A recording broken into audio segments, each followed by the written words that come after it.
The students and teachers of the number 3 high school in City F all felt proud of Gu Ning. It was as if they had won the first prize themselves. Not only was Gu Ning the honor of her school now, but also City F.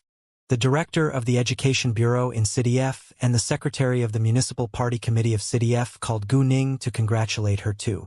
Gu Ning's friends called her one after another as well.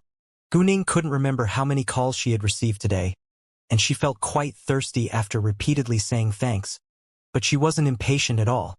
Instead, she was happy to receive congratulations from her close friends. "Boss, you're so unbelievable. Why don't we have a celebration party?" Pan Zirwei said with excitement. "Thanks, but my family is doing that for me.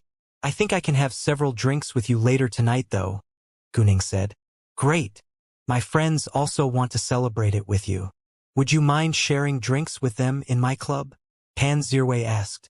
"Of course not," Gu Ning said with a smile. Although she wasn't familiar with Pan Zirwei's friends, she treated them politely and was willing to gather together with them. "Thanks." Pan Zirwei was thrilled. "Oh, boss, my older brother is much better now. Thank you for what you've done for my family," Pan Zirwei said in a serious tone all of a sudden. If it hadn't been for Gu Ning, he could have lost his close older brother.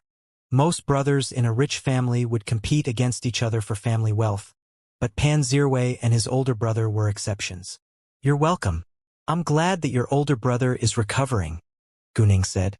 After hanging up the call with Pan Zirwei, Gu Ning called Tang Qingyang and invited him to share drinks tonight. Since Tang Qingyang was in charge of a business project in City B now, she would introduce her connections to him. Pan Zirwei and his friends weren't from the top super-rich families in City B, but it wasn't a bad thing to maintain a good relationship with them.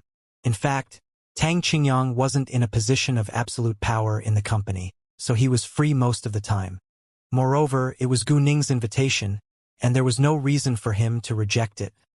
At the same time, Gu Ning became the hot topic on the internet again. "Wow! Goddess Gu is so amazing. She won the competition with full marks. I think she isn't a normal human being, because she's too outstanding. Well, she is a real goddess, and human beings are barely comparable to her. I think there is no one who can be more talented, outstanding and skillful at everything than Goddess Gu. Yeah, my mother wishes that she had a kid as outstanding as Goddess Gu, haha. Haha. Haha. My mother has the same idea. I believe many parents share the same thought, because Goddess Gu is basically perfect, right? But I'm not jealous of Goddess Gu. That's because you're a royal fan of her now, and you admire her. I think Goddess Gu can do everything well. There is nothing she couldn't do. Anyway, I'm deeply in love with Goddess Gu now. I'm losing interest in boys. Please don't. If you're losing interest in boys, another boy has to stay single. I agree, the amount of men is out of all proportion to that of women in our country now. Women are rare animals. I'm not an animal. What's worse now is that some families still value boys much higher above girls, which is something I totally couldn't understand. Right? I couldn't understand it either. Boys and girls should be equal. If I'm going to be a mother in the future, I'll treat my son and daughter fairly. Hey, it has nothing to do with this topic. We're talking about Goddess Gu now. Oh, you're right. Goddess Gu, I love you. Love you too. Countless internet users were discussing Gu Ning, and a large amount of them became her fans. Before long, Gu Ning occupied 3 of the hottest topics on Weibo. The first hottest topic, another great achievement for Goddess Gu. The 4th hottest topic, Gu Ning won the first prize in the math competition. The 6th hottest topic, confess your love to Goddess Gu. Once Gu Ning's name appeared on the list of the hottest topics, many stars were upset, because Gu Ning always attracted much more attention than them. However, a while later, another topic about Gu Ning showed up on the list, but it wasn't a good one. The title was, How Come Gu Ning Became the Champion? Many people left comments with suspicions on the fact that Gu Ning had won the competition with full marks 3 times. Some believed that Gu Ning had bribed the Education Bureau to get the correct answers even before the contest began. It's said that Gu Ning is an excellent student in her school, so it isn't a surprise that she won the first prize. But how did she manage to do it with full marks? It has never happened before. I can't believe it. I agree. My uncle is a math teacher in a high school, and even he can't finish those exercises within such a short time. Gu Ning is just a high school student. I don't think she's able to do that on her own. She's a successful businesswoman now, and it might be easy for her to get the correct answers beforehand. Mind your words. You have to take responsibility for what you just said. How dare you suspect a department of our government?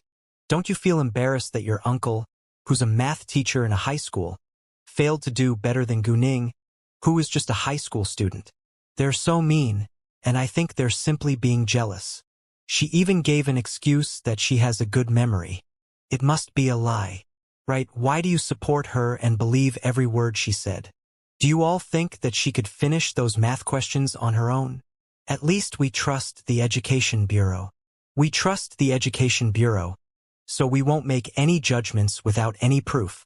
Why don't you have a look and believe the official statement? Stop spreading rumors. Show us any proof you can get, or you'll be punished according to the law. Although many people had suspicions of Gu Ning, there were more internet users who supported and defended her. In their eyes, Gu Ning was good at everything. Voice of support soon surpassed those with doubts. Another while later, the Education Bureau of City B released an official statement to prove that the competition was above board. Since the contest was fair and public, rumor makers might be sued if they kept spreading rumors. Once the official statement was out, the haters stopped attacking Gu Ning. They still held doubts, but didn't dare to leave comments on the internet anymore. Gu Ning, however, didn't care about it at all. She would focus on her own life, studies, and career. She would only take action when the attack became serious. Leng Xiaoting called Gu Ning at 1:30 p.m. and told her that he was in the capital now. Gu Ning also told him that she had won the first prize in the math competition. Leng Xiaoting felt happy for her, and it wasn't a surprise in his eyes either. After hanging up the call with Gu Ning, Leng Xiaoting called Master Leng at once. Hi, you haven't called me for a long time. I thought you already forgot that you still have a grandfather. Master Ling joked. Grandpa, I'm in the capital now, and I'll visit you this afternoon. By the way, your future granddaughter-in-law just won the first prize with full marks in the national math competition. Leng Xiaoting said. What? Really? Master Leng was shocked. Zhang Zhongyu and Master Su were also in the room with Master Leng, and they were both astonished at hearing the news. What? Gu Ning won the competition with full marks? It's so unbelievable. Ha ha, very good. Master Leng laughed out loud. He felt so proud of his talented future granddaughter-in-law. Afterwards, Master Leng kept showing off Gu Ning's achievements in front of Zhang Zhongyu and Master Su. He didn't stop complimenting Gu Ning until his friends got a little annoyed. Master Leng just loved to see his friends being envious of him. At 6 p.m., all the members of the Tang family were home. Even Chao Ruihua's family joined the party to congratulate Gu Ning. It was also the third day after the construction of Shanghua real estate began, but nothing bad happened, so people started to believe that the horrifying news about the land was just a rumor. Gu Ning told Gao Yi and Xiao Ye to pay a lot of attention to the construction, in case her business competitors caused trouble on the construction site. When it was nearly 9 p.m., Gu Ning went to Pan Zirwei's bar along with Chao Wenxin. On their way, Gu Ning called Tang Qingyang and told him to meet her there. Pan Zirwei and his friends were already waiting for them when Gu Ning and Chao Wenxin arrived. They wouldn't bring cheap girls with them when they met with Gu Ning now, because they thought that it wasn't polite and they were respectful of Gu Ning. Although Gu Ning didn't mind, it was a good thing to avoid conflicts with those cheap girls. The second Gu Ning and Chao Wenxin showed up, everyone complimented Gu Ning with sincerity. A while later, Tang Qingyang arrived, and Gu Ning introduced him to everyone. Chao Wenxin was Gu Ning's friend, so the boys all treated her with respect. And when Gu Ning told Tang Qingyang and Pan Zirwei to exchange their name cards, they understood that Tang Qingyang must be important in Gu Ning's circle of friends. Therefore, they all exchanged name cards with Tang Qingyang and said that they should gather together often. Tang Qingyang then realized that Gu Ning aimed to help him gain connections. When it was 11 p.m., Gu Ning and Chao Wenxin left. Ning Ning. Since when are you and Tang Qingyang so close to each other? Chao Wenxin asked with curiosity. She asked it casually and didn't think that Gu Ning liked Tang Qingyang. Chao Wenxin knew how much Gu Ning loved Leng Xiaoting, and Tang Qingyang was barely comparable to Leng Xiaoting. I need to cooperate with him, so it's necessary for me to give him a helping hand, Gu Ning said, but didn't tell many details. Oh, I understand, Chao Wenxin said and didn't ask further. Gu Ning called Leng Xiaoting once she got home, and they talked for an hour on the phone before they went to sleep. Leng Xiaoting had called her when she was in the bar, but it was too noisy for them to talk to each other on the phone, so Gu Ning called him back the second she was home. The next day, Gu Ning left for the Tang family's house in the morning. She told Tang Haifeng and Gu Man that she was going to HK tomorrow, but didn't tell them what she would do there. Tang Haifeng and Gu Man didn't ask for details, because they trusted Gu Ning. Gu Ning was a kung fu master, and she also had 2 ace bodyguards by her sides, so she would be safe. Afterwards, Gu Ning called Hsien and told her that she would meet her in HK tomorrow. Hsien was quite relieved knowing that Gu Ning was definitely going to come to help her. Gu Ning called Xiao Ye a while later and told her to book 3 plane tickets to HK tomorrow. She decided that she would bring Gao Yi and Xiao Ye with her this time. After booking the plane tickets, Gu Ning told Hsien the exact arrival time so that Hsien could arrange for someone to pick them up. When it was settled, Hsien went to meet her father in the study. He Hongjie was lying on the soft couch and looked haggard. He was just in his early 50s but looked much older than his real age. His family faced a serious crisis now, and he was also in a bad mood. Although Hsien told him that she had found an ace gambler, he was still very anxious. Besides, his second son was still missing. Someone knocked on the door of the study. He Hongjie got his mind back and said, "Come in." The second He Hongjie finished saying that, Hsien pushed the door open, walking inside. Seeing her father looking so haggard, she felt sad, but didn't know what to do. "Father," Hsien called him. "The girl just called me, and said that she'll be here around 5 p.m. tomorrow." Hearing that, He Hongjie was cheered up a little. Only He Hongjie and Hsien were aware of it right now, because it was the key moment in their family's development, so they had to keep it a secret. If anyone else found out, Gu Ning would be in a dangerous situation. Today ended peacefully. The next morning, Gu Ning went to Fengshan shopping mall to check on her shops. Both Jade Beauty Jewelry and Charm were very popular and crowded with customers. As for the beauty salon, skincare products were delivered that morning, and the staff members were sorting them out. It would open the day after tomorrow. Gu Ning and the others left for the airport at 12:30 p.m. At this time in the capital, Lu Zhan and his team reported for duty at noon. Lu Xiao told them to stay in the hotel. The company wouldn't offer them free accommodations, but only 1,000 yuan as a housing allowance. Gu Ning was a very generous boss, but she also has her standards. Lu Zhan's team members were workers in the company, not the managers, so they couldn't have free accommodations. Businessmen cared about benefits after all. Lu Zhan and Louis Chen, however, could have free accommodation, because they weren't common workers. With Gu Ning's permission, Chun Songyi had already bought all the apartments on one of the floors of a nearby living building, and there were 12 apartments in all. Each of them occupied 30 square meters, including a bedroom, bathroom, and kitchen. Therefore, Lu Zhan and Louis Chen would live in the apartments. After Lu Zhan arrived, Kay came to get a copy of the film as Gu Ning told him to do. It took time and a lot of energy to edit a film, and it normally took several weeks. However, Kay came back with the edited film just 2 days later, which surprised Lu Zhan. He couldn't believe that Kay was able to finish the work within just 2 days. Even if Kay stayed up all night, it was impossible to edit the film well within just 2 days. Therefore, Lu Zhan thought that Kay had probably edited the film without much care. Thinking of that, Lu Zhan was a little displeased. Nevertheless, Kay worked for Gu Ning as well, so Lu Zhan didn't show his doubt on his face when Kay gave the edited film to him. After that, he called Louis Chen and they went to watch the film in the multimedia room together. However, Lu Zhan didn't have much hope. To their surprise, they were both amazed after hearing the first sound of the film. When the first scene showed, Lu Zhan and Lui Chen were scared by the ghost in the film because it looked so real. After watching it for a few seconds, Lu Zhan and Lui Chen felt the high quality of this film. In fact, they hadn't been well prepared when they went to shoot this horror film, so they didn't have much anticipation for it to be popular. No investors would invest a large amount of money into a horror film because it couldn't attract a huge audience. However, after K's edit, this film had a high potential to be a blockbuster. Although this film wasn't fully finished yet, because they needed voice actors to do the voices in the film, it was already scary enough with the scenes and sounds. Lu Zhan and Lui Chen enjoyed every second of the film. If Gu Ning hadn't cured Lu Zhan's heart disease, he would have had a heart attack by now. It took Lu Zhan and Lui Chen a long while to calm themselves down after watching the film for the first time. Then they began to watch it the second time.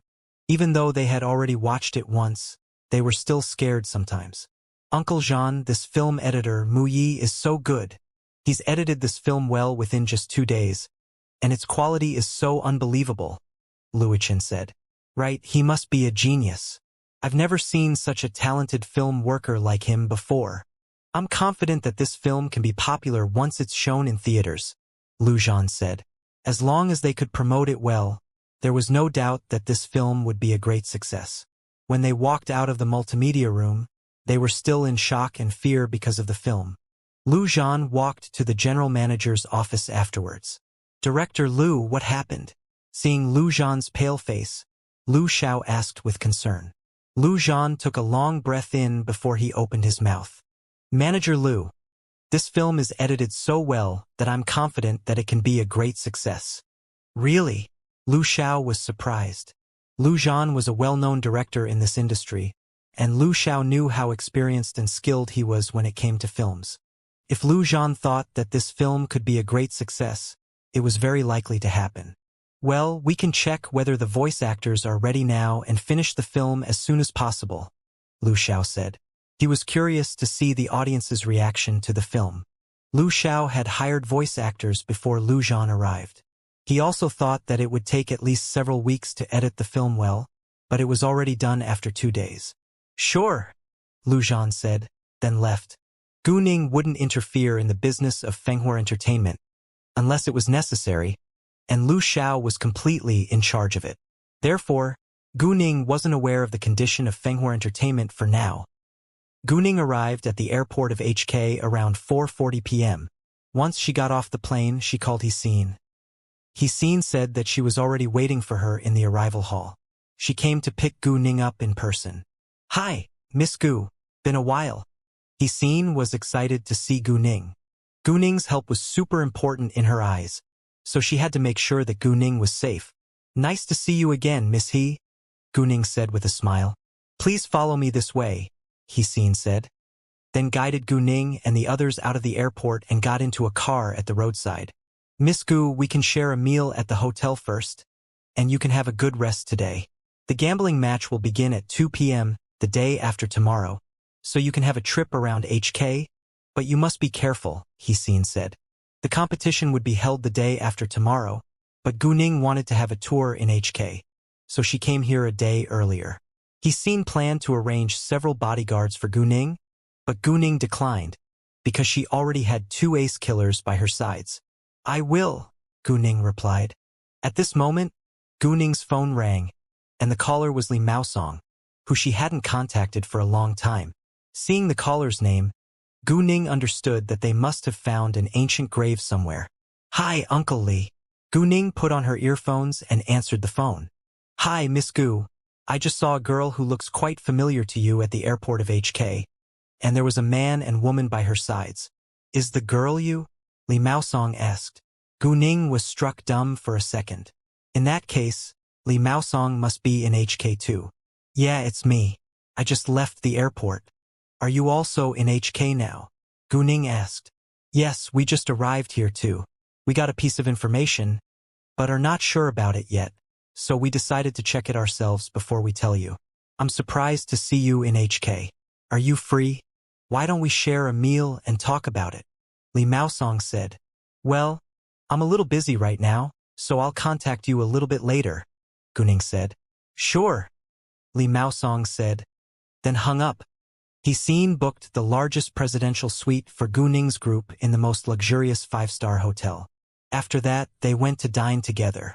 "Miss He, is your second older brother still missing?" Gu Ning asked with concern. Thinking of her second older brother, Hiseen looked sad. "Yeah, he's still missing. Do you know how your second older brother disappeared?" Gu Ning asked. She had no intention to do Hiseen a favor, but she wouldn't mind paying attention to it. It wasn't a secret, so Hiseen directly said, 2 months ago, he went to sail with his friends. They left for a small, undeveloped island on the west side. In the beginning, we could get through to him, but we lost touch the next day, and he never came back again. My father sent a lot of people to find him. Their yacht was still stopped by the small island, but they were nowhere to be found. Besides, no other yachts have been there except theirs. After a short time, my father's ears acted up, and the news went abroad. My family is affected a little, but luckily we have many allies, so our family business is still doing well. However, it won't last long, because He Hongyuan is always thinking of taking over my family's business. He Hongyuan doesn't bother to hide his ambition, so my family are all aware of his aim, but he refuses to admit it himself. We don't have solid proof either, so we can do nothing about it, Hiseen added. Speaking of He Hongyuan, Hiseen was angry. Gu Ning didn't ask further. She had planned to pay some attention to Hiseen's second older brother's disappearance, but it now seemed difficult. After the meal, Hiseen left, and Gu Ning called Li Maosong. Li Maosong and his friends were dining in a 4-star hotel now, which wasn't far from the hotel Gu Ning stayed in, so Gu Ning decided to walk there as a way of exercise. Just as she arrived at the hall, she noticed that Hiseen was in a conflict with a man and a woman. The man and woman stood hand in hand, looking at Hiseen with arrogance. "Hiseen, it must be a hard time for you, right? I will be the heiress of the He family the day after tomorrow, while you'll lose everything you were born with." The woman laughed at Hiseen with her eyes full of maliciousness. In the past, He was always overshadowed by Hiseen. This woman who was making fun of Hiseen was exactly the daughter of her uncle, He. The man by her side was the second son of the leader of the Tiandihui, Hong Yuefei. Although Hong Yuefei was He-Ishi's boyfriend now, he was still interested in Hiseen. However, he also couldn't wait a second longer to gloat over Hiseen's failure. That was the reason why he agreed with He-Ishi to scheme against the He family. He would wait to take Hiseen as his possession by force after she lost everything so that nobody could or would be willing to help her then. Oh, really? Isn't it too early to say that? Although Hiseen was in a rage now, she remained calm on the surface. However, no matter how calm she seemed, people could still sense her anger, because the two people standing in front of her were the cause of the He family's problem. Hiseen wished she could tear them into pieces right now. "I don't think so." He smiled with disdain. Hiseen felt disgusted and planned to walk away, but He raised her foot and placed it in Hiseen's way all of a sudden. Hiseen stumbled and exclaimed. People around all turned to look at her. If she fell on the ground, it would be really painful. To everyone's surprise, a girl grabbed Hiseen's arm at the last second and pulled her up. The girl was Gu Ning, and she knew what He was going to do the moment He reached out her foot, so she was able to catch Hiseen's arm before she fell. Everyone was shocked by the scene in the hall. Without delay, Gu Ning protected Hiseen behind her back. In the meantime, Gu Ning kicked He-Ishi's ankle. It looked careless, but Gu Ning did it on purpose. In fact, except for Gao Yi and Xiao Ye, nobody noticed Gu Ning's foot, because they were all paying attention to Hiseen. Gu Ning secretly used her magical power when she attacked He-Ishi, and He-Ishi's ankle was instantly broken with a clear sound. He-Ishi screamed in pain and fell the next second. Luckily, she was holding Hong Yuefei's arm, so she didn't fall on the ground. "Ishi, are you all right?" Hong Yuefei asked. "And my ankle is so sore." He-Ishi's face turned pale. Hearing that, Hong Yuefei squatted to check her ankle, but she screamed again once his hand touched her ankle. "It's broken." Hong Yuefei was astonished, but didn't know how it happened. He didn't see Gu Ning attack He-Ishi, so he had no idea that it was Gu Ning who had done it. "She just kicked me." He-Ishi pointed at Gu Ning, shouting in anger. Hearing that, Hong Yuefei abruptly turned to glare at Gu Ning. When he was about to swear at her, he was stunned by her beauty. Gu Ning was more beautiful than any girl he had ever seen before. Hiishi was annoyed, and she soon got jealous when she saw Gu Ning's face. Yuefei. Hiishi was displeased, but didn't dare to lose her temper, because she knew that Hong Yuefei was a playboy who always wanted to have sex with pretty girls. Even though she was his girlfriend now, he still maintained a sexual relationship with different women. She was unwilling to accept it, but she needed the title of Mrs. Hong the most, which meant that nobody would dare to act against her in HK. In order to gain the title, she had to stand the fact that Hong Yuefei had many mistresses, and she did her best in bed to attract him. In fact, she had already succeeded, so they would be married once the He family's business became theirs. Hearing Hiishi's voice, Hong Yuefei finally got his mind back, but he still ignored her and pretended to be a gentleman before Gu Ning. "Miss, nice to meet you. I'm Hong Yuefei, the second son of the leader of the Tiandihui. May I know your name?" However, Gu Ning turned to Hisin. "Miss, after you." Gu Ning didn't address Hisin as Miss He, because she didn't want Hong Yuefei and Hiishi to find out that they were acquaintances. Hisin also had the same idea. Although she was worried about Gu Ning, she understood that Gu Ning could protect herself since Gu Ning told her to leave now. Therefore, she thanked Gu Ning, then left. Gu Ning was the one who had kicked Hiishi, so Hiishi didn't stop Hisin from walking outside. Hiishi also realized that Gu Ning was going to pay Hong Yuefei back. Nevertheless, she was unwilling to let Gu Ning go. "Well, you weren't born here, right?" Hong Yuefei suddenly asked. Many people in the hall showed disdain after hearing that. Citizens in HK never liked people from other cities, because they thought that others were all poorer than them.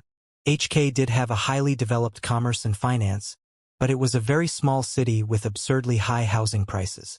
Many people had to live in space the size of a box.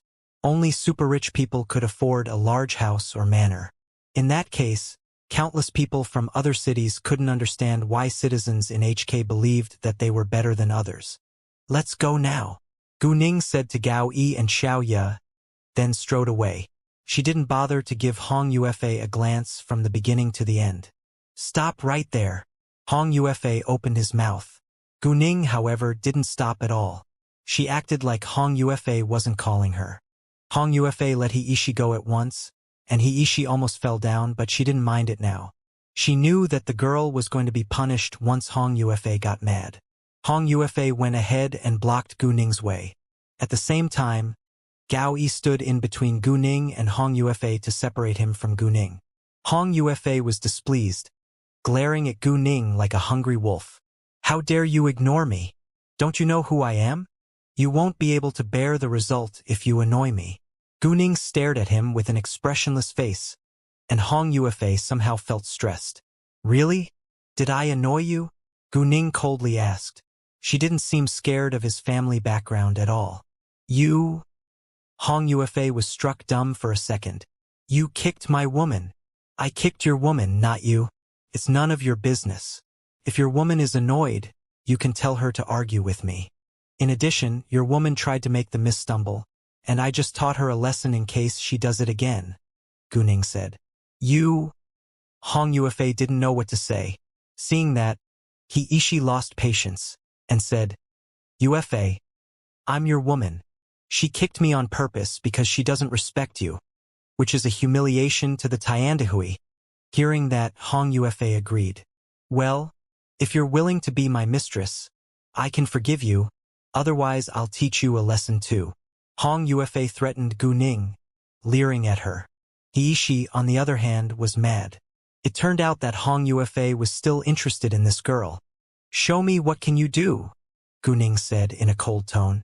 She was reluctant to have conflict with the Tiandihui, but she wouldn't hesitate to face the challenge. "Lord Hong, please don't cause us trouble here. This is Gonghao Hotel. If you affect our business, I'm afraid that I can only talk to Leader Hong." Before Hong Yuefei could do anything to hurt Gu Ning, a male voice interrupted him. A man around 27 years old walked towards them from the entrance of the hotel. It sounded like he was the owner or the manager of this hotel. "Oh, what a coincidence," Lord Gong. Seeing the man, Hong Ufa changed his expression. Although he wasn't flattering the man, he was very polite and kind to him. No matter how arrogant Hong Ufa was, he was afraid of his father. If his father learned that he caused trouble at Gonghao Hotel, he would be criticized. Gonghao Hotel was owned by the top super-rich family in HK, the Gong family. Even the Tiandihui had to show some respect towards them. Lord Gong was precisely the second son of the Gong family, Gong Zihan, who was also the heir. There were many influential people in the Gong family. Gong Zihan's older brother was a leader of an international criminal police team, and his older sister held an important position in the politics. The young generation of the super-rich families in HK had all heard of Gong Zihan, the heir of the Gong family, and none of them dared to act against him. Lord Hong, please solve your problem out of here, Gong Zihan said, then gave Guning a glance before he left. Once Gong Zihan was gone, Hong Ufa looked evil again. Let's go outside to solve this problem. He stared straight at Guning. Are you sure you alone can beat 3 of us in a fight? Guning said with disdain. Hong Ufa then observed the 2 people by Guning's sides. He was a gangster and had been practicing fighting skills ever since he was a kid, so he knew that they must be good at martial arts at a glance. Even though he didn't know if they were better than him, he wasn't confident that he could win the fight. Besides, he didn't bring bodyguards with him today. Hong Ufa hesitated. Seeing that, Heishi got anxious. He's the second son of the leader of the Tiandihui. You should know how influential the Tiandihui is. If you dare to hurt him, the Tiandihui won't let you get away with it. Hearing that, Hong Ufa also raised his voice arguing. Right, my father is the leader of the Tiandihui. If you dare to hurt me, the Tiandihui will pay you back without doubt. All of a sudden, Guning felt that Hong Ufa was a little stupid, and he needed Heishi's help to figure things out. In that case, Heishi must have done a lot to become Hong Ufa's girlfriend. However, it was just a cheap trick in Guning's eyes. You've mentioned the Tiandihui many times till now. Do you think I'm afraid of it? Guning said. She had already wasted a lot of time on them. She was running out of time and had to leave now. If you want to fight, let's have a fight outside, Guning said with impatience, then walked out. Hong Ufa, however, still hesitated. Heishi didn't say a word now either, because she was worried that they might really hurt Hong Ufa. Even though Hong Ufa wasn't willing to fight against Guning, many people in the hall were staring at him, so he had to accept the challenge as the second son of the leader of the Tiandihui. Therefore, Hong Ufa followed Guning, and many onlookers went outside to watch the fight too. Heishi's ankle was broken, so she could barely stand on her feet. She yelled at the receptionist in anger, "Are you blind? Couldn't you see my broken ankle? Call the ambulance now." The receptionist then called the ambulance at once, and went to support Heishi to sit on a nearby sofa. Outside, Guning asked Hong Ufa, "Are you sure? Don't waste time on talking. Let's begin now," Hong Ufa said, then attacked Guning without delay. Both Guning and Xiao Ye stood still, while Gao Yi moved ahead to fight against Hong Ufa. He alone was enough to beat Hong Ufa. Within seconds, Hong Ufa was beaten down on the floor and couldn't get back to his feet on his own. In ordinary people's eyes, Hong Ufa was probably good at fighting, but he was merely nobody in Gao Yi's eyes. Onlookers were all shocked by the scene. Even Hong Ufa himself didn't expect that Gao Yi could beat him down within such a short time. He felt so humiliated and mad. "Let's go." Guning gave Hong Ufa a glance of disdain, then left with Gao Yi and Xiao Ye. Hong Ufa was displeased, but could do nothing about it. He made up his mind to pay them back. Hearing the bad news that Hong Ufa was beaten down on the ground, Heishi came out with the help of 2 waitresses. It was painful for her to move, but she had to do it in order to show her care towards Hong Ufa. In that case, Heishi went outside unwillingly. When she got outside, Hong Ufa was sitting on the ground. "Ufa, are you all right?" Heishi asked with worries. "Are you blind? Can't you see I'm injured?" Hong Ufa vented his anger on Heishi. Heishi was aggrieved, but couldn't say anything about it. Before long, an ambulance arrived, and He along with Hong Ufa were sent to the hospital. Gu Ning and the others arrived at the hotel. Li Maosong and his friends stayed in around 7 minutes later, and they gathered together in a private room. Li Maosong, Sun Chao, Zhao Jiangquan and Guo Yang were all in the room, because they worked as a team. "Hi, Miss Gu. Have a seat, please." The second Gu Ning showed up. They stood up and welcomed her with enthusiasm. "Hi, you all. Nice to see you again." Gu Ning greeted them with a smile, then sat down with Gao Yi and Xiaoya by her sides. "Miss Gu, they are?" Li Maosong looked at Gao Yi and Xiaoya. What they were going to talk about was confidential, so he had to be sure that the two strangers here were reliable. Gu Ning understood and smiled at Li Maosong. "They're my bodyguards. Don't worry." "Great," Li Maosong said. "Miss Gu, the thing is that my friend, who loves undersea adventures, went on an adventure at the bottom of the sea 10 kilometers away from West HK. They found a ship there, and it was made dozens of years ago. I think that there must be many real antiques inside, but nobody can swim near to it," Li Maosong said, frowning. "Once my friend swam near, he would be pushed away by a strong current," Li Maosong added. Gu Ning thought that there must be some ghosts. Li Maosong and his friends also had the same idea. Ever since they had encountered the zombie, they started to believe in ghosts. "We had the same thought when we heard the information, so we planned to check it out ourselves before we told you," Zhao Jiangquan said. "I think it's highly possible, but we need to see it for ourselves," Gu Ning said. She was very interested in it, so she planned to go there with them. Li Maosong and his friends were concerned about their safety at the beginning, but were now totally relieved since Gu Ning was going there with them. They completely trusted Gu Ning. "Miss Gu, I heard the news from my friend, so he and his friends will go with us. If we find anything valuable, they'll share it with us too. Do you mind?" Li Maosong asked. "Of course not," Gu Ning said. In fact, if there were really valuable objects in the ship, Gu Ning would put them into her telepathic eye space first, and shared the rest of the antiques with them. They knew that Gu Ning was generous, but they still needed to ask for her agreement. "We'll set off at 7 a.m. tomorrow from this hotel. Will you come here to meet us? Or do you need us to pick you up?" Li Maosong asked. "We can meet here before 7 a.m. tomorrow," Gu Ning said. It was settled like that. After the serious business, they began to chat casually.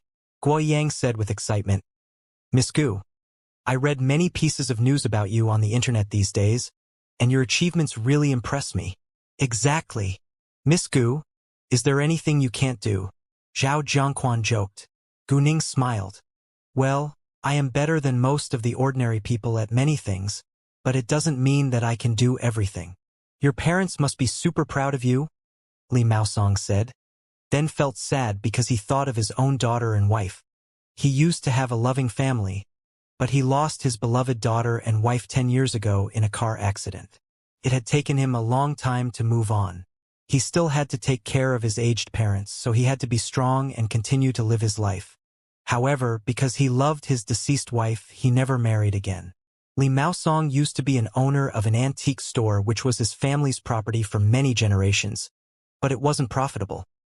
His father got seriously sick afterwards, and was badly in need of a large amount of money for medicine, so he was forced to be a gravedigger to make more money. And now, his parents were both healthy and lived a good life. When He was admitted into the hospital, her ankle was moved back to its normal position, and she could soon walk on her own.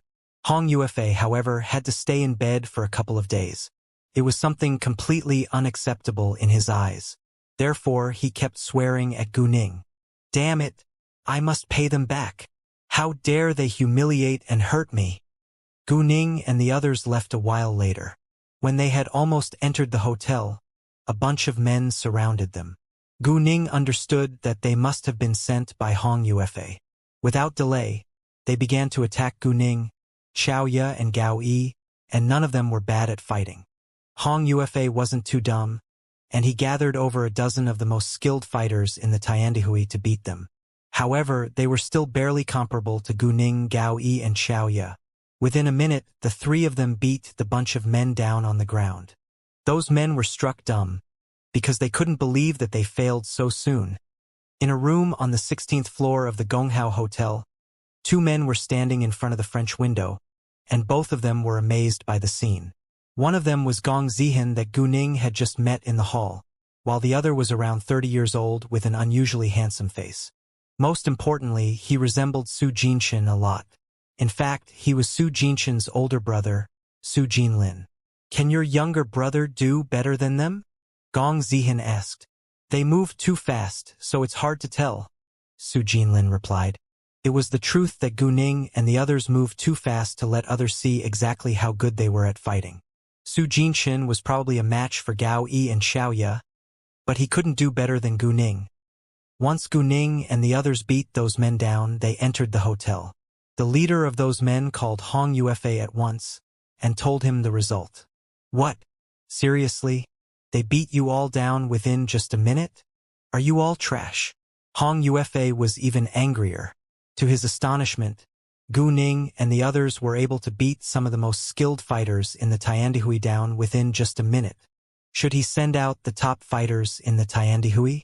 However, the top fighters in the Tiandihui only followed the orders of his father and older brother. Hong Yuefei was reluctant to give up, so he called his older brother afterwards. Hong Yuefei's older brother, however, refused to help him and criticized him for a long time on the phone. He knew Hong Yuefei too well. If Hong Yuefei hadn't caused others trouble, Hong Yuefei himself wouldn't be in trouble now. Obviously, the girl wasn't someone Hong Yuefei could mess with. Although the Tiandihui was an influential gang in HK, times were different now. If they caused too much trouble for the government, they would be punished too. The government would only turn a blind eye when it wasn't serious. Most gangs were involved in business now and seldom committed crimes. However, they were gangs after all, so they were still dealing with drugs and arms, but in a much more careful way. Hong Yuefei always believed that he could do whatever he wanted because his father was the leader of an influential gang. And it was true until he ran into Gu Ning. Hong Yuehuan warned Hong Yuefei to stop causing trouble in case their whole family would be implicated in it. Hong Yuefei wasn't surprised by his older brother's attitude, but he was still very displeased. He didn't dare to argue against his older brother, and hung up the call after complaining for a while. Hong Yuehuan, as the heir of the Tiandihui, wasn't as mean and aggressive as Hong Yuefei. Instead, he was kind and kept a low profile. Although he wouldn't help Hong Yuefei take revenge, he would do an investigation on the girl. If he could make friends with her, it wouldn't be a bad thing. When Gu Ning and Leng Xiaoting talked with each other on the phone that night, she didn't tell him that she was going to search for treasures under the sea tomorrow, in case he was worried.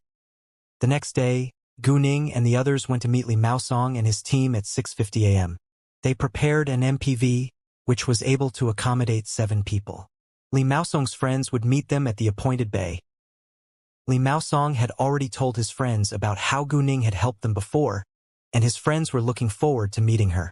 Since Li Maosong told them that Gu Ning wasn't an ordinary girl, they held great anticipation. After nearly 40 minutes, they arrived at the bay. The bay was located in the countryside. Precisely because of that, the land wasn't developed yet, but there were sparse villas for rich people to take a vacation here. The view was very beautiful with a sky-blue ocean. There were also several yachts stopped by the dock.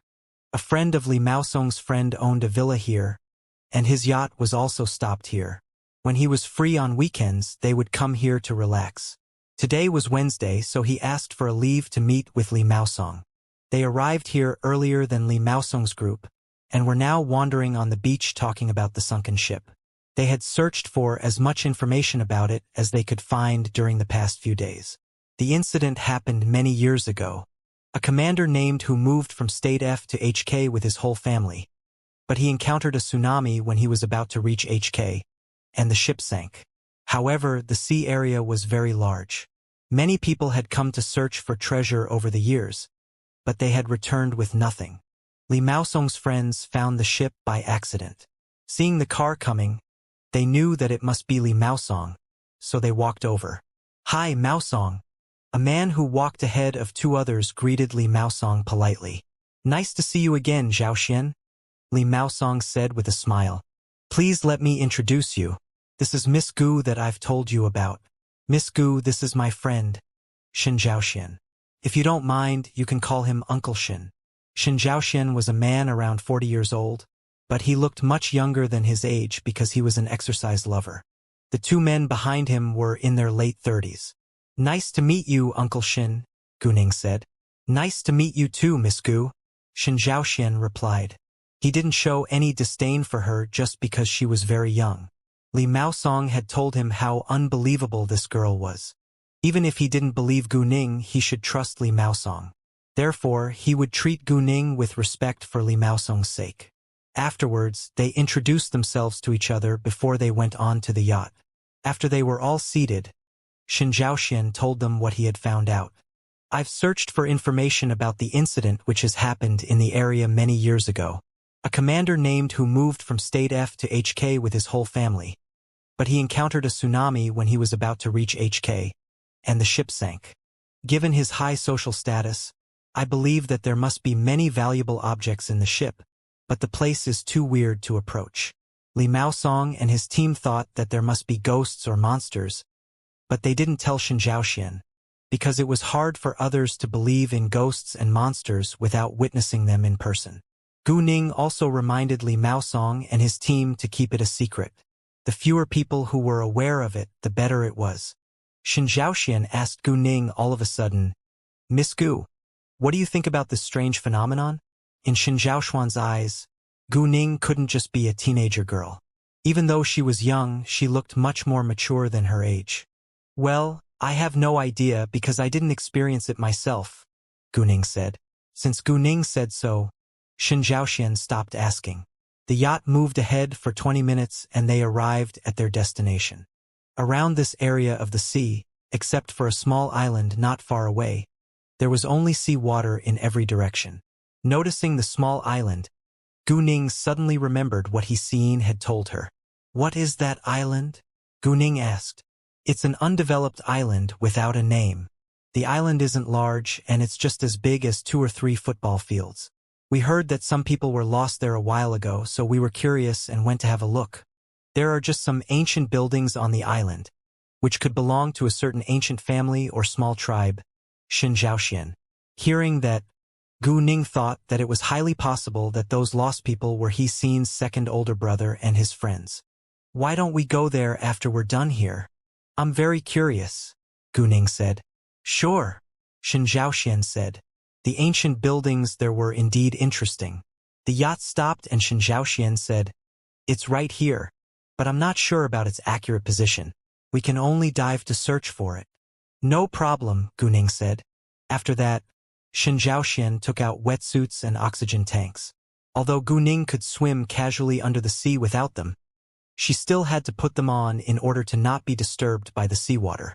Anyway, they would stay under for a long time. Even if she couldn't get close to the shipwreck or there was nothing in it, it took no less than an hour for them to swim down and back. If there was something on the boat, they had to take it, and it would take a lot more time. Without oxygen, a man could only stay under the sea for a few minutes. They only prepared 4 sets of wetsuits, because it was enough for 4 people to dive into the sea. The others would stay above on the yacht holding ropes. If anything went wrong, they could pull them back. Every person who was going to dive was equipped with a camera, so that the others who stayed on the yacht would know what was going on down there and their conditions. It was decided that Gu Ning, Shen Zhaoxian, Zhao Jiangquan and Gao Yi would dive into the sea. Li Maosong and Sun Chao were aged, and although they were still physically strong, it was still difficult for them to dive with weight. One of Shen Zhaoxuan's 2 friends had to take control of the rope tied to his body, while the other was the captain of the yacht. So Shen Zhaoxian would dive. Qiao Ye was in charge of Gu Ning's rope, and Guoyang was responsible for Gao Yi's. Gu Ning and the other 3 people dove into the sea and sank downwards at a relatively fast speed, but it still took them around 10 minutes to get to the bottom of the sea. At the bottom of the sea, it was completely dark with various reefs, coral algae, and a variety of fish, so the visibility was only a few meters. However, it wasn't a problem for Gu Ning. With her pair of jade eyes, she could see dozens of meters ahead clearly. Although Shen Zhaoxian had seen the ship before, he wasn't certain about its specific location, so they began to search around. Gu Ning had jade eyes, so it was very easy for her to find the ship, which was 10 meters to their right. The sunken ship was very large, but it had already been severely damaged. The two-story cabin now had only one left, and it was tattered. In the cabin, there were around a dozen mahogany boxes, some of which had been destroyed with some porcelain scattered all over the place. Gu Ning then used her jade eyes to scan through the other boxes. There were clothes in two, cloth in one, soaked books and scrolls in one, guns in one, gold bars in one, jade objects and various jewelry in one, all kinds of porcelain in one, and antiques in the other two boxes. Those antiques dated back to many dynasties. It seemed that Commander, who was also a collector, they couldn't talk to each other under the sea. So Gu Ning made some hand gestures to tell them to go right. They were searching in darkness, so the others didn't think that Gu Ning had already found it, but they had to move together in a group. After swimming right for 10 meters, the sunken ship appeared in their sight. They were surprised but didn't think further. They stopped 5 meters away from it and looked at Gu Ning with one accord. Li Maosong and Gao Yi believed that Gu Ning had to be able to figure a way out, while Shen Zhaoxian was curious about how Gu Ning was going to deal with it. Gu Ning made a gesture towards Gao Yi to tell him to have a try. Gao Yi understood, then swam ahead. However, he only moved forward about 3 meters, and was soon pushed back by a mysterious force. When Gao Yi was pushed back, Gu Ning was a little scared because she noticed a young man in a military uniform, with a pale, expressionless face on the ship. She knew that he had to be a ghost, instead of a human with a simple glance. Since it was a ghost, Gao Yi and the others couldn't see it. The others weren't surprised at seeing Gao Yi being pushed back, and they didn't have much hope. At this time, Gu Ning told them to stay away unless she allowed them to come. They nodded in agreement. Afterwards, Gu Ning swam ahead, fixing her eyes at the male ghost. It was surprised looking at Gu Ning, frowning. It wondered whether she really saw it, and couldn't believe that a normal human being could see it. When Gu Ning moved near, the male ghost reached out its hands trying to push her away, but Gu Ning caught it first. The male ghost was shocked. "How is it possible that you can see me and even catch me?" Even though it was already the truth, the male ghost found it unbelievable. Gu Ning couldn't talk, so she just nodded at it. The male ghost understood that Gu Ning's group came here for nothing good, so it started to fight back. Gu Ning wasn't agile under the sea with weights on, but it was still easy for her to get control of the male ghost. It just took a while longer. Shen Zhaoxian and the others, however, were confused watching Gu Ning punching the seawater. They didn't know what she was doing now. The male ghost was forced to step backwards, and Gu Ning moved onto the sunken ship along the way. Seeing that, Shen Zhaoxian and the others were excited. Shen Zhaoxian moved and wanted to follow, but was stopped by Gao Yi. Without Gu Ning's order, they had to stay away from it for now. Shen Zhaoxian wasn't annoyed at all. He realized that he was indeed a little impulsive, so he calmed himself down. After Gu Ning forced the male ghost to move into the cabin, she had already gotten control of it. Nevertheless, it was a ghost, and it wouldn't be injured or killed. Gu Ning had to make it give in or eliminate it, and there was only one way Gu Ning knew to eliminate a ghost. She could burn it, but she was under the sea now, so it wouldn't work. If Gu Ning wanted to take things out from here, she had to conquer this male ghost. Gu Ning stopped fighting against it, and the ghost stopped as well, but it stayed alert looking at her. "You're a ghost now. Why do you have to guard these objects that are without an owner?" She took the snorkel out of her mouth. She covered her camera before she came here, so the others didn't know what was happening inside. "You can talk?" The male ghost was surprised again. "Well, these are the only things left by Commander Hu now. I owe him a lot. As long as I exist, I should guard his belongings. Destroy me first if you want to take them away." Although the male ghost knew that it wasn't a match for Gu Ning, it was a ghost now, and couldn't be injured or killed, so it wasn't afraid of Gu Ning. "Why do you have to do that?" Gu Ning sighed. Gu Ning understood the male ghost's feelings towards Commander Hu. If Commander Hu were still alive, she wouldn't steal his belongings. But he was already dead. Once he was dead, his belongings became something without an owner. "Why do you have to steal others' belongings?" the male ghost asked. Gu Ning was struck dumb for a second. The male ghost wouldn't give in. What should she do? As Gu Ning felt cornered, an idea dawned on her. She could put the male ghost into her telepathic eye space. She had a pair of jade eyes so she could see and touch things normal human beings couldn't. In that case, her telepathic eye space could also store things which appeared in her sight. She could see ghosts so she could put them away. In fact, it wasn't Gu Ning's idea. The jade eyes reminded her to do that. Therefore, once Gu Ning received the message, she attacked the male ghost and caught its wrist. The second she touched the ghost, it disappeared. She succeeded. Afterwards, she went to check those boxes without delay. The locks were already rotten after being soaked in seawater for so many years, so she could directly open the boxes. Gu Ning put several antiques she thought were most valuable into her telepathic eye space. Although they weren't many, they were priceless. She didn't touch the box of gold bars, and would share them with the others. After putting what she wanted into her telepathic eye space, Gu Ning turned around and swam out. The three people outside were worried when Gu Ning had stayed inside for a long time. They thought that they should probably go inside to have a look, but Gu Ning showed up at this moment, and they were relieved. She waved her hand at them, and they swam towards the ship at once. If Gu Ning told them to come over, there must be valuable objects inside. This time, they successfully swam into the cabin and found the 10 large boxes. Once they opened those boxes, they rounded their eyes in shock. They knew that there must be many valuable objects in this ship, but they were still astonished to see so many of them. Zhao Jiangquan and Shen Zhaoxian were excited, but Gao Yi looked calm as usual. He wasn't interested in these ancient objects after all. Without delay, they started to pack the good clothes, cloth, gold bars, real antiques and so on into 5 boxes in all. After that, they moved the boxes out onto the ocean floor. Those boxes were quite heavy, and it was impossible for any of them to swim upwards carrying a large box. In addition, they already dove into the sea with weights on. Therefore, they decided to work shifts. 2 of them would move 1 large box at a time, while the other 2 waited at the bottom of the sea. Shen Zhaoxian and Gao Yi would move a large box first, and Gu Ning along with Zhao Jiangquan would wait at the bottom.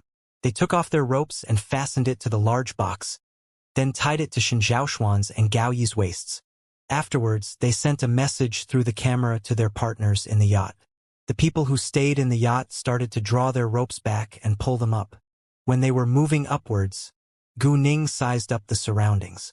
She loved eating seafood, so she brought a net bag with her when she came here in order to catch some seafood. Gu Ning told Zhao Jiangquan to guard the rest of the boxes with a hand gesture, then went to swim around. There was a lot of seafood in the ocean, but Gu Ning couldn't take all of it away, so she chose some big fish and shellfish. Abalone, sea cucumber, prawns, big crabs, and so on were all in her net bag. Zhao Jiangquan was surprised by Gu Ning's actions. They came here to search for treasure, but Gu Ning searched for seafood. She was so different from them. Even though Zhao Jiangquan couldn't see the seafood in Gu Ning's net bag clearly, he thought that it was a good idea. He liked eating seafood too. Before long, Gu Ning's net bag was filled with seafood. However, Gu Ning noticed a golden fish swimming in the coral reef. She recognized it with a simple glance. It was the giant yellow croaker. The giant yellow croaker was a critically endangered species of marine and brackish water fish in the family Cyanidae. There used to be a giant yellow croaker which weighed 48 kilograms, and someone had paid 600,000 yuan for it. It was even more expensive than gold. Gu Ning wouldn't allow herself to let it escape. Moreover, this giant yellow croaker was unusually big and weighed around 70 kilograms. In case the fish fled, Gu Ning produced some magical power to attract it. The second she did that, not only the giant yellow croaker but many other fish were also attracted. In an instant, Gu Ning was surrounded by all kinds of fish. Seeing that, Zhao Jiangquan was shocked. The giant yellow croaker didn't escape because of her magical power, but instead swam towards Gu Ning. Gu Ning quickly caught it and put it into her telepathic eye space. Once the giant yellow croaker was put into her telepathic eye space, it stayed there in the same position as it was in when it was in the ocean. Although it was a living animal, it wasn't included in human beings, so Gu Ning was able to store it in the telepathic eye space. As for the other fish, Gu Ning had no interest in them. When she caught enough, she swam back to Zhao Jiangquan's side. Seeing the net bag which was full of colorful seafood, Zhao Jiangquan was amazed. He was curious about the species of the seafood inside, and asked Gu Ning whether he could have a look. He was astonished when he saw what was inside. They were all big abalone, sea cucumber, prawns, big crabs, and so on. Several fish were also inside, which weren't rare, but not cheap either. It cost at least dozens of thousands of yuan if they ordered so much seafood in a restaurant. Zhao Jiangquan couldn't admire Gu Ning more now. Gu Ning smiled and looked proud. A few minutes later, Shen Zhaoxian and Gao Yi were back. Seeing the net bag hanging on Gu Ning's waist, both of them were surprised. Their mouths were watering too, because the seafood would be very delicious. Even though Shen Zhaoxian lived in a city near the sea and ate seafood often, he still loved it. This time, Gu Ning and Zhao Jiangquan carried a large box of jewelry together, and were pulled up. When they were back in the yacht, everyone was excited. It was hard for them to stay calm now, because they got so many priceless ancient objects. It all thanks to Gu Ning actually, so they repeatedly thanked Gu Ning when she got out of the sea. "Miss Gu, you're so amazing. I lack words to compliment you right now. If it weren't for you, we couldn't get so many valuable things," Li Maosong said. "Right, Miss Gu? Thank you so much." The others all thanked Gu Ning with sincerity. Gu Ning kindly smiled at them. It was true that she did a lot to help them get those ancient treasure. All of a sudden, Gu Ning had an idea. There must be many ancient commercial ships buried under the sea. If they could find them, they would find a lot more treasure. However, the ocean was too large, and it was very difficult to find a sunken ship. If she was free in the future, she would sail around other areas of this sea. She could take it as a tour anyway. She had jade eyes, and could directly see the bottom of the sea from its surface. There was no need for her to search for treasure by swimming in the ocean. The others who stayed in the yacht were all surprised to see the net bag which was filled with seafood hanging on Gu Ning's waist. "Miss Gu, you're well prepared," Li Maosong joked. Gu Ning laughed a little.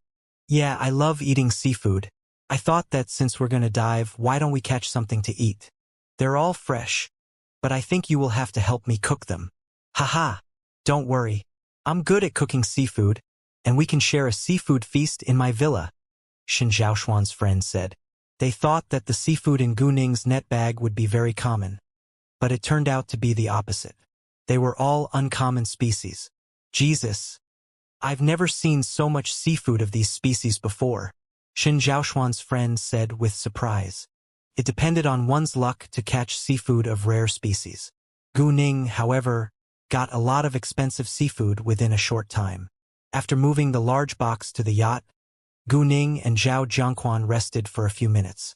They needed fresh air.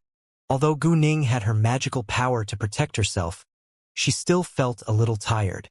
Zhao Jiangquan, who was an ordinary human being, was exhausted now. They could directly move those boxes back with ropes, but the objects inside were all highly valuable. In order to make sure that they were all safe, they had to carry it with them. Besides, those boxes were nearly rotten after being soaked in the seawater for so many years. Several minutes later, Gu Ning and Zhao Jiangquan dove into the sea again. Shen Zhaoxian and Gao Yi along with Gu Ning and Zhao Jiangquan decided to carry up the rest of the boxes together. However, a giant strange creature which looked aggressive quickly swam towards them all of a sudden when they were wrapping ropes around those boxes. The others didn't notice it, but Gu Ning did. She focused on it, then felt scared. It was thicker than a python with two swollen parts on its head. It was a real jiao. Jiao or jiaolong was one of the species of water beasts with dragon blood, including fish and snakes. During the evolution of the dragon, it could transform into a true dragon as long as it passed through a difficult calamity and had powerful strength. However, it was also called an evil jiao because of its cruelty. Although Gu Ning had already met things which only existed in stories, like zombies and ghosts, she was still shocked by the jiao. The evil jiao was moving closer to them at a rapid pace. Gu Ning immediately took the rope off her waist and tied it around Gao Yi's. Luckily, Gao Yi was strong enough to support two large boxes by himself. The others thought that Gu Ning failed to carry the heavy box, but she urged them to move up at once. She also looked anxious. They couldn't talk, but were able to understand each other by body language. They knew that Gu Ning wanted them to leave right away, but she would stay here. They pointed at her, asking her in silence, "How about you?" Gu Ning waved her hand at them to tell them to leave before her. However, seeing Gu Ning so anxious, they were worried that something bad was going to happen, so they didn't leave at once. Gu Ning was a little displeased. She knew that they cared about her safety, but they would be a burden on her if they stayed. Although Gaoi was also concerned about Gu Ning, he listened to her order. So he pulled Zhao Jiangquan and Shen Zhaoxian and told them to leave in a hurry with a look. They knew less about Gu Ning than Gaoi did. So since Gaoi told them to leave, they followed him. Seeing that, Gu Ning was relieved and swam towards the evil Zhao at once. She was going to stop it in case it attacked her friends. In addition, she had to figure out a way to put it into her telepathic eye space, otherwise it would cause big trouble. Even if the evil Zhao didn't directly attack humans, it could twist its body under the sea to cause violent waves. No matter how strong the waves would be, they could easily damage or destroy ships on the surface of this sea. In that case, many innocent people could be killed. The evil Zhao must have come here because of her magical power, so Gu Ning produced more of it on purpose in order to attract it.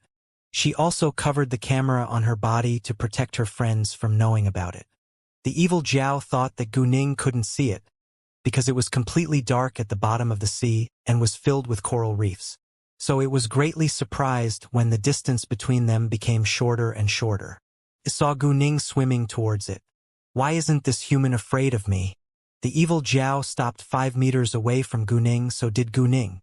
She was worried that she might annoy it if she moved near again. All of a sudden, the evil Zhao shouted at Gu Ning, but it wasn't very loud, so it didn't cause strong currents. "How dare she approach me?" the evil Zhao said. It was talking to itself without doubt, because it didn't believe that Gu Ning was able to hear it. However, Gu Ning did, which also surprised her, but she soon realized that it must be the effect of the jade eyes. She took off her snorkel and did her best to stay calm. "Why not?" Hearing that, the evil Zhao was shocked. How come you can hear me?" it asked with uncertainty. "I don't know. I just can," Gu Ning said. The evil Zhao couldn't believe it. Anyway, it was more interested in Gu Ning's magical power, so it asked with a pair of greedy eyes, "Tell me, why do you have magical power?" "Magical power? What is that?" Gu Ning played dumb. The evil Zhao squinted with dissatisfaction. "Don't play dumb with me. If you don't tell me, I'll swallow you." The evil Zhao threatened Gu Ning. Gu Ning had magical power in her body, which was helpful for its inner discipline. "Well, I can give it to you." Gu Ning pretended to be scared, but she actually aimed to attract it over. She could only put it into her telepathic eye space by touching it. In an instant, the night luminescent pearl appeared in Gu Ning's hand, and it lit up the bottom of the sea at once. The evil Zhao was terrified and moved a long distance backwards. It almost lost control of itself. The next second, the evil Zhao got excited sensing the magical power coming out from the bright pearl. If it could absorb the magical power from it, he could soon transform itself from a Zhao to a real dragon. "What is this?" the evil Zhao asked. "A night luminescent pearl," Gu Ning replied. "A night luminescent pearl?" The evil Zhao didn't know what a night luminescent pearl was, but it didn't care about that either. It swam towards Gu Ning without delay, trying to swallow the night luminescent pearl. The evil Zhao was too confident, and it believed that Gu Ning didn't dare to resist, so it put its full attention on the night luminescent pearl. It moved closer and closer within seconds. When the evil Zhao opened its big mouth to swallow the night luminescent pearl, Gu Ning moved her hand and caught its long beard. Within a second, the evil Zhao was put into the telepathic eye space before it could struggle. After that, Gu Ning swam to the surface of the sea. In the yacht, people were all worried about Gu Ning because she had been absent for too long. A lot of dangerous things could happen under the sea. Most importantly, Gu Ning seemed anxious when she urged Gao Yi and the others to leave. She even covered the camera so they knew nothing about what was happening. They wanted to dive into the sea again to check whether Gu Ning was fine, but they weren't sure whether they could help her or be a burden to her. Miss Gu's camera is working again, and she's swimming upwards along the rope. "Pull her up now," Xin Zhaoxuan's one friend said. He was in charge of the cameras. Hearing that, everyone was cheered up and went to pull Guning up. A few minutes later, Guning was out of the sea and got on the yacht. Miss Gu, are you all right? Everyone asked her with concern. I'm fine, Guning said with a smile. Miss Gu, what happened? Why did you urge them to leave just then? Li Maosong asked. Why? The others asked the same question. They were all worried about Guning's safety. Well, I just felt an abnormal change in the seawater, so I told them to leave before me. Don't worry, I already solved the problem, Guning said. She couldn't tell them any details about the evil Jiao. Hearing that, everyone was relieved. They didn't ask further about the abnormal change in the seawater, because they knew that Guning could handle it well. Afterwards, Guning went to change her clothing, and the yacht moved back towards the docks. They didn't open those boxes right away, but would share the valuable objects when they were back in the villa. When Guning was putting on dry clothes, she thought about how she should deal with the male ghost and the evil Jiao in the telepathic ice space. What she had done today had annoyed them without a doubt. If she set them free into the sea, they would cause trouble to pay her back. She didn't want innocent people to be killed because of her.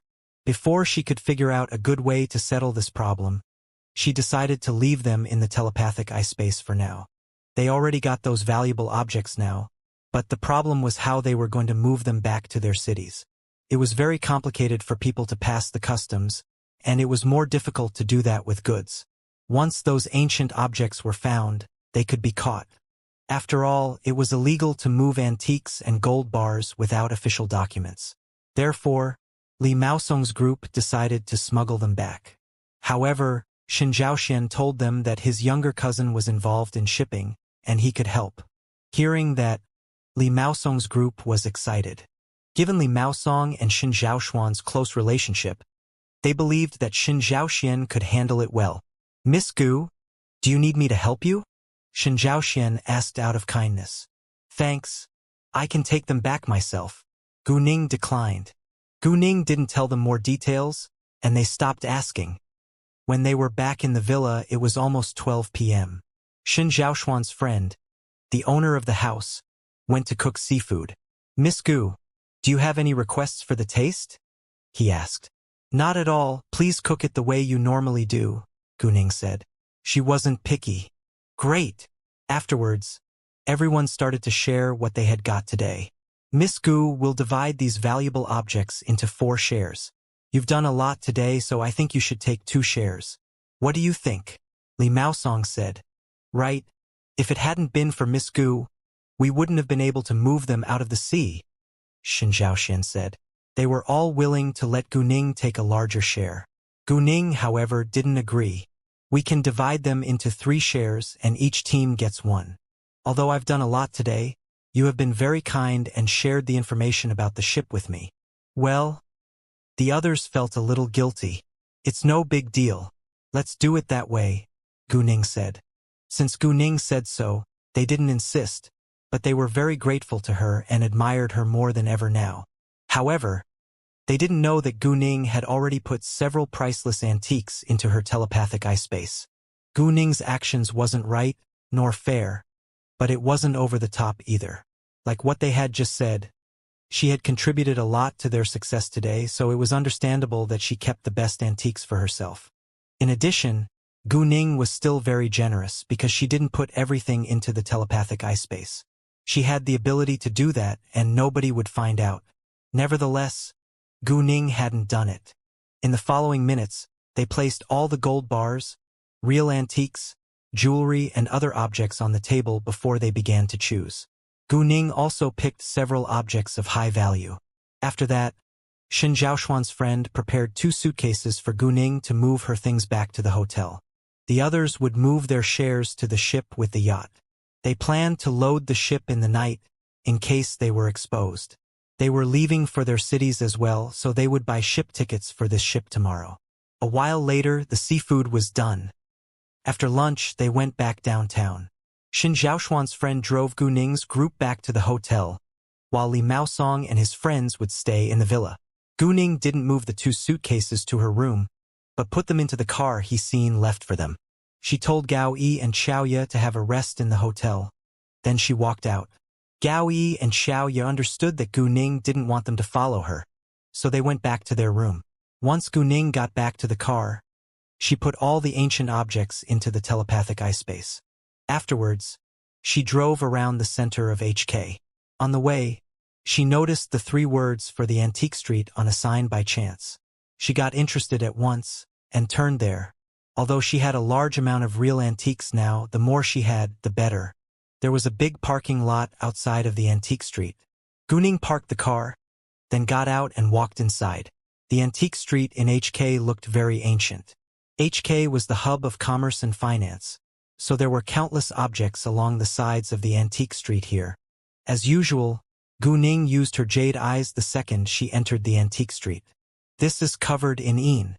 You can't buy it. You could be killed by this thing. All of a sudden, Gu Ning heard a loud male voice filled with anxiety.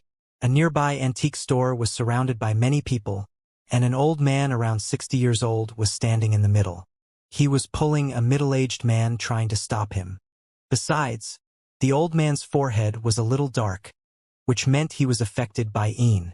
The old man also mentioned an antique which was covered in Yin. Gu Ning looked over and saw a blue and white porcelain vase placed on the counter. It was as big as a mineral water bottle, and it was real, but it was indeed covered in Yin.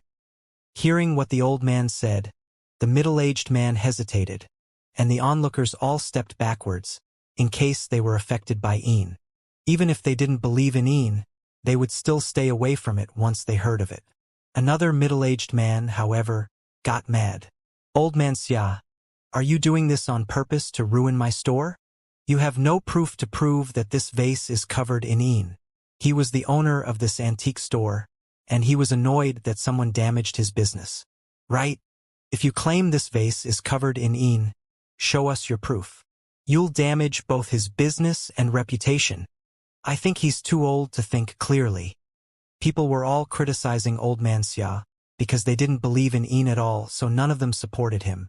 Old Man Xia was also angry, but he had to curb his anger in order to stop the tragedy from happening again. This blue and white porcelain vase belonged to me, and my health got worse and worse once I took it home. I planned to destroy it, but someone stole it, and it showed up at your store now. Hearing that, everyone looked at the owner of this antique store. They were suspicious whether the owner was the thief. The owner was in a rage at once. Old Man Xia, what do you mean? Do you mean I stole it from your home? I bought it from someone. Do you have any proof to prove that it belongs to you? His reputation would be ruined if people believed that he was a thief. Actually, he subconsciously believed what Old Man Xia had just told him, because Old Man Xia was an expert in antique appraisal. The owner of the antique store couldn't help but feel worried. He had heard before that some antiques could be covered in Yin after being placed with dead people for many years. Once a living human being touched something covered in Yin, he or she could be affected by it. Sometimes, the person might have nightmares and be unable to sleep well. When it got worse, the person's life could be in danger. It was obvious that Old Man Xia wasn't in a good condition now. Was he really affected by Yin because of this vase? Thinking of that, the owner of the antique store felt scared. He didn't dare to think further, and hoped that it wasn't true. I don't have any proof, but this vase is covered in Yin, and it must be destroyed. Saying that, Old Man Xia ran to the counter. He tried to grab the vase and smash it. However, just as he moved, the owner of the antique store stopped him. Even if Old Man Xia was right, the owner was reluctant to destroy this vase, which was worth several million yuan. Old Man Xia, if you really want to destroy it, buy it first. If you can't pay for it, it still belongs to me, and you don't have the right to smash it. The owner didn't care about this antique, but how much money he could make by selling it out. I don't have money, Old Man Xia said, feeling upset.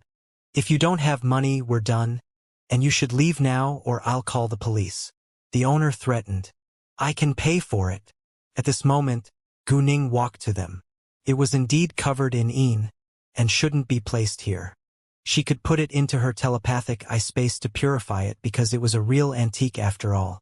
Gu Ning was unwilling to pay the market price for it, but wanted to pay a price which was a little higher than his purchase price. Once the news that it was covered in ine went abroad, it would be hard for the owner to sell it anyway, even if nobody believed it. Hearing that someone was going to buy it, people all turned to look at Guning and were amazed by her beauty, but they didn't think that Guning made the right decision. Nobody would be willing to pay so much money to destroy an antique. Old Man Xia didn't think so. Since Guning was willing to buy it, she couldn't lack money. Are you sure? The owner of this antique store asked with doubt. Guning looked very young, and she didn't seem to be very rich. Yeah. How much is it? Guning asked. 8 million yuan, the owner said. 8 million yuan? Guning sneered. Do you think this vase is still worth 8 million yuan now? Hearing that, the owner was displeased. He knew what Guning was talking about. Whether this blue and white porcelain vase was really covered in ine or not. He couldn't sell it at a high price after Old Man Xia's appearance. If he couldn't sell it to Guning right now, it would be difficult for him to sell it in the future. Well, 5 million yuan, the owner said. He gave Guning 3 million yuan off. Nevertheless, it was still too expensive in Guning's eyes. I can only offer you 1 million yuan. It didn't cost you much when you bought it, so you can still make a lot. You? The owner didn't expect that Guning would offer such a low price, because this blue and white porcelain vase was worth nearly 10 million yuan. Moreover, the owner got a little nervous because Guning hit the point that this vase just cost him 300,000 yuan when he bought it. The seller of the vase was an amateur, so the owner was able to buy it at a low price. Normally, the prices of antiques sold at an antique store were 1/3 or half lower than the original prices. Seeing the owner's reaction, Guning knew that it was very likely that she could buy it at a low price. Are you going to sell it or not? If you don't sell it to me right now, it'll be very hard for you to sell it in the future, Guning said. You? The owner glared at Guning. It was unacceptable in his eyes that he had to sell this vase which was worth nearly 10 million yuan at the price of only 1 million yuan. If it hadn't been for Old Man Xia, he wouldn't have been forced to do so. All of a sudden, the owner of this antique store turned to shout at Old Man Xia. Old Man Xia, are you satisfied now? You're dying now, so why do you have to ruin my business here? And you, he yelled at Guning afterwards. Don't you think it's over the top? This vase is worth nearly 10 million yuan, but you're only willing to pay me 1 million yuan just because he claimed that it's covered in ine. I think that you two are working together to extort me. I must call the police. After that, the owner took out his phone to call the police. Guning agreed with the owner on that.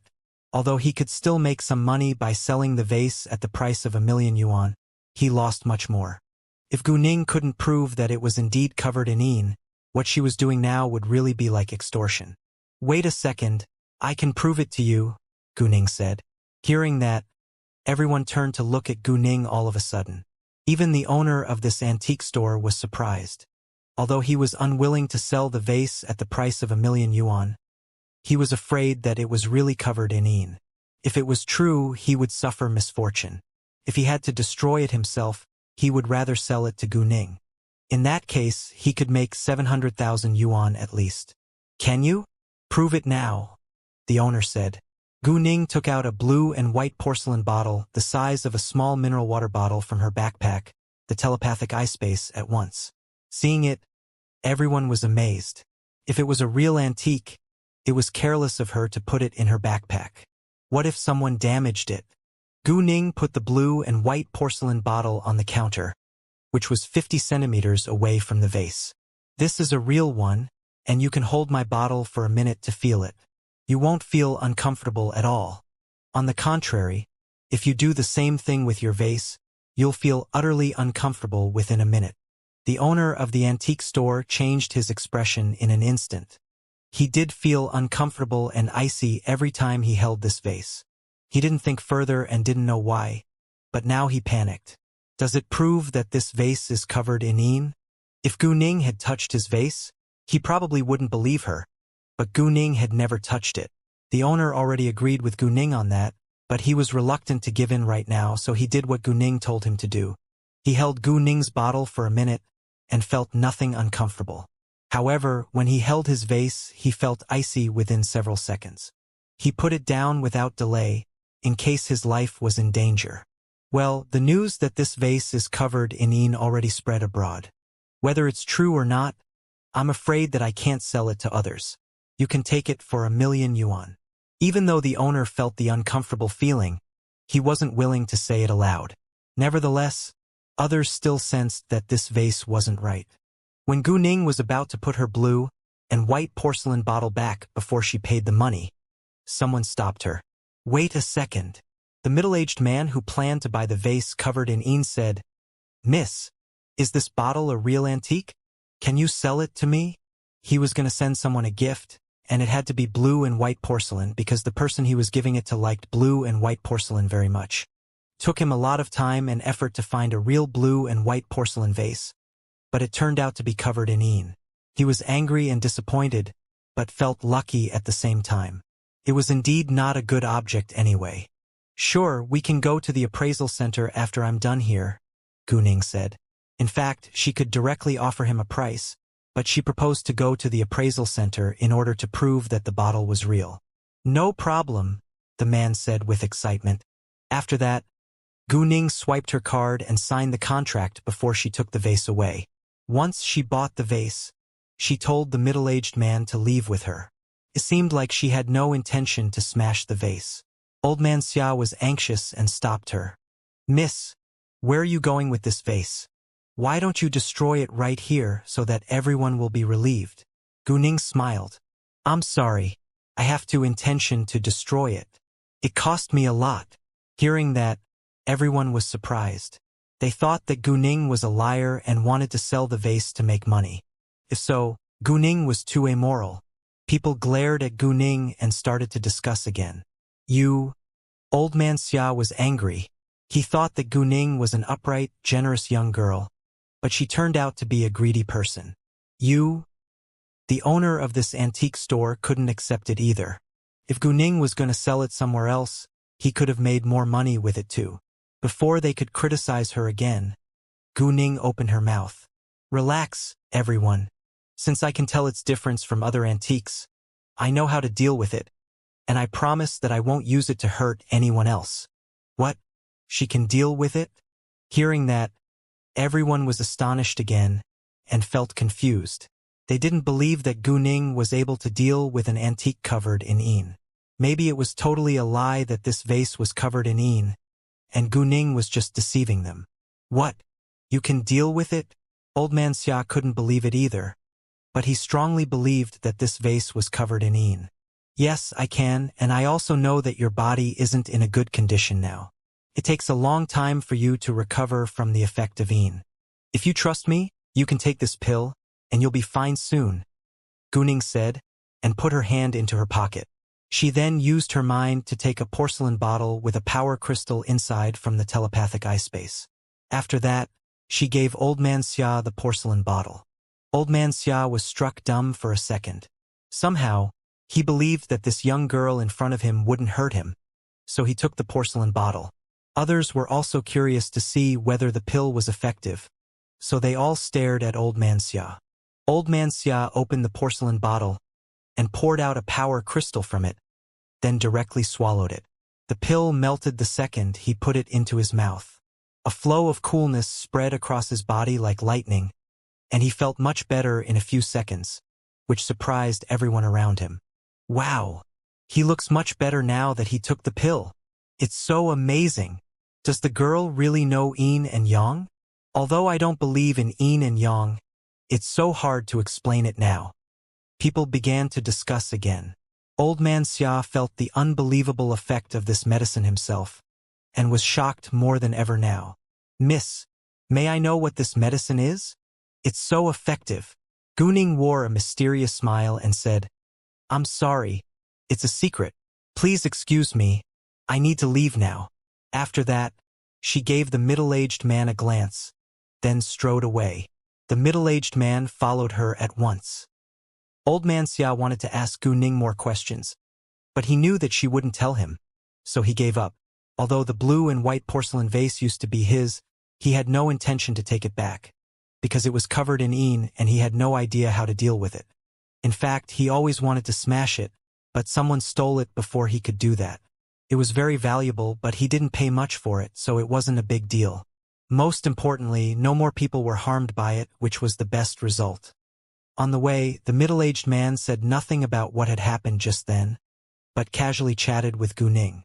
Sometimes, the less you knew, the better it was. "Miss, I think you're younger than 20, right?" the middle-aged man asked. "Yeah, I'm 18 now," Gu Ning said. Hearing that, the middle-aged man was surprised. "You should be a high school student, right?" "Yes. I'm a senior student and the National College Entrance Examination is 2 months away," Gu Ning replied. "Wow. You behave like a mature and stable adult, which amazes me," the middle-aged man complimented Gu Ning. "My kid is 17 this year, but all he knows is mobile games. He never studies hard, and I'm worried about his future." Gu Ning felt a little embarrassed. Even though her body was just 18 years old, her soul was already 27, so it was very normal that she behaved like a mature grown-up. "My surname is Gu. May I have your name?" Gu Zuhui, the middle-aged man, said. Hearing that, Gu Ning beamed. "What a coincidence! My surname is also Gu, and I'm Gu Ning." Gu Zuhui was slightly surprised. "It's rare to meet someone whose surname is Gu in HK. I wasn't born in HK," Gu Ning said. "I'm from City F." Gu Zuhui was more surprised. "You weren't born in HK? How come your HK dialect is so good?" Gu Zuhui talked in Mandarin now. They just communicated with each other in HK dialect. "Oh, I learned it from my friend who was born in HK." Gu Ning lied. Gu Zuhui nodded and didn't ask further. "I wasn't born in HK either, but I often come here for business," Gu Zuhui said. Gu Ning smiled but didn't say anything. While they walked to the appraisal center, Gu Ning didn't forget to use her jade eyes to scan those objects placed on the stands by the sides of the road. "Mr. Gu, please wait a moment," Gu Ning said, because she found a real antique. Gu Zuhui walked over behind her. He knew little about antiques, and only bought them with certificates issued by the appraisal center. If anyone dared to sell fake antiques with certificates, he would be charged double compensation. Therefore, no common antique stores dared to sell fake antiques with fake certificates. The real antique Gu Ning noticed was a Rohan Buddha decoration made of Hetan jade, and it was worth around 3 million yuan. "Hi, how much is this?" Gu Ning pointed at a random object. The owner of the stand gave Gu Ning a glance and showed disdain on his face, but his eyes lit up once Gu Zuhui showed up. Gu Zuhui dressed like a rich man, and the owner of the stand thought that Gu Ning must be his daughter. If the daughter liked it, her father would buy it for her. 10,000 yuan, the owner said. "This bracelet is made of colored glaze, and it'll be very beautiful on your wrist." 10,000 yuan was an absurdly high price for a fake object, because it was only worth 100 yuan. "How about this one?" Gu Ning pointed at the Rohan Buddha decoration this time. She didn't show her interest on her face at all. 30,000 yuan, the owner said. "Can it be lower?" Gu Ning asked. 20,000 yuan, that's it. It seemed that the owner of the stand disliked bargaining. "Fine, I'll take this one," Gu Ning said. Gu Ning took out her money and paid for the Rohan Buddha. Seeing that, Gu Zuhui realized that Gu Ning aimed to buy the Rohan Buddha from the very beginning. She had asked for the price of another object at first so that the owner of the stand didn't know which one was her target and wouldn't raise the price of the one which she really wanted to buy. She was so smart. After the deal, Gu Ning and Gu Zuhui continued to walk towards the appraisal center. Gu Zuhui didn't ask why Gu Ning bought the Rohan Buddha, because it was Gu Ning's personal choice. Gu Ning also enjoyed the way they got along with each other. After a short while, they arrived at the appraisal center. Gu Ning had put the vase into the telepathic eye space to remove the yin from it, and now she held her blue and white porcelain bottle in her hand. After appraisal, it was proved to be real and was worth 6 million yuan. Gu Zuhui didn't bother to bargain with Gu Ning and directly transferred her 6 million yuan. It was obvious that he didn't lack money. He had to be very rich, or he wouldn't have had the intention to buy the vase which cost nearly 10 million yuan. Since Gu Zuhui was a generous buyer, Gu Ning wouldn't be mean either, so she gave 1 million yuan back to him. Gu Zuhui was surprised because 1 million yuan was a lot too. However, Gu Ning insisted on giving him 1,000,000 yuan off, so Gu Zuhui accepted in the end and felt grateful. Afterwards, Gu Zuhui handed Gu Ning his name card. If she needed his help, he would do his best to help her. Gu Ning also exchanged her name card with him. It wasn't a bad thing to know another useful person after all. The two separated later. Gu Ning kept on walking along the antique street to see whether she could find more real antiques. After walking along the street, Gu Ning found another 2 real antiques. One was worth within 1,000,000 yuan, while the other was worth 2,000,000 yuan at the most. There was also a stone gambling street, so Gu Ning left for it. Although she had a lot of jade now, she wouldn't mind owning more of it. As long as she could find jade of high quality, she would buy it. The stone gambling street was a branch of the antique street, and it was about 30 meters long with dozens of stores. It was full of activity as well, especially outside of one store. There was a group of people surrounding its door, and something exciting seemed to be happening. Gu Ning walked over and saw a large jade raw material the size of a 28-inch suitcase. What are they doing? Gu Ning thought to herself. It turned out that the owner of this store decided to open this jade raw material and set a bet for it. People gambled on whether there was jade in it, and the odds were random. There were several odds as to the result that there was jade inside. If there was indeed jade in it, the odds were 5 to 1. Levels of the jade were divided into low level, medium level, high level, and top level, and the odds were 10 to 1. Medium low level and medium high level were both included in medium level. If anyone could tell the type of jade inside, the odds were 20 to 1. It was very difficult to do that, and the condition was that there had to be jade in it. Odds were 2 to 1 if they bet on the result that there was no jade inside, which was highly likely, so the numbers weren't high. Gu Ning was interested in the game. She had jade eyes after all, and she was able to know what was inside with a simple look. She used her jade eyes at once, and found a small piece of jade the size of a basketball in the large jade raw material. It was bright green and belonged to medium-level jade. According to its size, it was worth around 20,000,000 yuan. 31 people joined the game in all. 26 of them bet on the result that there was no jade inside, while only 5 people bet on the opposite. None of them knew what the level or type of the jade was. Gu Ning filled the bet card at the counter. Because a lot of money was involved in this gambling, she had to show her ID card. When the worker at the counter noticed that she came from City F, a touch of disdain flashed by his eyes. Gu Ning was displeased, but didn't say anything since the worker said nothing. Gu Ning bet 100,000 yuan on the type of the jade. It was gold wire jade.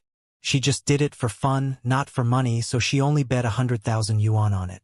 The odds were 20 to 1. If she won, she would get 2,000,000 yuan back, which wasn't much compared to the value of the jade in the large jade raw material. However, the worker at the counter was greatly surprised by her bet. 100,000 yuan was nothing in Gu Ning's eyes, but it was a lot for the worker. In addition, she was the only one who bet so much money on this game. Others all bet around several thousand yuan or dozens of thousands of yuan at the most. Most importantly, she bet on the highest odds. The worker at the counter thought that Gu Ning must be too dumb to spend her money well. He told his boss what Gu Ning had done, and his boss was also surprised. This girl is too generous. Anyway, it was a universally acknowledged truth that stone gambling was a highly risky activity. So they didn't believe that Gu Ning could win. They wouldn't refuse to make more money from it. 2 minutes later, a stone cutter started to draw lines and cut the large jade raw material. Once the machine began to move, everyone focused on it. Nobody was willing to lose money after all. As time went by, pieces of the outer layers of the large jade raw material were removed. No jade showed at all after a long while. Those who bet on the result that there was jade inside felt disappointed, but Gu Ning stayed calm. Gu Ning bet the most money on this game, so the worker at the counter paid more attention to her. He thought that she would be upset seeing no jade inside, but she didn't seem sad at all. In that case, the worker thought that she probably didn't care about her money. He refused to believe that Gu Ning would win, because she was just an ordinary girl in his eyes. However, Gu Ning already knew the result even before the game began. The stone cutter kept working on the jade raw material and half of it was cut off, but there still was no jade. However, the next second, a long line of green showed, and the stonecutter stopped at once. "Green shows!" he shouted with excitement. Hearing that, those who bet on the result that there was jade inside cheered with happiness. "Green shows! Green finally shows!" As for the others who bet on the opposite result, they felt utterly disappointed. "How come the green shows right now? It's so annoying." They thought that they were going to win, but they lost in the end. The owner of the store was relieved instead. Without a doubt, he hoped that there could be jade inside, otherwise he would lose a lot of money. It's a piece of medium-level jade of the gold wire type. The stonecutter cleaned the jade and got more excited the second he recognized its type. It was difficult to cut out a medium-level jade after all. Hearing that, the owner of the store wasn't excited, but turned to look at Gu Ning with astonishment. So did the worker at the counter. Gu Ning precisely bet on the gold wire type. How did she get to know that? Is she just unusually lucky? However, Gu Ning looked so calm when she heard that jade of the gold wire type was cut out. It seemed like she already knew the result. The owner of the store had mixed emotions. He wanted to ask Gu Ning for the reason, but he knew she wouldn't tell him. As promised, he had to give her 2 million yuan since she won the game. A while later, the jade was placed on the table. The result was out and people went to get their money. Gu Ning stood at the end of the line. She wasn't in a hurry. Those who had bet dozens of thousands of yuan on it now got a lot more back. When the worker at the counter saw Gu Ning coming, he didn't dare to show any disdain towards her at all this time. "Please transfer the money to my account," Gu Ning said, and showed him her bank account. "No problem," he said. After that, the owner of the store still asked her, "Miss, may I know how you knew that there was a piece of gold wire jade inside?" "I'm just lucky," Gu Ning said. The owner felt a little disappointed hearing her answer, but didn't ask further. Gu Ning walked out later. She didn't leave the stone gambling street at once, but went to shop at other stores. She didn't go back to the hotel until she bought over 10 jade raw materials. She stopped the car at the entrance of the hotel, and a valet parker walked over without delay. Gu Ning gave him the car key, then walked inside. Right after she stepped into an elevator, Su Jinlin followed her. Gu Ning was struck dumb for a second when Su Jinlin showed up in her sight. She knew Su Jinlin, but not because of Su Jinshin. She got to know him in her previous incarnation. Su Jinlin, however, failed to recognize her. He didn't know that she was the girl who had been involved in the violent fight outside the hotel last night. If Chao Ye and Gao Yi were here too, he would probably remember. "Miss, do you know me?" Su Jinlin asked Gu Ning, seeing her surprised face. They were in HK now, so Su Jinlin thought that Gu Ning was a local citizen as well, and he talked to her in HK dialect. "Why do you think that I know you?" Gu Ning replied in HK dialect. "I knew it from your reaction when you saw me at first," Su Jinlin said with confidence. "Oh, I just felt like you resemble my friend," Gu Ning said. "Really? Is that a pickup line?" Su Jinlin smiled attractively. Gu Ning pulled her lips and rolled her eyes. "Come on, you talk to me first.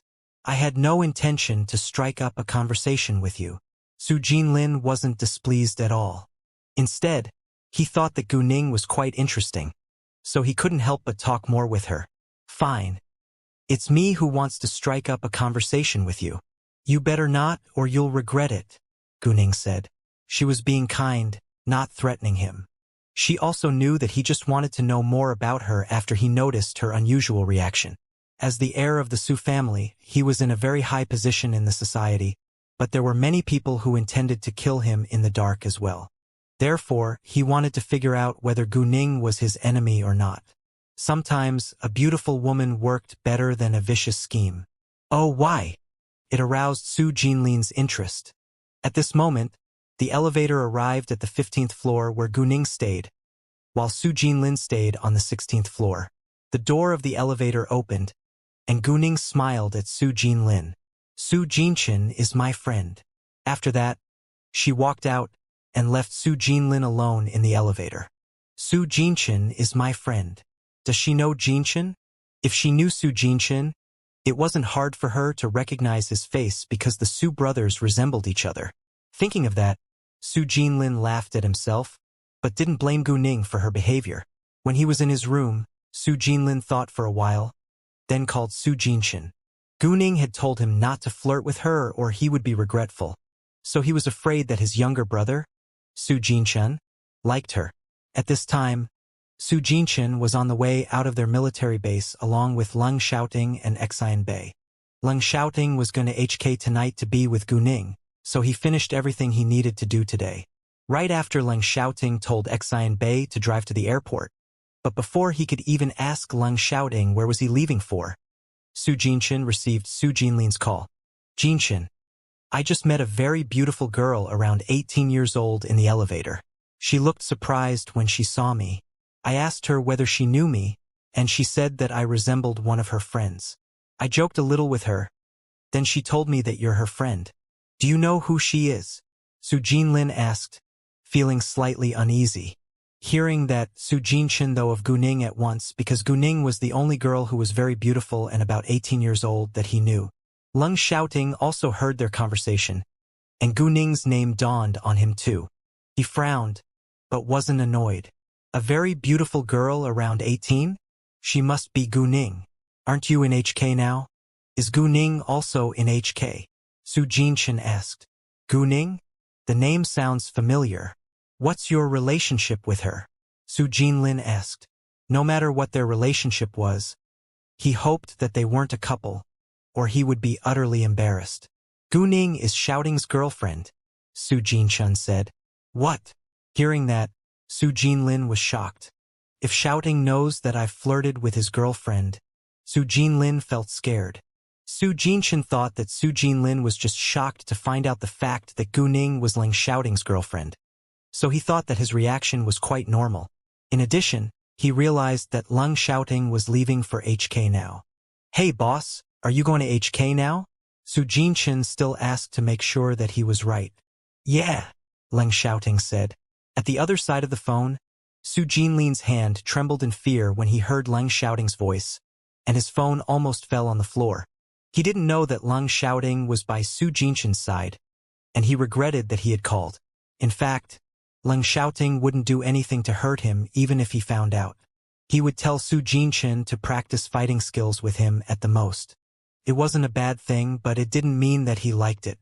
Although he didn't serve in the army, he, as a key member in an influential family, was in a much more dangerous situation than normal people, so he needed to learn and practice martial arts. However, he was still barely comparable to Su Jinshan, who was a professional soldier. Besides, with Leng Xiaoting's order, Su Jinshan wouldn't treat him gently. He would probably have to lie in bed for a couple of days. It had happened before, and it left a mental scar on him. I gotta go, bye. Su Jinlin hung up at once, then released a long breath. The moment he hung up, his phone rang again, which scared him. He thought that it was Su Jinshan calling, but the caller turned out to be Gong Zihan. If others saw him, the heir of the Su family, behaving like that, they would be amused and laugh at him, but there was nothing he could do about it. He only hoped that Gu Ning wouldn't complain to Leng Xiaoting, or he would be punished without a doubt. Gu Ning took a shower and changed her clothing before she went to the dining hall when it was almost 6 p.m. Coincidentally, she ran into Su Jinlin again in the elevator, and Gong Zihan was there as well. Su Jinlin was struck dumb for a second after seeing Gu Ning, then panicked a little. Gu Ning smiled at him, but said nothing. Gong Zihan, on the other hand, was confused by them. Miss Gu, I'm so sorry for what I did. Please don't complain about it to Xiaoting. I swear I had no intention to do anything to you, Su Jinlin said, in case Leng Xiaoting punished him. Although Su Jinlin was the heir of the Su family, he was totally different from those arrogant young men who were also born in super-rich families. He was very easygoing and kind to his family members and friends. When he faced strangers, he was cold and stayed aloof, but he was like a cunning fox in front of his enemies. Gu Ning was a stranger too, but she was Leng Xiaoting's girlfriend, so she was also his friend to some extent. There was no need for him to purposely keep a distance from her. Gong Zihan was surprised to hear that. He was curious, but it was obviously not a good time to ask Su Jinlin now. Of course I won't. It's not a big deal. But why are you so afraid of him? Gu Ning asked with a smile. She wasn't surprised that Su Jinlin knew about her relationship with Leng Xiaoting. He must have asked Su Jinshin. Su Jinlin was relieved when Gu Ning forgave him, but he felt a little embarrassed hearing her question. I'm not afraid of him, but we're close brothers. I don't want to annoy him. He sounded serious. Gu Ning just smiled, but said nothing. Afterwards, Su Jinlin suddenly saw Gao Yi and Xiao Ye standing behind Gu Ning. He recognized them at once, and was surprised again. Miss Gu, did you have a fight outside this hotel last night? He asked. Although it was a question, he already had the answer. However, he couldn't believe that Gu Ning was so good at martial arts. She was only 18. Everyone would be shocked to know that. Yeah. Gu Ning nodded. He must have witnessed the fight. Wow. Outstanding people always gather together, Su Jinlin said. He was talking about Leng Xiaoting. Miss Gu, please stay alert and be careful these days. They're members of the gang after all, Gong Zihin said out of kindness. He never bothered to get involved in others' personal affairs, but he was willing to remind Gu Ning to be cautious since she and Su Jinlin were acquaintances. Thanks, I will, Gu Ning said. The elevator stopped at the 3rd floor, and Gu Ning waved goodbye to Su Jinlin along with Gong Zihin. Hey, what happened between you two? Gong Zihin asked Su Jinlin once Gu Ning was gone. Su Jinlin sighed, then told him everything. Gong Zihin laughed out loud afterwards. Seriously? It's so funny. Who is Leng Xiaoting? It seems that you're very afraid of him, Gong Zihin asked again. He's the eldest grandson of the Leng family in the capital and senior to Jinshin, and he always keeps a distance from women. If he finds out that I've struck up a conversation with his girlfriend, he'll tell Jinshin to practice fighting skills with me. I'll be punched to the ground, Su Jinlin said in fear. The eldest grandson of the Leng family? Gong Zihin was greatly surprised. He knew that the Leng family and the Su family were allies for generations, and he had heard of the cold eldest grandson of the Leng family. And the most admirable thing was that Leng Xiaoting became a major general at such an early age, which had never happened before. That was all Gong Zihin knew about Leng Xiaoting. When Gu Ning and her bodyguards walked into the booked private room, she received Leng Xiaoting's call. He was in the airport of the capital now, and would arrive at HK around 10:30 p.m. Gu Ning would pick him up later. She didn't remember that she had planned to visit the small island until all the dishes were placed on the table. However, since she forgot, she gave it up. In the He family's house. Zhuo Jiankui dined in the He family's house that afternoon. However, only He Xin and He Hongjie were aware that Gu Ning was going to help them. The moment Zhuo Jiankui was gone after dinner, He Hongjie told He Xin to come have a talk in his study. You're right. Jiankui does maintain a secret relationship with Hong Yuefei, and he has even met He Hongyuan in private, He Hongjie said in a cold tone. Hearing that, He Xin was annoyed, but she wasn't surprised. Father, you treat him so well, but he still wants to steal our family business, He Xin said in anger. Maybe he thinks that I'm doomed this time, so he wants to join another party.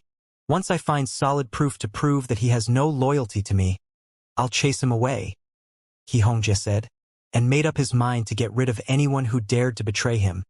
Hong Yuefei stayed in the hospital for a whole day, and He Ishi was by his side to help him get out of bed and walk. Because of the pain all around his body, he couldn't do anything and easily lost his temper. He Ishi felt aggrieved and displeased, but had to tolerate it. Once Hong Yuefei was able to walk, he left the hospital and went back home. It was a torture for him to stay in the hospital. Hong Yuefei was prurient with strong sexual desire. He felt utterly uncomfortable if he didn't have sex for a day. So he forced He Ishi to help him out with her hands and mouth the second they were home. It took her almost an hour to please Hong Yuefei. A while later, He Ishi's father called her to come home because the gambling competition would be held tomorrow, and he needed to discuss something with her. When He Ishi was absent, Hong Yuefei called one of his mistresses. He couldn't live a day without a woman. Around 9:50 p.m., Gu Ning left for the airport, and she drove alone there. Before she left, she told Gao Yi and Xiao Ye that she wouldn't come back tonight.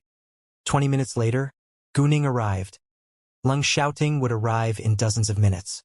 Gu Ning found herself a seat in the arrival hall and played on her phone, reading the news. Her name was still on the hottest topics list, but gradually moved down. A lot of gossip about celebrities' behavior and private lives replaced her name. Celebrities needed attention, and they often hired an internet water army to help them attract people's attention. Only a few pieces of news were put on the list by real internet users' frequent searches, like the news on Gu Ning. Gu Ning read the news for a while, then heard an excited discussion about something she knew. I can't wait for it. I'll finally get my favorite cozy in 10 minutes. I can't either. I thought that it was a brand without much fame and isn't reliable, but it turns out to be so effective. I just used several of its facial masks, and my skin is much better now. Thanks to Faye, we don't need to fly to the capital. Right, if Faye didn't bring some for us, I would fly to the capital myself. I hope Cozy can soon be put on the market of HK so that we can buy it here. I have the same idea. Gu Ning was happy to hear that people liked her products, and Cozy would be available on the market of HK sooner or later. In fact, she was going to build Cozy into an international brand. Cozy was already placed on shelves of many skincare product stores and shopping malls. Customers held doubts in the beginning, but they soon fell in love with it. Gu Ning kept on surfing on social media and found that Cozy was ranked 5th on the hottest topics list about skincare products. She clicked it and began to read the posts and comments about Cozy. Although Cozy was still a new brand, 99% of its customers approved of it. Moreover, its customers were very loyal to it. In a plane, it was being broadcast from the radio that the flight was going to land in a minute, and Leng Xiaoting couldn't wait a second longer to see Gu Ning. They hadn't seen each other for just a few days, but he missed her so much. If it was possible, he would stay with Gu Ning 24/7, but he knew that it was unlikely to happen, because they had to deal with their own business. Leng Xiaoting sat on the aisle seat in the first class, and there was a woman wearing a baseball cap and sunglasses in another aisle seat in the same row as him. The woman fixed her eyes on Leng Xiaoting. Leng Xiaoting could feel it, but said nothing because the woman seemed kind. Even though she was wearing a pair of large sunglasses and nobody could see her eyes, nor most of her face, it wasn't hard to notice that she was a beauty. A baseball cap along with sunglasses were the basic accessories of a star. The woman was indeed a star. She stared at Leng Xiaoting all the time because he was too attractive, and she couldn't move her eyes away from him. In addition, he sat in the first class too, and dressed in designer brands. It was obvious that he was very rich. No single woman wouldn't be attracted to a handsome, rich young man. The female star admired Leng Xiaoting, but she couldn't strike up a conversation with him because of her identity and her agent's warning. Her agent was a woman who was 30 years old or so and sat right next to her. She was a woman as well, so she understood that the female star couldn't resist the handsome young man's charm. Even she, who was a married woman, couldn't help but glanced at Leng Xiaoting. However, the female star had to keep a distance away from other people for the sake of her image and reputation. If the paparazzi caught her and made up some gossip about her private life, it would damage her career. A star had to pay with his or her freedom if they wanted fame and money. Once their reputation was damaged, their career was doomed. Seeing that the plane was about to land, the female star felt utterly disappointed. A minute later, the plane landed at the airport of HK, and Leng Xiaoting called Gu Ning the second he got off it. He didn't have any baggage, so he directly walked out, while the female star had to get her suitcase. Therefore, their first short meeting came to an end. In the arrival hall, a group of fans were waiting for their idol. The moment Leng Xiaoting showed up, they yelled with surprise. "Wow, he's so handsome. Is he a star or something?" "No idea, but I'm his fan now. I don't think he could be a star, but more like a rich heir. No matter who he is, he's my type." Gu Ning felt proud of her popular boyfriend and didn't feel jealous at all. She only felt jealous when other women tried to steal him away from her. Some fans ran towards Leng Xiaoting at once, and they wanted to take photos with him, but he gave them a cold glance when they came near. Those girls were scared and stopped without delay. At this moment, Gu Ning walked to him and Leng Xiaoting put on a gentle smile, then left holding her hand. Even though those girls felt frightened by his cold glance, they weren't mad at all. Instead, they thought that he was more attractive than ever. Especially when he saw Gu Ning and his eyes became tender in an instant. Those girls were amazed by the scene. Not only them, but others in the hall were also attracted by the loving couple. They must be a couple. I'm so jealous of the girl. I wished I could have a boyfriend like him. I think he's the kind of man every woman wants. I agree. Gu Ning and Leng Xiaoting went to the parking lot later. You're indeed popular, Gu Ning joked. I should wear a mask. Leng Xiaoting didn't like to be popular. Haha. Gu Ning laughed a little.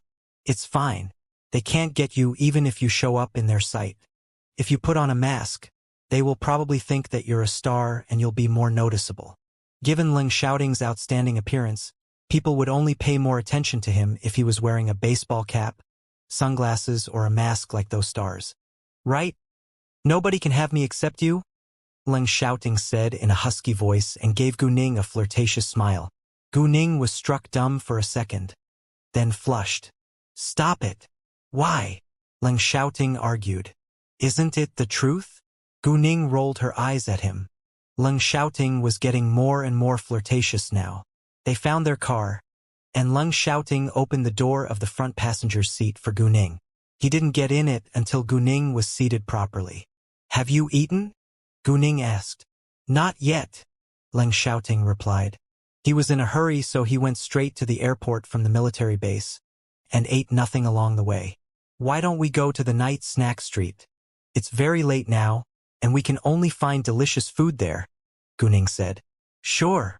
Leng Xiaoting wasn't picky when it came to food. HK wasn't a big city, so they soon arrived at the night snack street. It was full of activity and crowded. Gu Ning and Leng Xiaoting parked the car before they walked inside. Since it was crowded, all kinds of people were enjoying night snacks there. Along the way, many men who had drunk a little whistled at Gu Ning, trying to flirt with her, but most of them were stopped by Leng Xiaoting's cold glance. However, some still ignored him. A young man who claimed to be the third son of the Zhan family leered at Gu Ning, and loudly said to others that he could provide her with a good life if she was willing to satisfy his sexual needs. This time, not only did Gu Ning feel humiliated, but Leng Xiaoting was also furious. No man could accept that his beloved girl was sexually insulted by another man in a public place. Therefore, the second the young man finished his sentences, Leng Xiaoting kicked his stomach with great force. The young man was kicked away and didn't fall on the ground until his body flew 3 meters away in the air.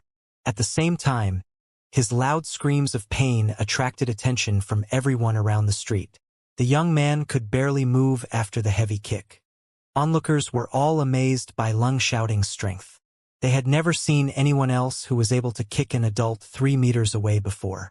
Afterwards, they were all surprised that Leng Xiaoting dared to hurt the young man who was the third son of the Zhan family. The Zhan family was an influential family in HK after all. Nevertheless, the third son of the Zhan family was notorious for his strong sexual desire and disrespect for women. In that case, nobody showed any sympathy for him. Instead, they all stood aside watching the scene.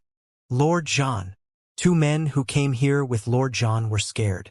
If anything bad happened to Lord Zhan, the Zhan family would blame them for everything without doubt.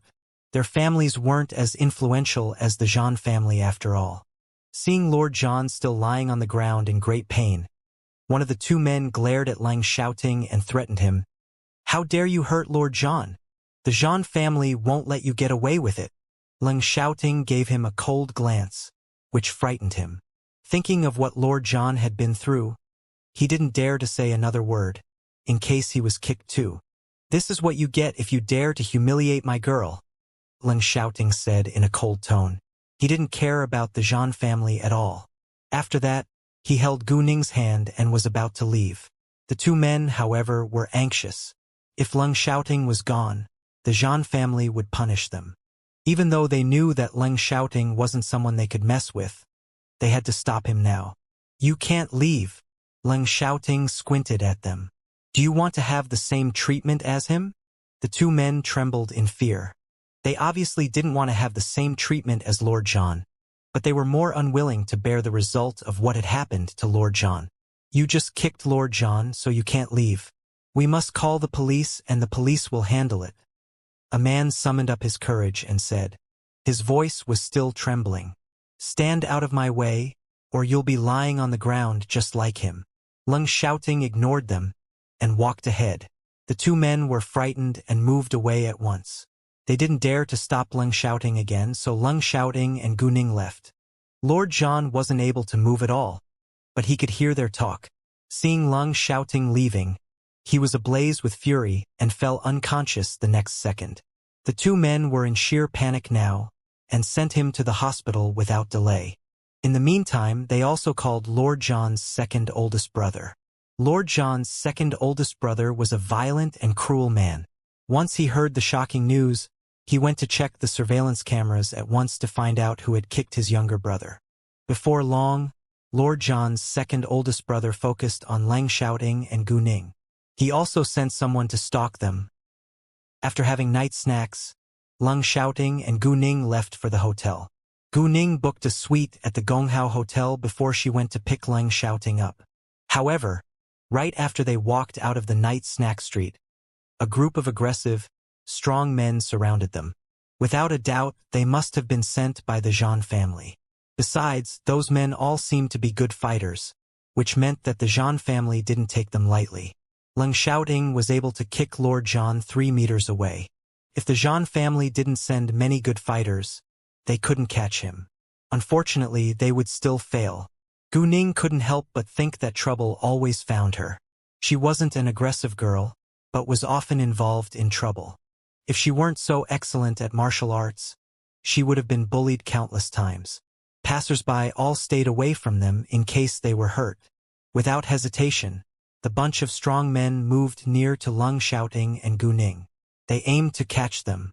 The moment they moved, Lung Shouting and Gu Ning attacked them as well. Someone called the police at once, but the police station refused to deal with it for the sake of Lord John. Onlookers were all worried that Gu Ning and Lung Shouting would be injured soon. However, to their surprise, the bunch of men was soon beaten down. It turned out that Lung Shouting and Gu Ning were much better than those men in a fight. Within several minutes, Lung Shouting and Gu Ning beat each of those strong men down. The two of them defeated over a dozen men in a violent fight. Once those men were beaten down on the ground, they could barely get back to their feet. Seeing that, everyone was shocked. I have no intention to act against the Zhan family, but Lord John disrespected me first. We just taught him a lesson. If he wants to cause us trouble again, we won't be polite to him either, Gu Ning said in a cold tone. Although she didn't have many connections in HK, it didn't mean that she couldn't do anything about it. In fact, there was no need for her to deal with it on her own. She could directly set the evil Jiao free, and it could ruin the whole HK, including the Zhan family. Gu Ning already thought of an idea to use the evil Jiao to her advantage, and she was about to do so. The evil Jiao needed magical power for its inner discipline, so she could tempt it to help her with magical power. As for the male ghost, Gu Ning hadn't thought of a good idea to deal with it yet. If she failed to figure out a way, she would destroy it. Whether it was a good ghost or a bad one, it wasn't right for it to stay in this world. In addition, she had already taken away what it wanted to protect. Even if she set it free, it wouldn't let her get away with it. After that, Gu Ning held Lung Shouting's hand, walking away. When Gu Ning and Lung Shouting were gone, the leader of those men called Lord John's second oldest brother at once and told him the result. Lord John's second oldest brother was astonished by it, and believed that they couldn't be common visitors. If Lung Shouting and Gu Ning were common visitors, they wouldn't be so good at fighting. Thinking of that, Lord John's second oldest brother hesitated. Although he was displeased that Gu Ning threatened him, he knew that he shouldn't cause trouble for his family. Anyway, he should learn more information about them first. Speaking of information on Gu Ning, Hong Yuehuan also got it an hour earlier. He was shocked to find out that Gu Ning was only 18 after reading the news about her on the internet. Given Gu Ning's outstanding ability and great achievements, no one was willing to mess with her. It wasn't easy to maintain a good relationship with her either. The moment Gu Ning and Lung Shouting were back in their room, Ling Xiaoting pressed her down on the bed, and they began to make love in the following hours. The next morning, both Gu Ning and Ling Xiaoting stayed in bed late, because they had nothing important to do. And precisely because of that, Ling Xiaoting had sex with Gu Ning once more. Luckily, Gu Ning was full of energy, or she wouldn't be able to get out of the bed. Around 10 a.m., Gu Ning received He-Sin's call. He-Sin would come to pick her up at 12:30 p.m. It was still early, but she had to tell Gu Ning earlier than the appointed time. After hanging up the call with He-Sin, Gu Ning and Ling Xiaoting got up. Gu Ning had told He-Sin that she was unwilling to show up with her real identity, because she didn't want her family to know about it. Therefore, she decided to disguise herself and used the name Tang Aining. He-Sin understood and agreed. In that case, Gu Ning began to put on makeup and dress herself like Tang Aining after she left the bed. Looking at the attractive, mature Gu Ning, Ling Xiaoting almost lost control of himself again. They called Gao Yi and Xiao Ye to join them for breakfast. When they met Ling Xiaoting, Gao Yi and Xiao Ye greeted him with respect. "Nice to see you again, Lord Lung." After breakfast, it was just 12 p.m. Gu Ning told Xiao Ye to buy 3 pairs of sunglasses. Except for Gu Ning, each of them would wear sunglasses. "You can be my bodyguards, and the sunglasses can cover your faces," Gu Ning said. The 3 of them were all in black today, so it was very suitable for them to be Gu Ning's bodyguards. Ling Xiaoting had a special identity, but he insisted on going there with Gu Ning, so he had to disguise himself too. Even though Ling Xiaoting didn't care much about it, Gu Ning had to take care of him. "No problem," they said. Since it was Gu Ning's arrangement, Ling Xiaoting wouldn't reject. He-Sin called Gu Ning again at 12:30 p.m. She arrived at the hotel 10 minutes earlier, but didn't call Gu Ning until it was the appointed time. When she saw Gu Ning, He-Sin was greatly surprised and almost didn't recognize her. Gu Ning had changed a lot. If it weren't for Gao Yi and Xiao Ye who stood behind her, He-Sin wouldn't know that she was Gu Ning. "She's changed so much," He-Sin thought to herself. When He-Sin's sight fell on another man by Gu Ning's side, she was stunned by his handsome appearance. "Miss Gu, who is he?" He-Sin asked Gu Ning. He-Sin asked that question only to make sure that the new face was reliable because they were going to a very special meeting. Gu Ning also understood. "He's my boyfriend. Please don't worry about it," Gu Ning said with a smile. He-Sin relaxed and left with them. She had driven alone to pick Gu Ning up as usual, and the car was a MPV. 20 minutes later, they arrived at the casino, which was under control of the He family. It was also the largest casino in HK, but it was still not as good as the one in City M. City M was one of the top 4 gambling cities in the world after all, which was the real heaven of gamblers.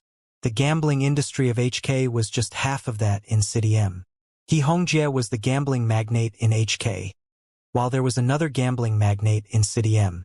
The gambling magnate of City M was also more influential than He Hongjie, but they minded their own business.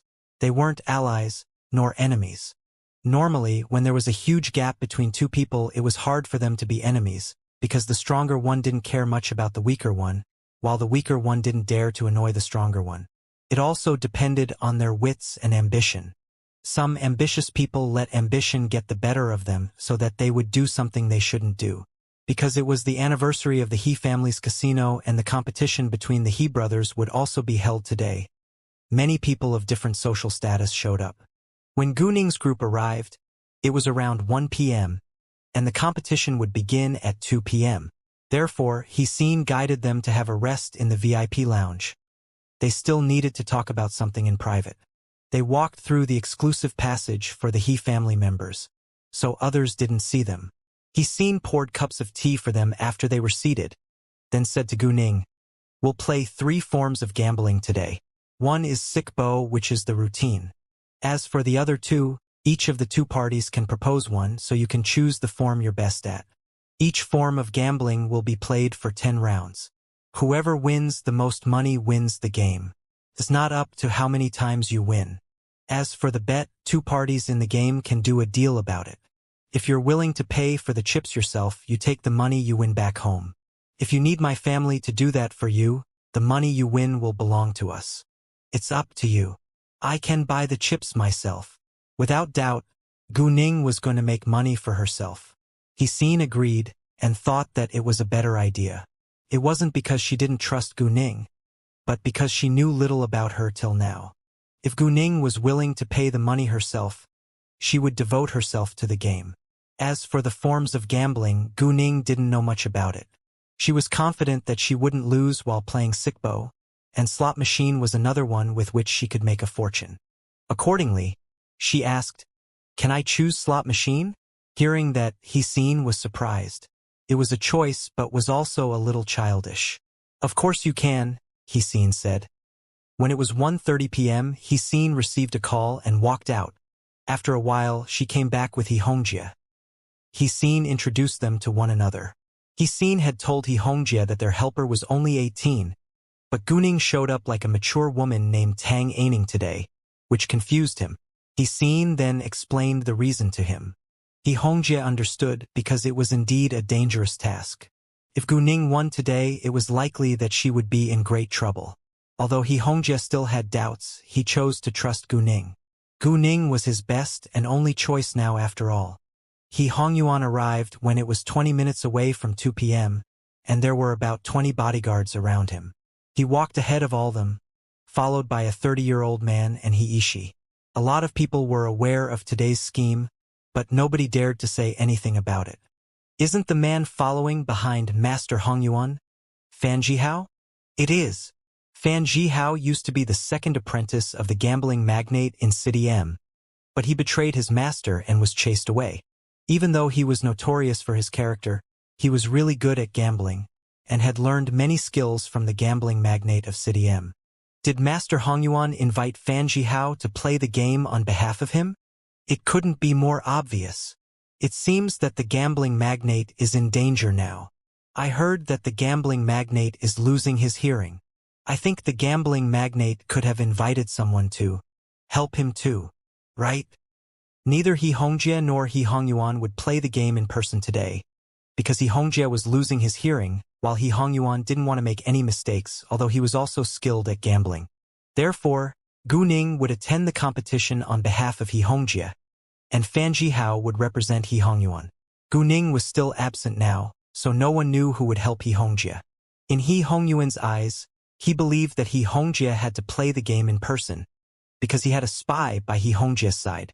What he didn't know was that the spy was already exposed, and He Hongjie told them that he would play the game in person on purpose to cover his real plan. He Hongyuan and the others sat at the right side of the central gambling table in the hall. Fan Jihao was seated in the middle of the first row, and He Hongyuan along with He Ishi sat at his sides. This gambling table was set for today's game. "Where is He Hongjie? Why is he still absent?" He Hongyuan said loudly. He made it sound like He Hongjie was scared of him. "Master Hongyuan, why rush? It's not 2 p.m. yet." At this moment, a man in his early 30s walked over. He was the eldest son of the He family, He Ishao. He Ishao didn't seem worried or nervous at all, not because he was able to calm himself down, but because his father just told him that they had invited a talented gambler to help them out today. Although they weren't sure that she was going to win today, they were confident. He Hongyuan was He Ishao's uncle, but He Ishao called him Master Hongyuan ever since they became enemies. "It has nothing to do with time but manners," He Hongyuan said. In fact, he couldn't wait a second longer to take over the He family's business. "Isn't it polite enough that I, the eldest son of the He family, came here to welcome you in person?" He Ishao cocked his eyebrow. He Hongyuan compressed his lips and remained silent. It was obviously polite enough that the eldest son of the He family came to welcome them in person. "Lord He, may I know whether Master Hongjie will attend today's competition in person?" someone asked. The game was about to begin, so it wasn't an inappropriate question. "I heard Master Hongjie is losing his hearing. Is he all right?" someone asked with concern. "Who knows?" He Ishao replied with a resigned look. Seeing He Ishao's reaction, He Hongyuan was more pleased. He believed that nobody was going to help He Hongjie.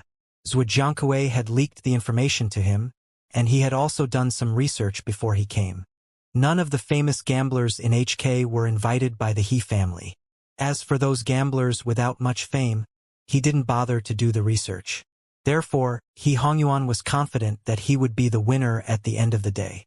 Well, if it weren't for the fact that Hongjie is losing his hearing and Xiang is missing, I wouldn't hold today's competition for the future of the He family. He Hongyuan sighed and played innocent. Even though it was all a scheme, it didn't mean that he was willing to take responsibility, because it would damage his reputation once the news went abroad.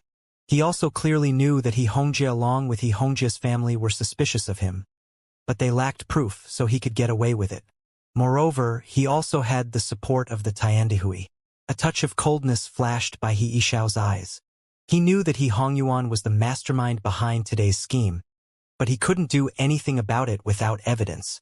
It wasn't difficult to kill He Hongyuan, but his second younger brother was still in the hands of the Tiandihui which supported He Hongyuan. Most people knew nothing about it, so they jumped to conclusions from insignificant evidence and believed that He Hongyuan was a good, kind person. Only a few people had heard of the shocking secret, but none of them dared to say a word. Only several old friends of the He family were willing to give them a helping hand, but He Hongjie declined them, because he didn't want them to be involved in this mess. The Tiandihui was a well-known, cruel gang after all. Master Hongyuan is really kind and considerate. You're a member of the He family as well, and there is nothing wrong with it if you lead the family business, someone said. I agree. Some people agreed on that. He Yishao ignored them, and waited to see the result with patience. A while later, Hong Yuehuan walked inside. He came here not to support He Hongyuan, but to appreciate today's competition. Not many people knew the relationship between the Tiandihui and He Hongyuan, so some thought that he showed up for the sake of the He family. Most people only knew that He Hongjie maintained a good relationship with the Tiandihui. Although He Hongjie had a good relationship with the Tiandihui had to stand away from the He family's family issues. Nice to see you, Lord Hong. Please have a seat. He Yishao welcomed Hong Yuehuan. In fact, they used to be close, but now He Yishao kept a distance away from Hong Yuehuan. However, as the heir of the Tiandihui, Hong Yuehuan was left no choice. From his personal perspective, he hoped that He Hongjie could lead the He family's business as usual, but the Tiandihui must make allowances for themselves. Benefits were always placed ahead of private relationships in business. Nice to see you again, Lord He, Hong Yuehuan said. Around 1:50 p.m., He Hongjie finally appeared along with many people, including Gu Ning. Once he showed up, everyone turned to look at him. Nobody paid attention to people by his sides. Gu Ning was just a woman, so she obviously wasn't the focus. However, to everyone's surprise, He Hongjie didn't sit in the middle seat of the first row, but let the woman occupy it. He and He Xin sat at the woman's sides, while the others were all standing behind them. Everyone was surprised by the scene. It was understandable that the He family invited another gambler to play the game on behalf of them, but the woman looked very young. He Hongyuan casually glanced at Zhuo Jiankui. He was questioning him in silence. Didn't Zhuo Jiankui tell him that He Hongjie would play the game in person? How come this woman replaced him? Is he deceiving me? Thinking of that, He Hongyuan disliked Zhuo Jiankui at once, but he hadn't figured out the truth yet, so he wasn't sure if it was Zhuo Jiankui's fault. This young woman wasn't on the list of famous gamblers in HK, so she should be either fresh or a mysterious gambling master. He Hongyuan refused to believe that the woman was a mysterious gambling master, because he thought that there was no one who didn't value wealth and fame in this world. Therefore, he didn't think that the woman was a match. Fan Jihao was the best gambler in his eyes. Zhuo Jiankui was also surprised to see Gu Ning, because He Hongjie had told him that he would play the game in person. All of a sudden, Zhuo Jiankui realized that he had already lost He Hongjie's trust. He Hongjie had probably found something out. Zhuo Jiankui panicked a little, but he still believed that he would be safe since he already sided with He Hongyuan. What he didn't know was that He Hongyuan was also suspicious of him now. Fan Jihao frowned with dissatisfaction when he found out that his competitor was a woman. He never respected women, and thought that women weren't qualified to compete against men. However, it wasn't up to him to make the decision now, so he could only show his disdain towards Gu Ning on his face. He Hongyuan stared at Gu Ning, trying to frighten her, but Gu Ning didn't bother to give him a glance, which annoyed him. How dare she ignore me? Lung shouting was displeased seeing their reaction, but he knew his role well, so he had to remain silent. Miss, what's your name? He Hongyuan asked in an arrogant tone. Tang Aining, Gu Ning said with pride. She wasn't afraid of them at all.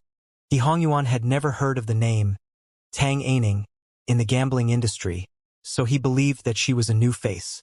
Miss Tang, where are you from? And how many years have you been involved in this industry? He Hongyuan asked again with obvious dislike. I don't think those questions have anything to do with today's competition, Gu Ning replied. I just casually asked. Why is Miss Tang so annoyed at me? I'm much older than you after all. Aren't you afraid that people will criticize your rude attitude towards an old man? He Hongyuan said. He blamed Gu Ning for everything. Oh, Master Hongyuan, if you really care about age and manners, why did you come here today to compete for the leading role in the He family? Aren't you a member of the He family too? Couldn't you assist Master Hongjie since he's losing his hearing? Aren't you afraid that people will criticize your ambition? Gu Ning asked. Hearing that, He Hongyuan was mad. He hit the table with his palm and stood up at once. Don't you dare say that again, he snapped at Gu Ning. Before Gu Ning could do anything, Leng shouting, Gao Yi and Xiaoye, who was standing behind her, fixed their eyes on He Hongyuan without delay to warn him not to shout at Gu Ning. Facing the three of them, He Hongyuan was a little scared. He was an ordinary man after all, while the three of them had killed countless times. Any one of them was able to make He Hongyuan feel utterly stressed. Not only He Hongyuan, but other people around him also felt the pressure. Gu Ning gave them a glance at this time, and they went back to normal. He Hongjie and the others who sat near Gu Ning were also surprised by their power. They couldn't believe that they were just bodyguards. After hearing Gu Ning's questions, everyone turned to look at He Hongyuan and thought about whether it was his scheme. He Hongyuan panicked a little, but still argued. Miss Tang, show us any proof if you're suspicious of me, otherwise it's slander. Hearing that, most people dumped their suspicions of He Hongyuan. It was indeed slander if there was no solid proof.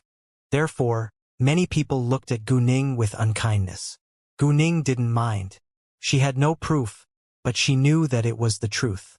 It's 2 p.m. now. Let's set the bet first. He Hongjie interrupted their argument. It was meaningless to argue over that topic now. He Hongyuan also dropped that topic. Although he was confident that they couldn't find any proof, he was reluctant to talk about it. Since it's about the future of the He family, I think that we should bet a lot of money on it. It'll be boring if the bet is a little. What do you think, Miss Tang? Fan Jihao wanted to take the initiative. He disrespected women, so he didn't think that Gu Ning could beat him. Even though Gu Ning was He Hongjie's guest, he still believed that he wouldn't lose to a woman. He was an arrogant man. Why not? How much do you want to bet on it? Tell me a number, Gu Ning said, and sounded even more arrogant than Fan Jihao. Fan Jihao was annoyed by Gu Ning's tone, and said, Very well. Why don't we bet 10 million around? Fan Jihao said a high number not only because Gu Ning annoyed him, but also because he was using his own money to play today's game. He believed that he could win, so he planned to make more money. Hearing the number, everyone was surprised. 10 million yuan was just the bet for a round, and it could turn out to be over 100 million yuan under the effect of the odds. Cool, Gu Ning said airily. Like 10 million yuan was merely nothing in her eyes. Fan Jihao, however, was displeased. He somehow had the feeling that Gu Ning thought 10 million yuan was very little, and he also had a sudden impulse to raise the bet. Nevertheless, 10 million yuan was indeed a lot, and it could become a much bigger number in the following game. Although he didn't think that he would lose, he should be careful. Both Gu Ning and Fan Jihao exchanged 50 chips with 500 million yuan, and the face value of each chip was 10 million yuan. Once the chips were in their pockets, the game began. The dealer lifted the dice cup and let both parties check it first. He didn't start the game until the dice cup was proved to be fine. The second the dice rolled in the dice cup, Fan Jihao focused on the sounds they made, while Gu Ning sat there at ease. It seemed like she wasn't paying attention to the dice cup at all. Seeing that, except for Lung shouting, Gao Yi, Xiaoye and He Xin, the others all doubted Gu Ning's behavior. Even he Hongjie didn't understand what Gu Ning was doing now. However, he still chose to trust He Xin's choice. Since He Xin believed that Gu Ning could help them, Gu Ning would help them. Zhuo Jiankui didn't know that the woman was Gu Ning. If he knew that, he would also believe that He Hongyuan was doomed to fail. He Hongyuan had also heard of Gu Ning from Zhuo Jiankui. Although he was amazed by her gambling skills, he had already sent the invitation letter to Fan Jihao, so it wasn't suitable for him to change the person. In addition, compared with Gu Ning, He Hongyuan was more willing to choose Fan Jihao, who was a famous gambler in HK. However, even though He Hongyuan didn't choose Gu Ning, he wouldn't allow He Xin to invite her. So he kept a close eye on He Xin, but found nothing. Why didn't he watch Gu Ning? He Hongyuan was influential in HK, but not in other cities, and Gu Ning had a close relationship with the Kirin gang after all, so he limited his behavior. He indeed had the support of the Tiandihui now, but he had to win today's game first to get their real help. Therefore, he didn't know that Gu Ning was in HK now, nor did he pay much attention to He Hongjie once he heard from Zhuo Jiankui that He Hongjie would join today's competition in person. In fact, he didn't have the ability to stop Gu Ning from helping He Hongjie even if he found out the truth. The dice cup fell on the table and they began to bet. Nevertheless, it was unavoidable that two people would lay the same bet if they could see each other's choice. In that case, they decided to write on a blank board in front of them before they revealed their choices at the same time. Fan Jihao wrote his choice down on the blank board with confidence.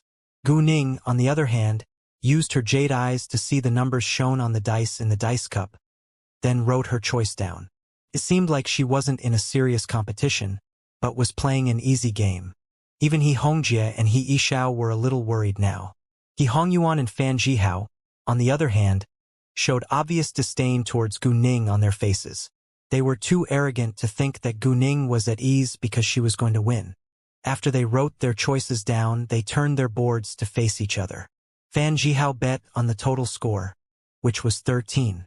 Gu Ning bet on the specific numbers, which were 2, 5, and 6. Seeing Gu Ning's board, Fan Jihao and the others frowned.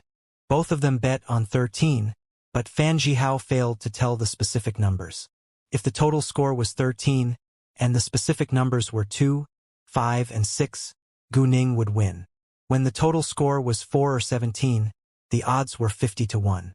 When the total score was 5 or 16, the odds were 18 to 1. When the total score was 6 or 15, the odds were 14 to 1. When the total score was 7 or 14, the odds were 12 to 1. When the total score was 8 or 13, the odds were 8 to 1. When the total score was 9, 10, 11, or 12, the odds were 6 to 1. Both Gu Ning and Fan Jihao bet on 13, so the odds were 8 to 1. If the total score in the dice cup was really 13, it would be a tie. However, Gu Ning told the specific numbers, so the odds doubled, and they were 16 to 1. In that case, even if Fan Jihao and Gu Ning were both right on the total score, Fan Jihao still had to pay Gu Ning 80 million yuan. On the contrary, if Gu Ning was wrong with the specific numbers, the odds would be half higher, and she had to pay Fan Jihao 40 million yuan. Many people thought that it was highly possible that the total score was 13 in the dice cup, but nobody knew the specific numbers. The dealer uncovered the dice cup afterwards, and the numbers were 2, 5, 6. Therefore, Gu Ning won, which shocked everyone. He Xin trusted Gu Ning, but she was still nervous because today's competition was very important. She didn't relax until Gu Ning won the first round. He Hongjie and the others who doubted Gu Ning before also relaxed now. He Hongyuan, without doubt, was mad after seeing the result. No matter how surprised they were, Gu Ning stayed calm as usual. It seemed like she already knew the result. After the first round, He Hongyuan and Fan Jihao had to take Gu Ning seriously. The second round soon began. Fan Jihao bet on 5, 5, 5, which was alls. Gu Ning did the same thing. The second round was a tie.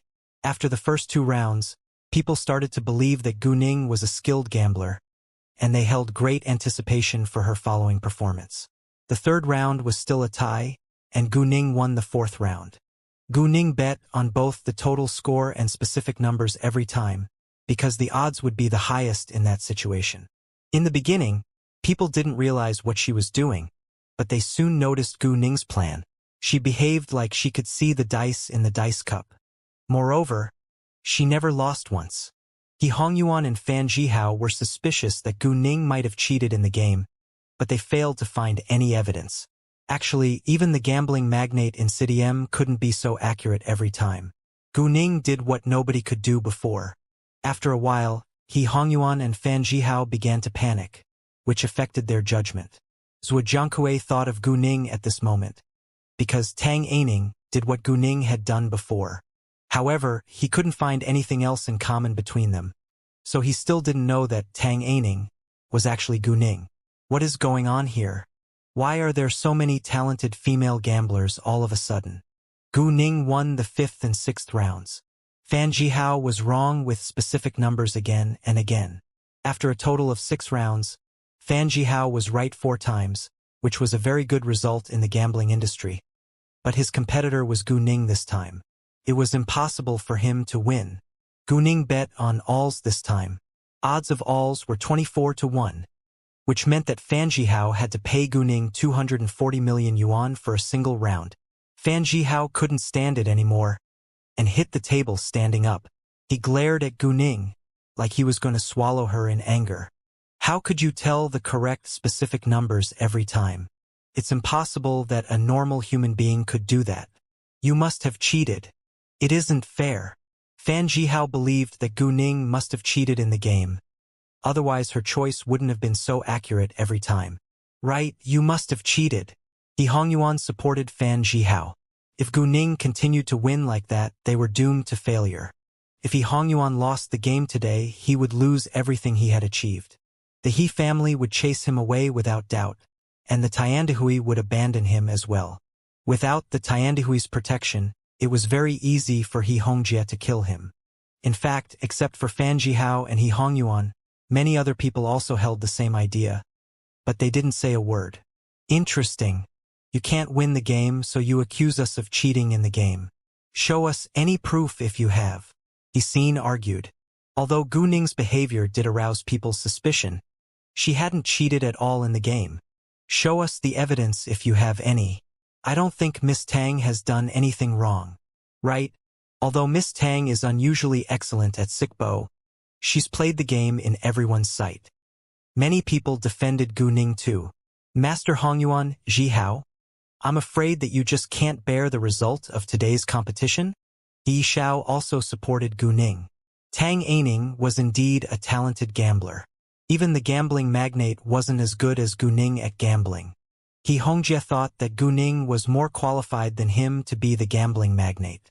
He was happy to see Gu Ning win the game today, but he was also anxious about He Xiang's condition now. You? He Hongyuan and Fan Jihao didn't know what to say, because they had no evidence. They just couldn't believe that the woman could be so good at Sickbo. However, it was the truth whether they were willing to accept it or not.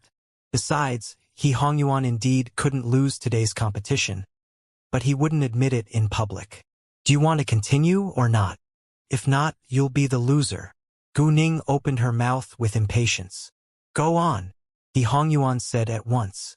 He was reluctant to give in. I'll play with you this time, He Hongyuan said. It wasn't because he didn't trust Fan Jihao, but because it was about his future and he was unwilling to rely on Fan Jihao. Nevertheless, in Fan Jihao's eyes, He Hongyuan's behavior meant that he doubted his ability. Fan Jihao was displeased, but didn't say anything because he hadn't won a round yet. Since He Hongyuan was going to gamble on his own, he would pay for the chips that they had lost to Gu Ning. It was inappropriate for Fan Jihao to take his chips away at this moment, so he decided to remember the number of chips if He Hongyuan lost. The bet was over dozens of millions of yuan a round, which was a lot after all. Besides, after losing 6 successive rounds, Fan Jihao had to admit that they were very likely to lose. Fan Jihao was more upset than ever now, because he had never suffered such a great failure before.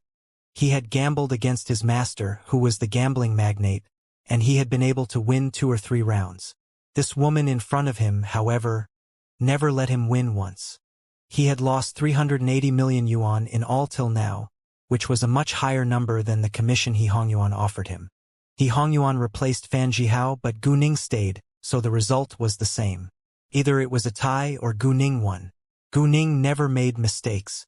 He Hongyuan was in a terrible mood now, and couldn't stay calm enough to hear the sounds of the dice rolling in the dice cup. So even he wasn't sure whether he was right.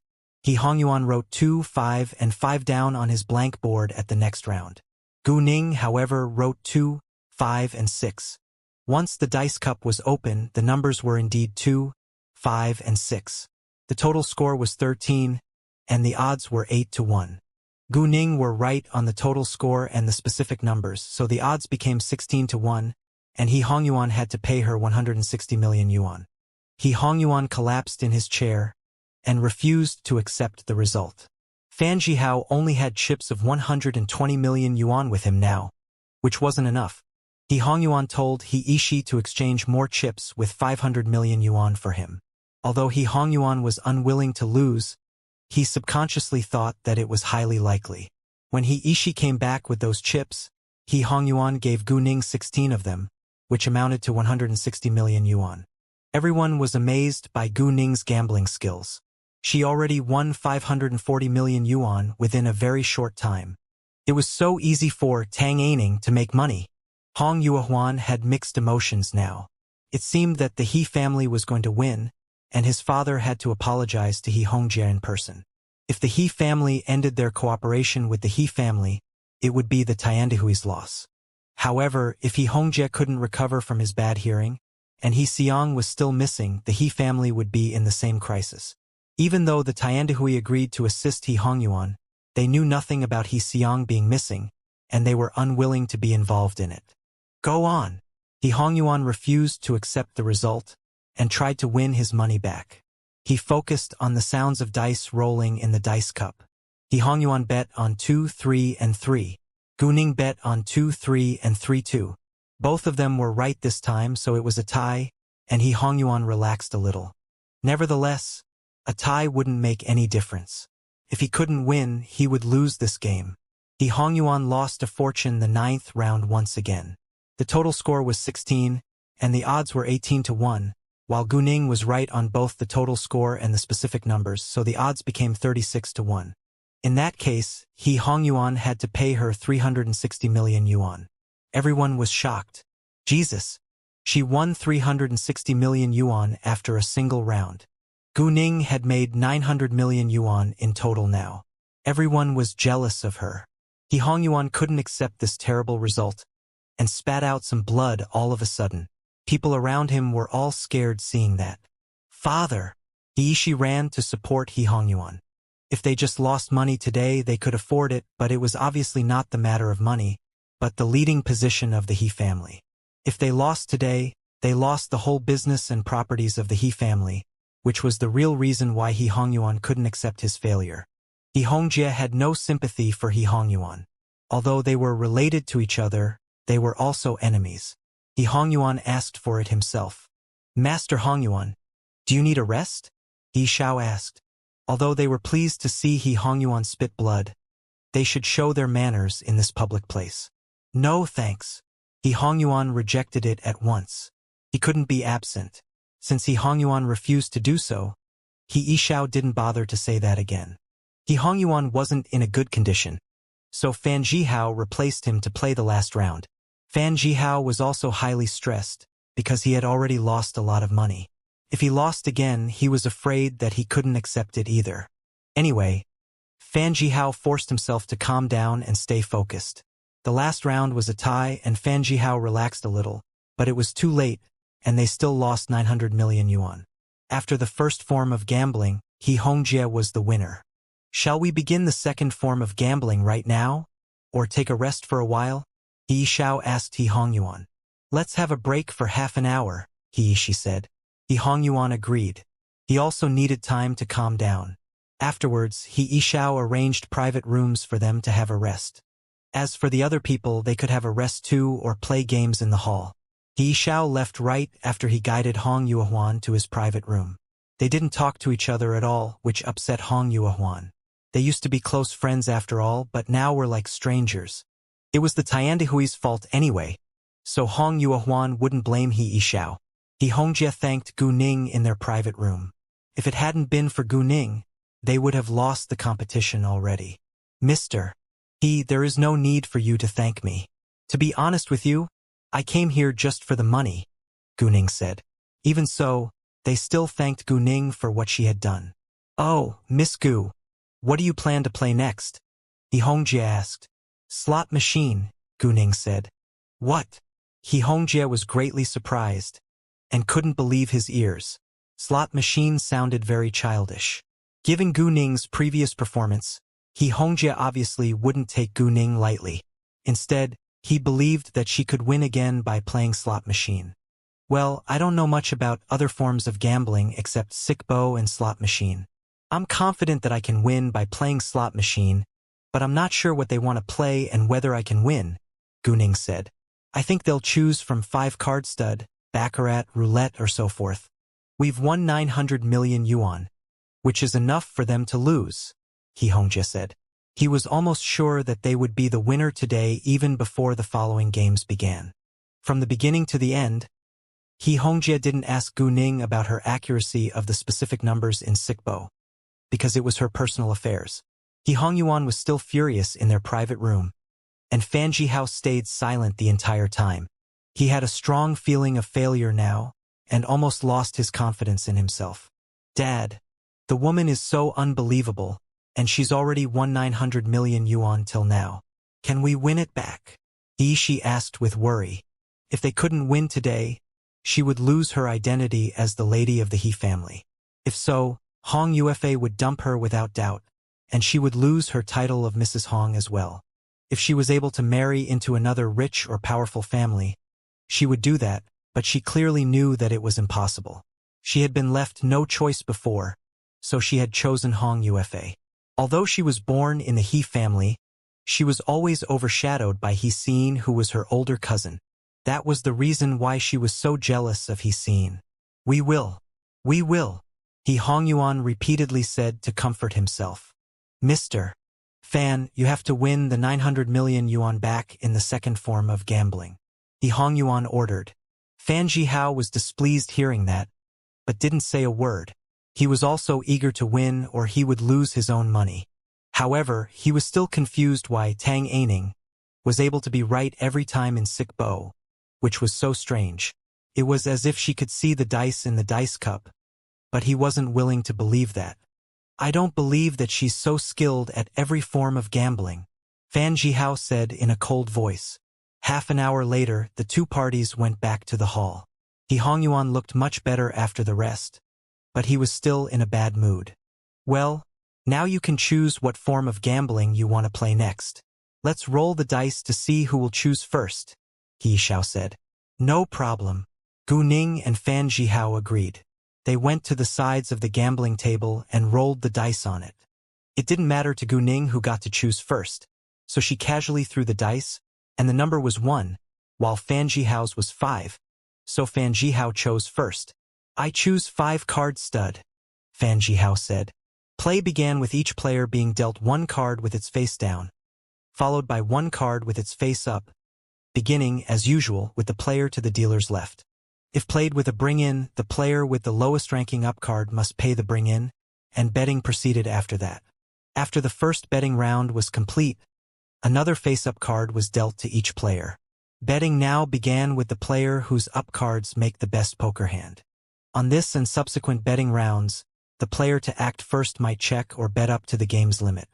The second betting round was followed by a third up card to each player and a third betting round, again starting with the player with the best poker hand showing. Thus, the first player to act on each round may change. A fourth face-up card and fourth betting round was followed by a showdown. If necessary, it usually wouldn't be. Most deals of 5-card stud ended early when a player bet and got no calls. Gu Ning had learned the rules on the internet before, but she had never played it herself in real life. Luckily, she had jade eyes so she could make decisions after seeing the other person's cards. She was confident that she wouldn't lose much. Who will win this time? I heard that Fan Jihao is quite good at 5-card stud. I'm curious whether Miss Tang is also excellent at 5-card stud. I think Fan Jihao is more likely to win. Although Gu Ning had won in sickbo, it didn't mean that people all believed that she could win again. Most people thought that she couldn't be so good at every form of gambling. Before the game began, Fan Jihao needed to exchange more chips with his own money.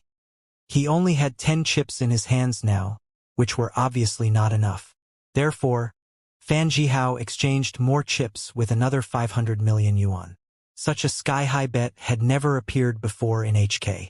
Even though Fan Jihao had around 2 billion yuan in wealth, he could barely afford his failure today. In fact, he used to think that he was going to win, but had encountered an abject failure. With enough chips in their pockets, the game began. Both Gu Ning and Fan Jihao placed a chip of 10 million yuan on the table. The dealer began to deal cards.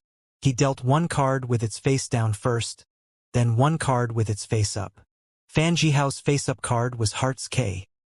Gu Ning's face-up card was Spades 2. Gu Ning used her jade eyes and saw that Fan Jihao's face-down card was Hearts Q, while hers was Spades 6. Her next card would be Hearts 7, and it was impossible for her to get straight. She wasn't lucky this time. Fan Jihao was in at first and threw 2 chips to the table, but Gu Ning gave up, so she lost 10 million yuan.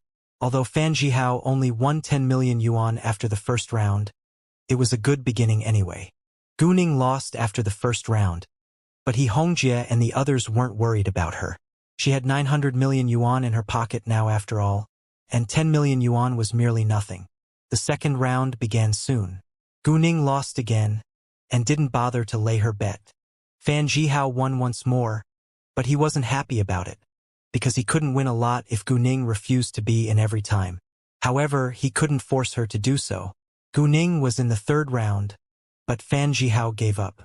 In the following fourth, fifth, sixth, and seventh round, both Gu Ning and Fan Jihao won 2 rounds, and Gu Ning lost 50 million yuan in all after 7 rounds. She didn't care about it at all, neither did the He family, because Gu Ning still had many chips. The 8th round started. Fan Jihao's face-up card was Diamonds 8 and his face-down card was Hearts 8. Gu Ning's face-up card was Spades Q, and her face-down card was Spades 10. This time, Gu Ning was in first and threw out 2 chips. The dealer dealt her the next card, which was Spades 9. Fan Jihao was in later and laid 2 chips too. The dealer also dealt him the next card, which was Spades 8. With 3 cards of 8 in hands, Fan Jihao got excited. If he could get another 2 cards of 8, it would be a royal flush. If he could get a card of 8 and a random card, it would be 4 of a kind, which was a good result. Nevertheless, it was very difficult to get the cards he wanted. He was also worried that Gu Ning might get a straight flush, but it was hard too. Although he didn't know what her face-down card was, he already had Spades 8. Gu Ning's face-up cards were Q and 9. If she was going to make a straight flush, she needed Spades 9, 10, J, Q, or K. Except for the face-down card, her face-up cards weren't enough to make a straight flush. Gu Ning kept adding chips, and the chips doubled every time. She placed another 4 chips on the table, and her next card was Spades K. For now, Gu Ning had Spades 9, 10, Q, and K. All she needed was a card of Spades J so that she could make a straight flush. In fact, Gu Ning had already used her jade eyes to see their cards during this round, so she was aware that Fan Jihao was going to make 4 of a kind, and hers was a straight flush. That was the reason why Gu Ning kept adding her chips. Seeing Gu Ning's cards, Fan Jihao got a little nervous. However, he already had 3 cards of 8 now, so it was impossible for him to give up right now. Therefore, he threw another 4 chips to the table as well, and his next card was Hearts 8. With 4 cards of 8 in hands, Fan Jihao was more excited now, but he didn't show it on his face. People started to discuss behind him. Jesus, could it be 4 of a kind? Even if it isn't 4 of a kind, it could be full house. Wow, it's so amazing. As long as the woman can't get a straight flush, Mr. Fan is going to win. Could she get a straight flush? She already has Spades 9, Q, and K. If her face-down card is Spades 10 or J, it will be a straight flush. I don't think it's that easy to make a straight flush. More people believed that Fan Jihao could win. Even He Hongyuan was cheered up a little seeing the cards in Fan Jihao's hands. The final card was about to be dealt. No matter what it was, Fan Jihao was going to make 4 of a kind. At this moment, Gu Ning placed another 8 chips on the table. The dealer gave the final card to Gu Ning, and it was Spades J. Oh my god! Could it really be a straight flush? Seeing that, everyone was shocked. Fan Zhihao and He Hongyuan were disappointed. If Gu Ning really made a straight flush, they would lose again. In addition, Gu Ning didn't seem worried at all. Given Gu Ning's 4 face-up cards, it could be a straight flush or straight. With 3 face-up cards of 8 in hands, Fan Zhihao was likely to make 4 of a kind or full house in others' eyes. If he made full house, Gu Ning would win no matter if hers was a straight flush or straight. If he made 4 of a kind, he might win on the condition that hers was straight. Thinking of that, Fan Zhihao relaxed a little.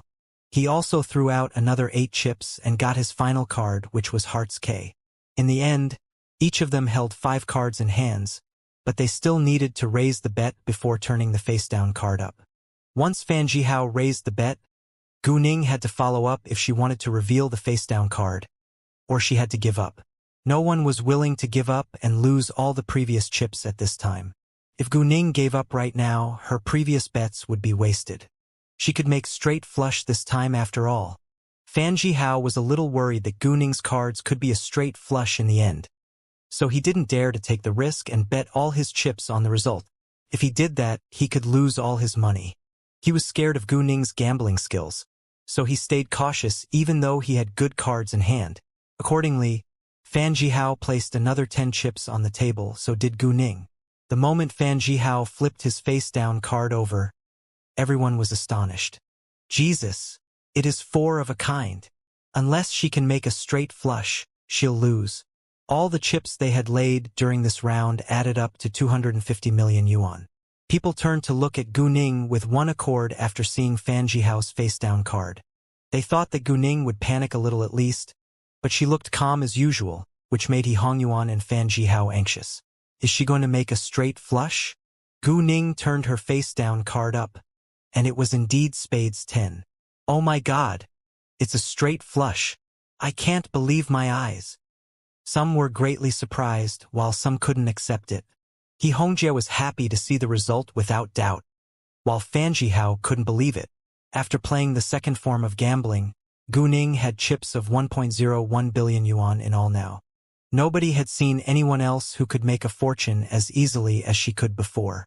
In fact, Gu Ning thought that stone gambling was the best way to make a lot of money. She actually wasn't very interested in other forms of gambling. There were only 2 rounds left. Fan Zhihao totally lost confidence in himself now, and started to be unlucky. Gu Ning wasn't in during the 9th round, so she lost 10 million yuan. In the 10th round, Fan Zhihao got terrible cards, so he decided not to be in, and Gu Ning got the 10 million yuan back.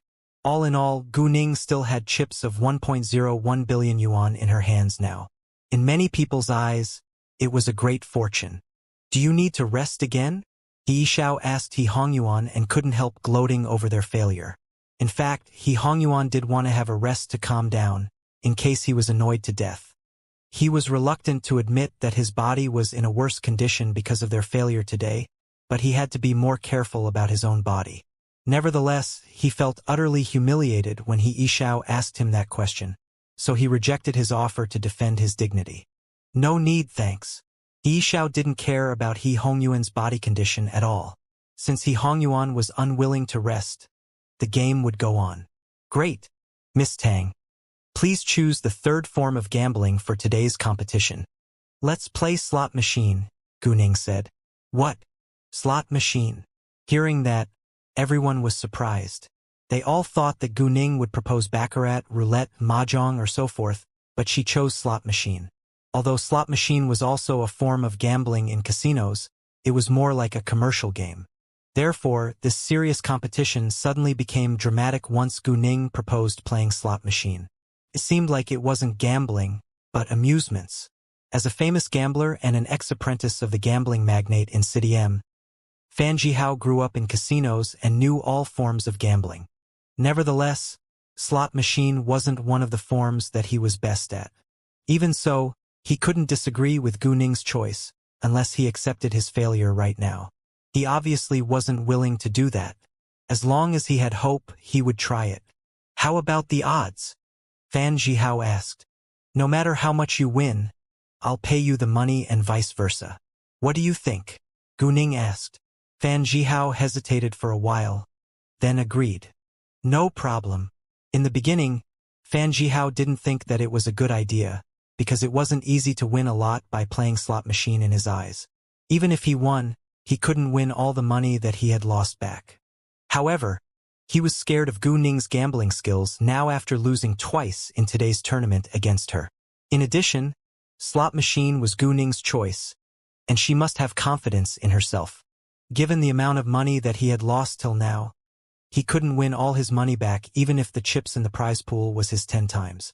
The face value of chips in a slot machine could be 100 yen, 1,000 yen, or 10,000 yen, and normally the total value of those chips in the prize pool was higher than 100 million yuan. In that case, even if he could win all the chips in the prize pool for 10 successive times, he could only get a little more than 1 billion yuan. Nonetheless, the odds were heavily against his winning. Fan Zhihao knew that he was doomed to fail, and although he was unwilling to face it, he had to accept it. He Hongyuan didn't want to give up either until he saw the final result of today's competition. The face value of Gu Ning and Fan Zhihao's chips was 10 million yuan, so they had to change them before the game began. They would bet on all 10 of the reels, which cost 100,000 yuan a round, so they needed to exchange 100 chips of 10,000 yuan with 1 million yuan. The previous bet was 10 million yuan a round, while now was just 100,000 yuan. Many people weren't used to the big gap yet.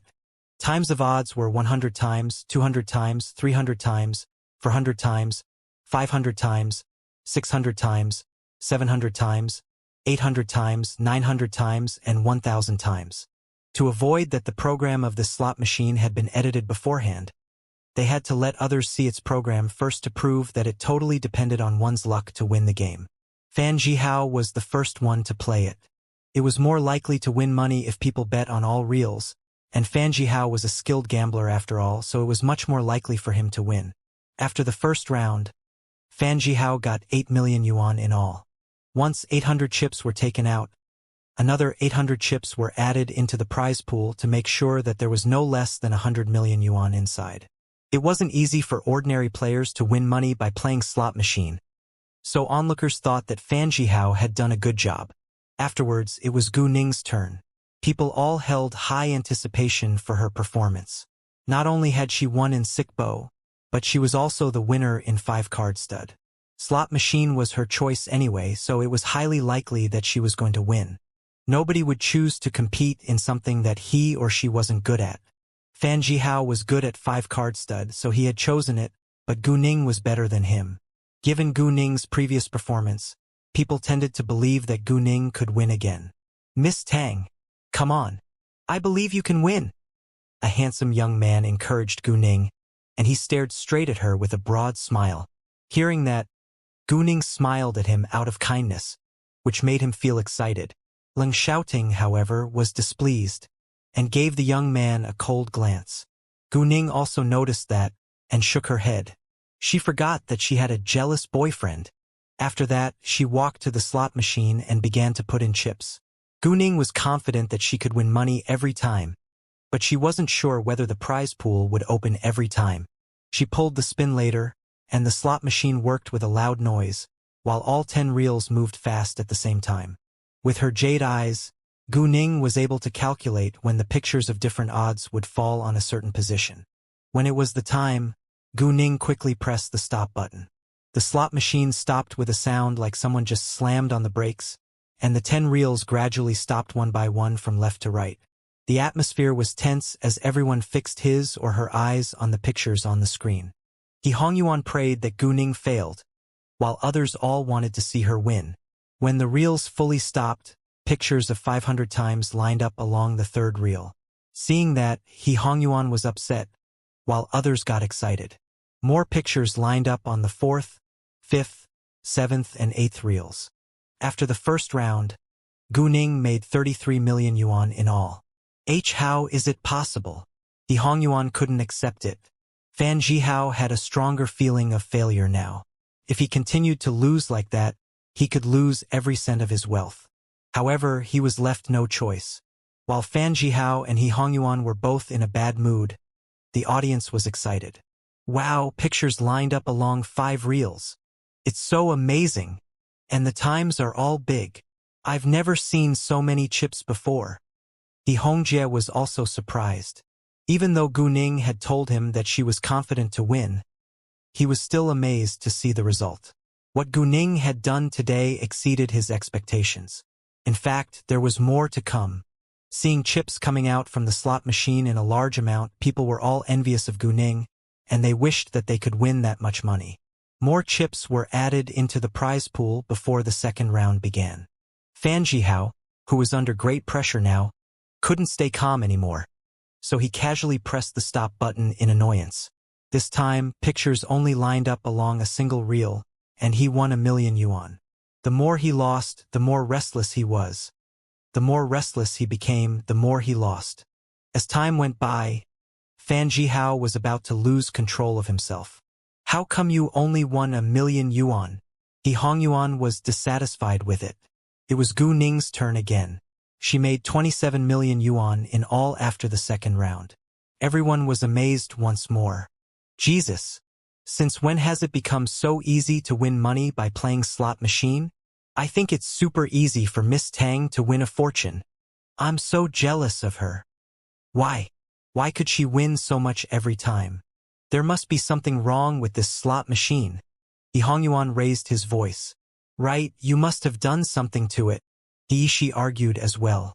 The He family was displeased facing the unreasonable suspicion, and He Ishao retorted, Master Hongyuan, you should be responsible for your words. We checked this slot machine right before the game began, and you know it's fine and works properly. He Hongyuan didn't know what to say. He couldn't afford any more losses, but he had to admit that he already lost everything now. Well, I think the result of today's competition is quite obvious now. Why don't you just admit that you lose? He said with pride. The second she finished her sentence, Gu Ning interrupted her. I don't think so. We agreed to play 10 rounds and we must do that. I plan to make more money today after all.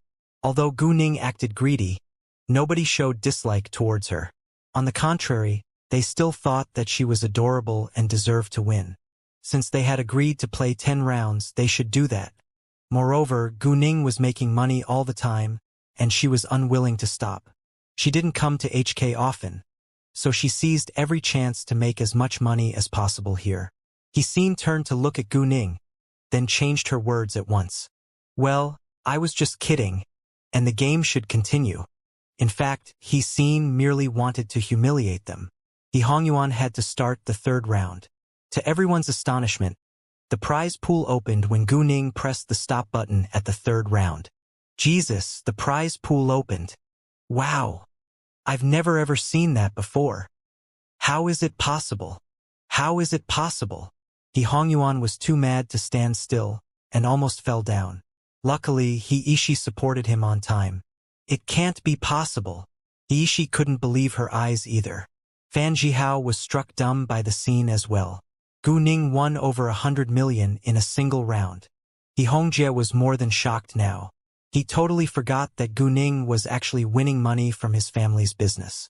As long as he could win the competition against He Hongyuan, money was nothing in his eyes. Since the prize pool was empty now, chips were poured into it at once. Hong Yuehuan observed Gu Ning for a long while. This woman was too unbelievable. How did the He family find her? Why haven't I heard of her name before in the gambling industry? Is she a new face? Hong Yuehuan thought to himself. If the news of today's gambling competition went abroad, the name Tang Aining would be the focus of the gambling industry in every big city. Countless skilled gamblers would find Tang Aining to compete against her. But Hong Yuehuan believed that she was better than any of those ace gamblers. Gu Ning noticed Hong Yuehuan's look, but ignored it. Gu Ning didn't care about it, but Leng Xiaoting did. Seeing Hong Yuehuan observing her, Leng Xiaoting gave him a cold glance. He wouldn't allow anyone else to steal his girl away from him. As the heir of the Tiandihui, Hong Yuehuan noticed the warning glance at once, but the glance was already gone when he turned to search for it. However, he felt threatened by the simple glance, and became alert in an instant. He was afraid that an enemy was also in the crowd. There were many enemies of the Tiandihui after all. In addition, he could sense the person's hostility and outstanding ability from the glance, so he had to be cautious. Leng Xiaoting wasn't interested in Hong Yuehuan's thoughts, as long as he stopped looking at Gu Ning. Hong Yuehuan was distracted by the potential danger, so he moved his eyes away from Gu Ning. "Mr. Fan, please." The prize pool was filled with chips, but Fan Jihao just stood there, so He Xiao opened his mouth to remind him to play the game. Fan Jihao was reluctant to continue to play the game now, because he was losing a lot of money. Nobody could stay calm in such a situation. Nevertheless, it wasn't up to him to give up now. Except for He Hongyuan, who still hoped that Fan Jihao could win because he was unwilling to accept failure. Others all believed that Gu Ning would be the winner without a doubt. In that case, no one paid much attention to him. Fan Jihao did his best to calm himself down in order to focus on the game and not to lose so much again. He made 12 million yuan this time. Because Gu Ning had won all the chips in the prize pool just then, nobody thought that it was a big surprise that Fan Jihao won over 10 million yuan. Fan Jihao himself also wished that he could win all the chips in the prize pool once. He Hongyuan had the same idea because Gu Ning had done it before, which proved that it was possible. Gu Ning, however, made 28 million yuan after this round, which was more than double what Fan Jihao made. By now, people were already used to Gu Ning winning. "Are you useless? You can't even beat a woman," He Hongyuan blurted out in anger. Hearing that, Fan Jihao was angry and moved his hand off the machine at once. "Why don't you do it yourself then? Move. I'll do it myself." He Hongyuan raised his voice. He knew how to play slot machine, but wasn't very good at it, so he pressed the stop button relying on his feelings. As a result, there was no reel with pictures lined up on the screen at all, which annoyed He Hongyuan. Gu Ning, on the contrary, won all the chips in the prize pool again. "Seriously? Oh my god. I can't believe my eyes. Miss Tang is so unbelievable. Am I in a dream right now? I'm short of words." Fan Jihao was shocked by the result, and also felt lucky that he didn't play the round himself, or he would have lost another 100 million yuan. He Hongyuan couldn't stand it anymore, and spat out blood again, then fell unconscious. "Father? Father!" She panicked and shouted. "Master Hongyuan!" He Hongyuan's bodyguards walked forward without delay. People around him were also scared. They were afraid that He Hongyuan would really die here. "We need to send Master Hongyuan to the hospital right now, and we can wait for Master Hongyuan to wake up to play the rest of the rounds," He Xiao said. In fact, he couldn't wait to see He Hongyuan die, but his younger brother was still in danger now, so He Hongyuan had to stay alive. "Wait a second." Gu Ning stopped them and walked towards He Hongyuan. He Hongyuan's bodyguards stood in her way without hesitation, in case Gu Ning hurt him. "What do you want to do?" A bodyguard glared at Gu Ning. "I can rescue him," Gu Ning said. She said that not because she was kind, but because she wanted to leave with the money as soon as possible. Who knew how long she would have to wait for He Hongyuan to wake up? It sounded cruel and cold-blooded, but He Hongyuan wasn't someone she cared about after all. "Can you?" Everyone was surprised and had doubts. "I don't think that you're so kind." He Ishi stared at her with eyes full of hatred. "Gu Ning came here to help the He family after all. I'm not. But I just want to finish today's competition. I don't have time to wait for him," Gu Ning said. She didn't bother to hide her real intention. "You..." Hearing that, He Ishi was mad and criticized Gu Ning. "My father's life is in danger now, and all you want is money?" It sounded like it was Gu Ning's fault. "I think she's a little cold-blooded." "Yeah, she shouldn't have said that." People started to discuss her behavior. Leng Xiaoting disliked their negative comments on Gu Ning, but he couldn't say anything to defend her now. Instead, he coldly looked at He Ishi, which made her feel stressed. "What happened? Why do I suddenly feel so cold and uncomfortable?" He Ishi thought to herself. Seeing Gu Ning being criticized, the He family obviously wouldn't stand aside. However, before they could defend her, Gu Ning opened her mouth herself. "Of course I care more about money than your father. Your father's bad condition has nothing to do with me, and you should know that we're competitors today. In that case, I'm kind enough that I'm willing to rescue him, Guning said. You? He was furious, but had to admit that it was the truth. Hearing Guning's argument, people agreed with her. They were competitors after all. Moreover, although Guning was only willing to rescue He Hongyuan for money, it was already very kind of her that she had the idea to help. Guning glanced around the crowd, then added, "Do you think I'm cold-blooded? Fine, I don't care. We're strangers anyway, but I believe every one of you is aware of the importance of today's competition. It affects the future of the He family. Why couldn't you spare a moment to think about the reason why Master Hongyuan has to compete against Master Hongjie for the leading role in the He family? Don't be so naive to believe the superficial excuse." Hearing that, many people realized that it wasn't a simple competition. At the same time, they started to think about whether they should criticize Guning. Once they figured out the real aim of today's competition, nobody had sympathy for He Hongyuan. Fan Jihao clearly knew what He Hongyuan wanted to do, but it had nothing to do with him either. He was merely He Hongyuan's guest. No matter what the result was, he was an outsider in the end. Bullshit. My father proposed to have today's competition for the sake of the He family's future. He argued. Fine, believe it or not. Guning dropped the topic. I think we should wake your father up right now and finish what we should do today. As for the rest of the things, you and the He family can deal with them together. No need, we can go to the hospital. She turned Guning down. She didn't trust Guning. What? Are you afraid that I'll poison your father in a public place? Come on, there is no conflict between your father and I. Your father just owes me some money, and I just want to get it back. Guning sneered. She was only willing to rescue He Hongyuan for the money anyway. As for the grudge between the He family and He Hongyuan, Guning wasn't interested in their family affairs. You? She was in a rage. No, we don't need your help, and we can send my father to the hospital. Why do you turn me down again and again? Are you scheming something? Did your father fall unconscious on purpose? He owes me a lot, Guning said. Others also had the same suspicion. How can you say that? She raised her voice. My father spat blood out. So what? Hasn't he done the same thing before? Guning said airily.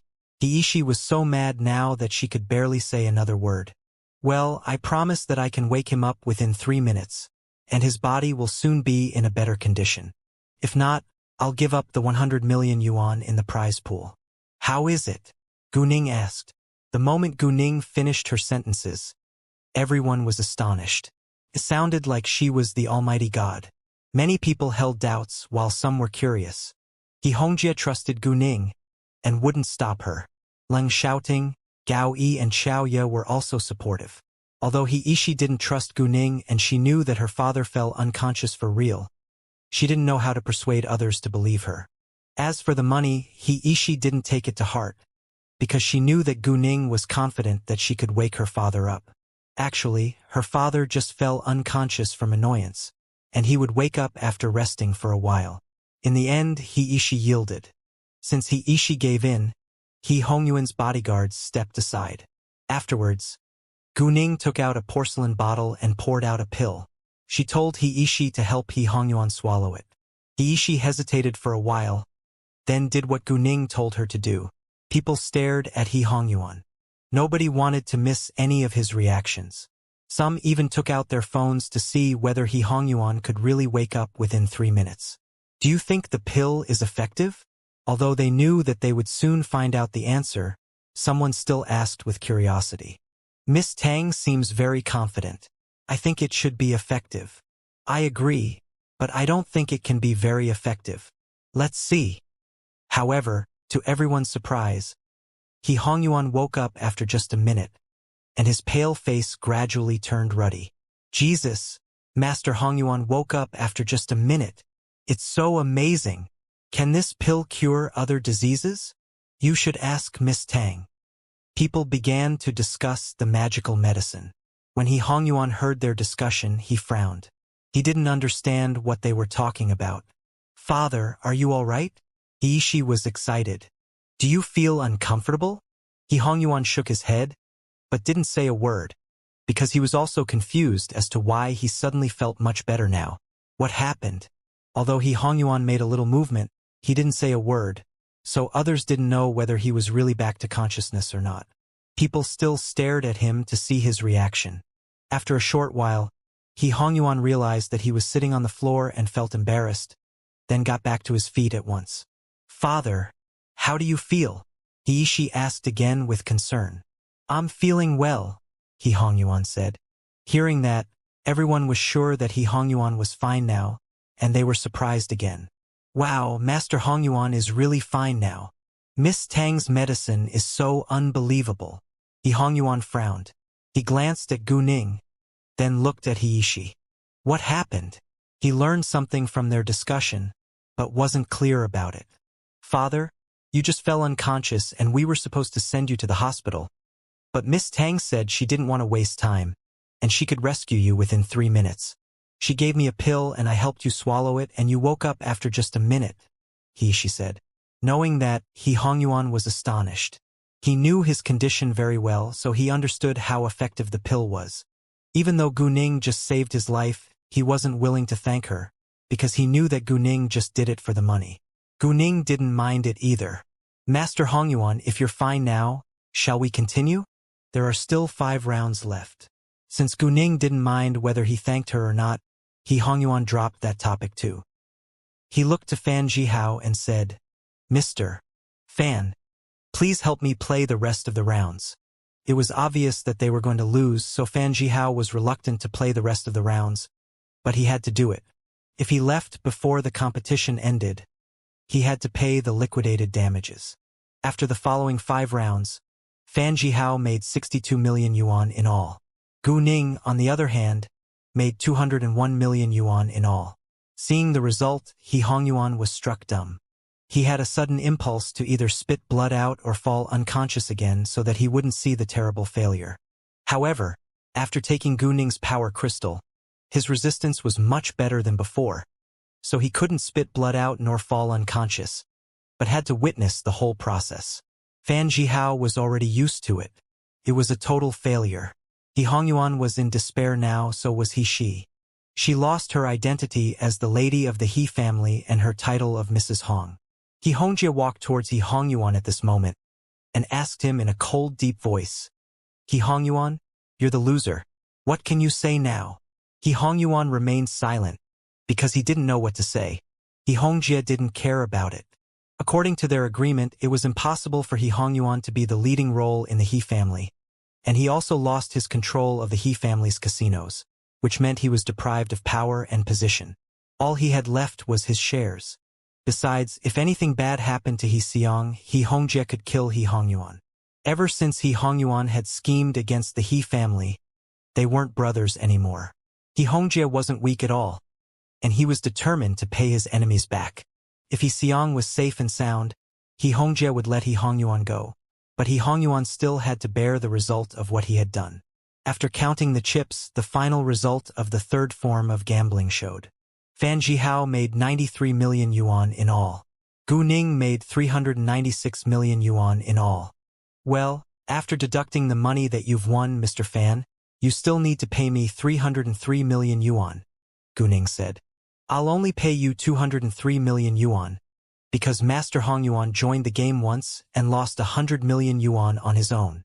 Since the competition ended now, there was no need for Fan Jihao to care about his face. He was unwilling to pay the 100 million yuan for He Hongyuan. Hearing that, He Hongyuan frowned with dissatisfaction, but didn't oppose it because he did lose that much money himself. Afterwards, Gu Ning took out the bank card under the name of Tang Aining and gave it to Fan Jihao and He Hongyuan. As for the rest of the chips, she would give them to He Yishao. Gao Yi and Xiao Ye would go to count them together and exchange them for money before transferring it to the bank card under Gu Ning's name. "Miss Tang must have won a lot today. I think she's won 1.6 billion yuan at least. Jesus, that's a fortune. I've never seen anyone else who has so easily made so much money before. She's too outstanding." Everyone was envious of Gu Ning, because 1.6 billion was a sky-high number in most people's eyes. After playing the 1st and 2nd form of gambling, Gu Ning won 1.01 million yuan, and the number was 396 million after playing the third form of gambling, which added up to 1.406 million yuan. Including the 303 million yuan that Fan Jihao and He Hongyuan still had to pay her, the amount she won was 1.707 million yuan. In addition, the He family would pay Gu Ning 500 million yuan as commission, so the total number was 2.307 million. In that case, Gu Ning made 2.307 million yuan after this trip in HK. After the money transfer, He Hongyuan's group left the casino in despair. Many people also came forward to congratulate He Hongjie, including Hong Yuehuan. "Master He, congratulations," he said. "Thanks, Lord Hong." He Hongjie replied lightly and kept a distance from him. Hong Yuehuan understood that He Hongjie wasn't satisfied with the Tiandihui's behavior, so he didn't mind He Hongjie's attitude and soon left as well. He Hongjie still needed to have a private talk with Gu Ning, so he didn't stay in the casino for long. He told He Yishao to treat the other guests, then walked to Gu Ning. "Miss Tang, it's late now. I've ordered a private room in the Gonghao Hotel. Would you mind joining us for a meal? It wasn't convenient for them to talk here." "It's my honor, thanks," Gu Ning said, then walked away with He Hongjie. Hong Yuehuan called his father the second he got back in his car. The leading role in the Tiandihui was Hong Shitian, and he was reading a book in his study now, waiting for Hong Yuehuan's news. Once his phone rang, Hong Shitian picked it up and asked, "How is it?" "He Hongjie is the winner," Hong Yuehuan said. "What? He Hongjie won?" Hong Shitian was greatly surprised. He chose to work with He Hongyuan because He Hongjie was losing his hearing and He Xiang was missing. He thought that He Hongyuan was more likely to win. However, He Hongjie became the winner. In that case, he was cornered now. He had made his choice to support He Hongyuan, which meant that he was He Hongjie's enemy now. Although he hadn't done anything to harm He Hongjie yet, their close relationship was over. Since He Hongjie won the competition, he was still the leading role in the He family. If the Tiandihui wanted to cooperate with the He family, they had to gain He Hongjie's permission. It obviously wasn't possible. Did He Hongjie gamble himself or invite another person? Hong Shitian asked. Even though he heard that He Hongjie would join the competition in person yesterday, he couldn't believe that He Hongjie was the winner. He Hongjie was losing his hearing, so it was impossible for him to win against Fan Jihao. Fan Jihao was a famous ace gambler in the gambling industry after all. Even if He Hongjie had good hearing, it wasn't very likely that he could beat Fan Jihao. He invited someone else to gamble for him. She's a woman in her late 20s. Whether the form of gambling was sick bow, 5-card stud, or slot machine, she could win every time and made a lot of money. "I think she could be the best gambler in the world," Hong Yuehuan said. "What?" Hong Shitian was shocked. A woman in her late 20s? Whether the form of gambling was sick bow, 5-card stud, or slot machine, she could win every time and made a lot of money. She could be the best gambler in the world? Hong Shitian couldn't believe his ears. It seemed that the woman really wasn't an ordinary gambler. Did she cheat? Hong Shitian was suspicious. "No," Hong Yuehuan said with certainty. "How's He Hongjie's attitude towards you?" Hong Shitian asked. "Well, I think he'll soon deal with his cooperation with us after he gets rid of He Hongyuan," Hong Yuehuan said. Hong Shitian frowned. It wasn't good news. "Do something to stop it from happening," Hong Shitian said. "Don't you think that you should talk to him in person about that?" Hong Yuehuan said. "I think that we should help them find He Xiang at this moment. Even though the Tiandihui was an illegal gang, they couldn't do everything with dirty tricks. The Tiandihui had betrayed He Hongjie, but they weren't opponents, because they hadn't damaged the He family's benefits yet. Let me think about it." Hong Shitian frowned. Hong Yuehuan then remained silent. He Hongyuan and Fan Jihao separate once they left the casino. Fan Jihao felt utterly embarrassed today, and he lost a fortune. "Dad, what should we do now?" He felt helpless.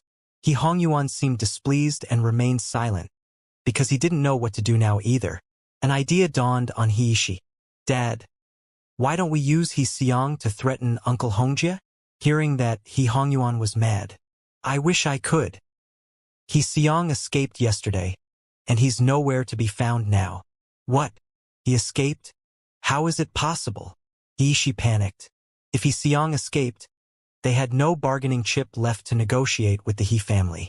After what they had done behind the He family's back, it was impossible that the He family would let them get away with it. Although he escaped, he must still be on the island. We have to catch him as soon as possible, He Hongyuan said.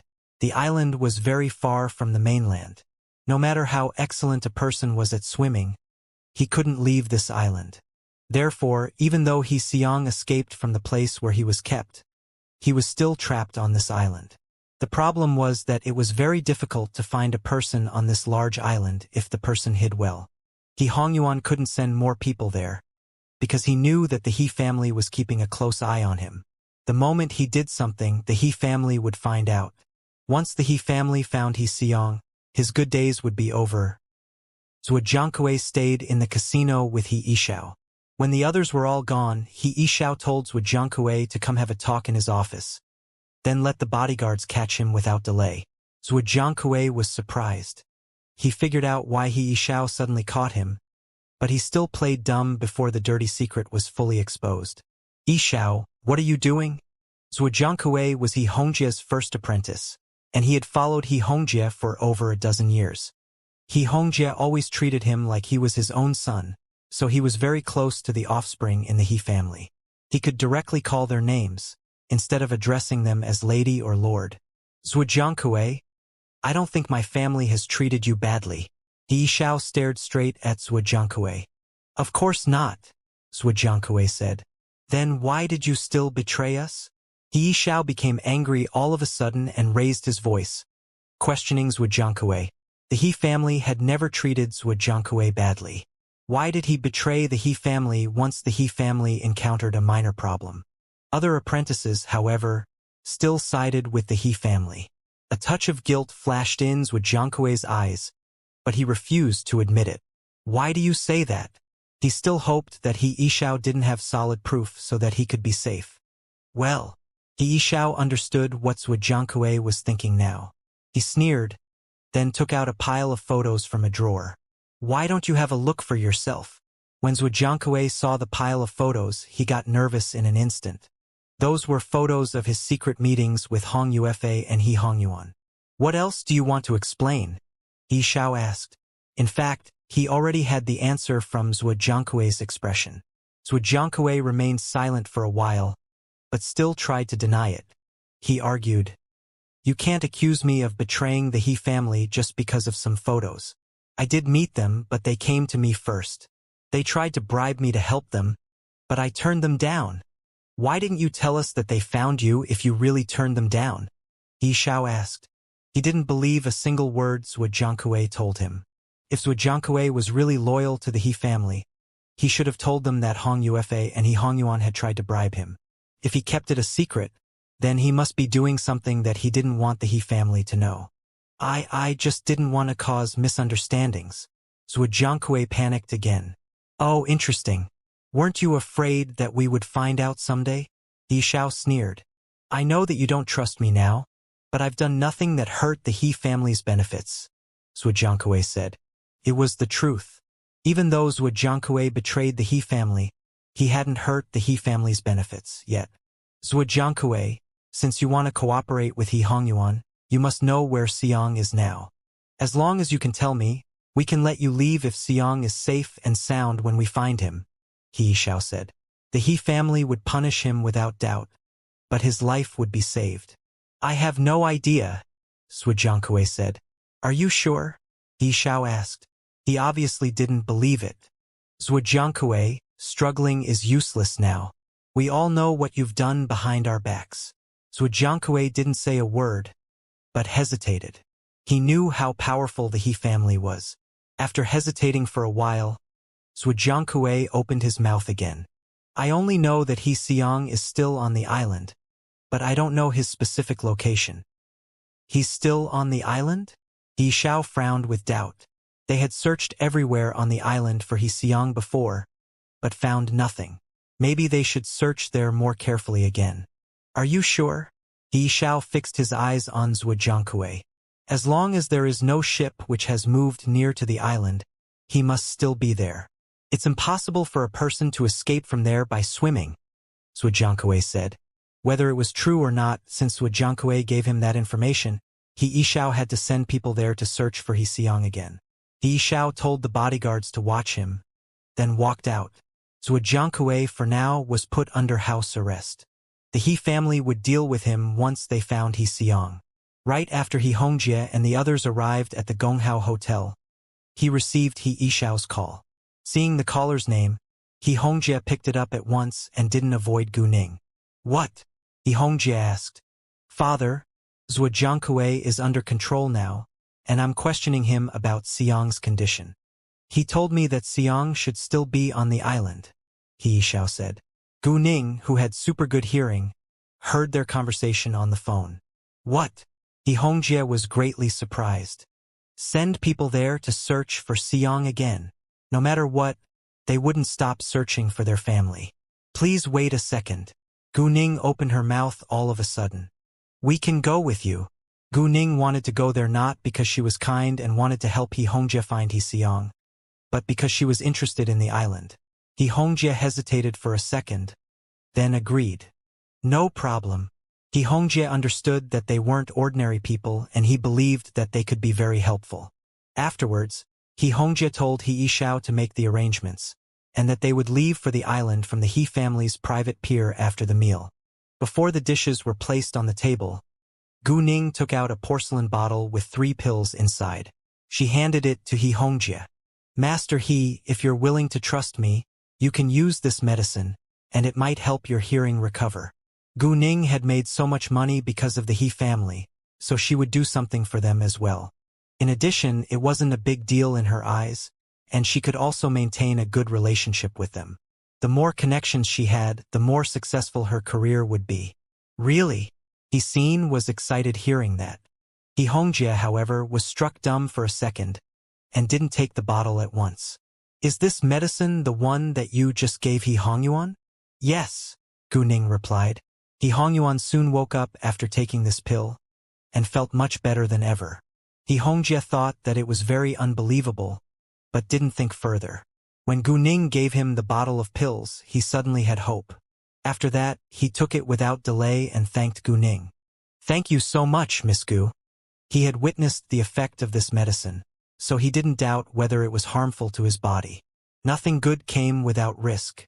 He Xin also trusted Gu Ning, so she didn't stop He Hongjie. You're welcome, Gu Ning said. Take a pill every 3 days. Can I take one right now? He Hongjie couldn't wait to try it. Sure, Gu Ning said. He Hongjie opened the porcelain bottle at once and poured a pill out. The power crystal was transparent and looked like a diamond. The moment the pill was put into his mouth, it melted and a flow of coolness spread through his body like lightning, which was quite comfortable. He Hongjie was losing his hearing because of a kind of medicine, but he didn't know when he had been affected by it. He only knew that He Hongyuan was involved in it. It wasn't a serious nor minor problem. He could still hear sounds and communicate with others, but wasn't able to tell the numbers of the dice by hearing it. He Hongyuan was best at sickbo among all the forms of gambling that he could play, and sickbo had a high requirement for hearing. He had turned to doctors for help, but even the doctors weren't sure whether his hearing could recover. After the medical treatment, his hearing got a little better, but he still couldn't tell the numbers of the dice by hearing it. Actually, his hearing problem wouldn't affect the He family's business. It was He Hongyuan who added fuel to the fire and caused big trouble for the He family. How do you feel, father? He Xin stared at He Xin. She was even more nervous than her father. I won't be effective within such a short time, Gu Ning said and felt amused. He Xin was slightly embarrassed and smiled. Well, I do feel comfortable and energetic after taking the pill, He Hongjie said with excitement. Although he had a problem with his hearing, his body wasn't in a good condition either. Because of long-lasting worries, he felt exhausted all day. However, he was full of energy now. Wow, it's so good. He Xin was also thrilled. Miss Gu, this medicine is so unbelievable. How did you get it? He Hongjie asked. He hoped that he could get more of it. If it was possible, he wanted to buy a large amount of it. Gu Ning understood, but she couldn't satisfy his need. It's a gift from my master and I don't know how she got it, but my master has already passed away. I only have a small amount of it myself, Gu Ning said with a sad face. Hearing that, He Hongjie stopped asking about it. Gu Ning was a very outstanding young girl, so he was unwilling to damage their relationship. When the gambling competition was over in the He family's casino, some people posted pictures and short videos of it on the internet. The new god of gamblers. She won 1.7 billion yuan after playing 3 forms of gambling against Fan Jihao, who is the ex-apprentice of the gambling magnate of City M. This woman never loses. An unbelievable woman with unbelievable gambling skills. Tang Aining. Posts about Tang Aining and the gambling competition between He Hongyuan and He Hongjie soon went viral. Oh my god. 1.7 billion yuan? It's an astronomical number.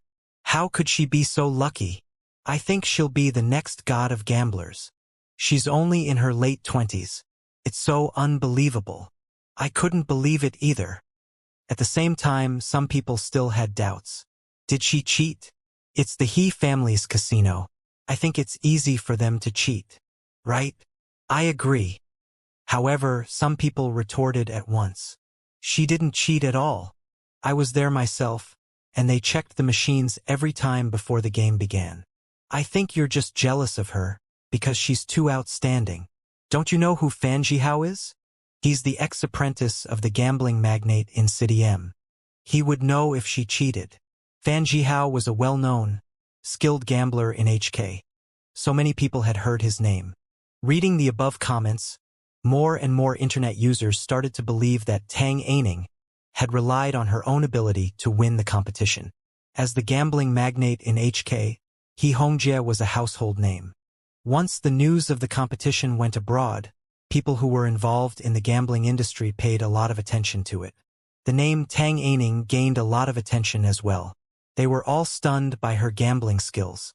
Outsiders might not be able to see whether Tang Aining had cheated in the competition, but insiders were all aware that it was impossible. Therefore, the majority in the gambling industry believed that Tang Aining was a talented gambler. Within a short time, the news got the attention of the gambling magnate of City M. The gambling magnate of City M was also the god of gamblers for many years, because nobody could replace him. Since he had stayed in that high position for too long, he felt a little lonely and sought for competitors. Nevertheless, nobody could beat him in a gambling game. Therefore, Gu Ning's appearance aroused the interest of the gambling magnate of City M. Although he had done it before with He Hongjie, it was a tie and they had just played sickbo. He hadn't enjoyed himself back then.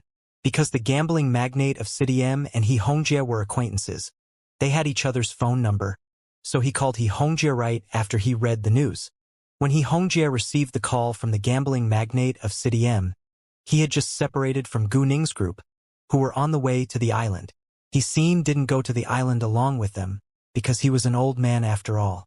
He Hongjie was surprised to hear from the gambling magnate of City M, but he somewhat guessed the reason. He was right. The gambling magnate of City M called because of Gu Ning.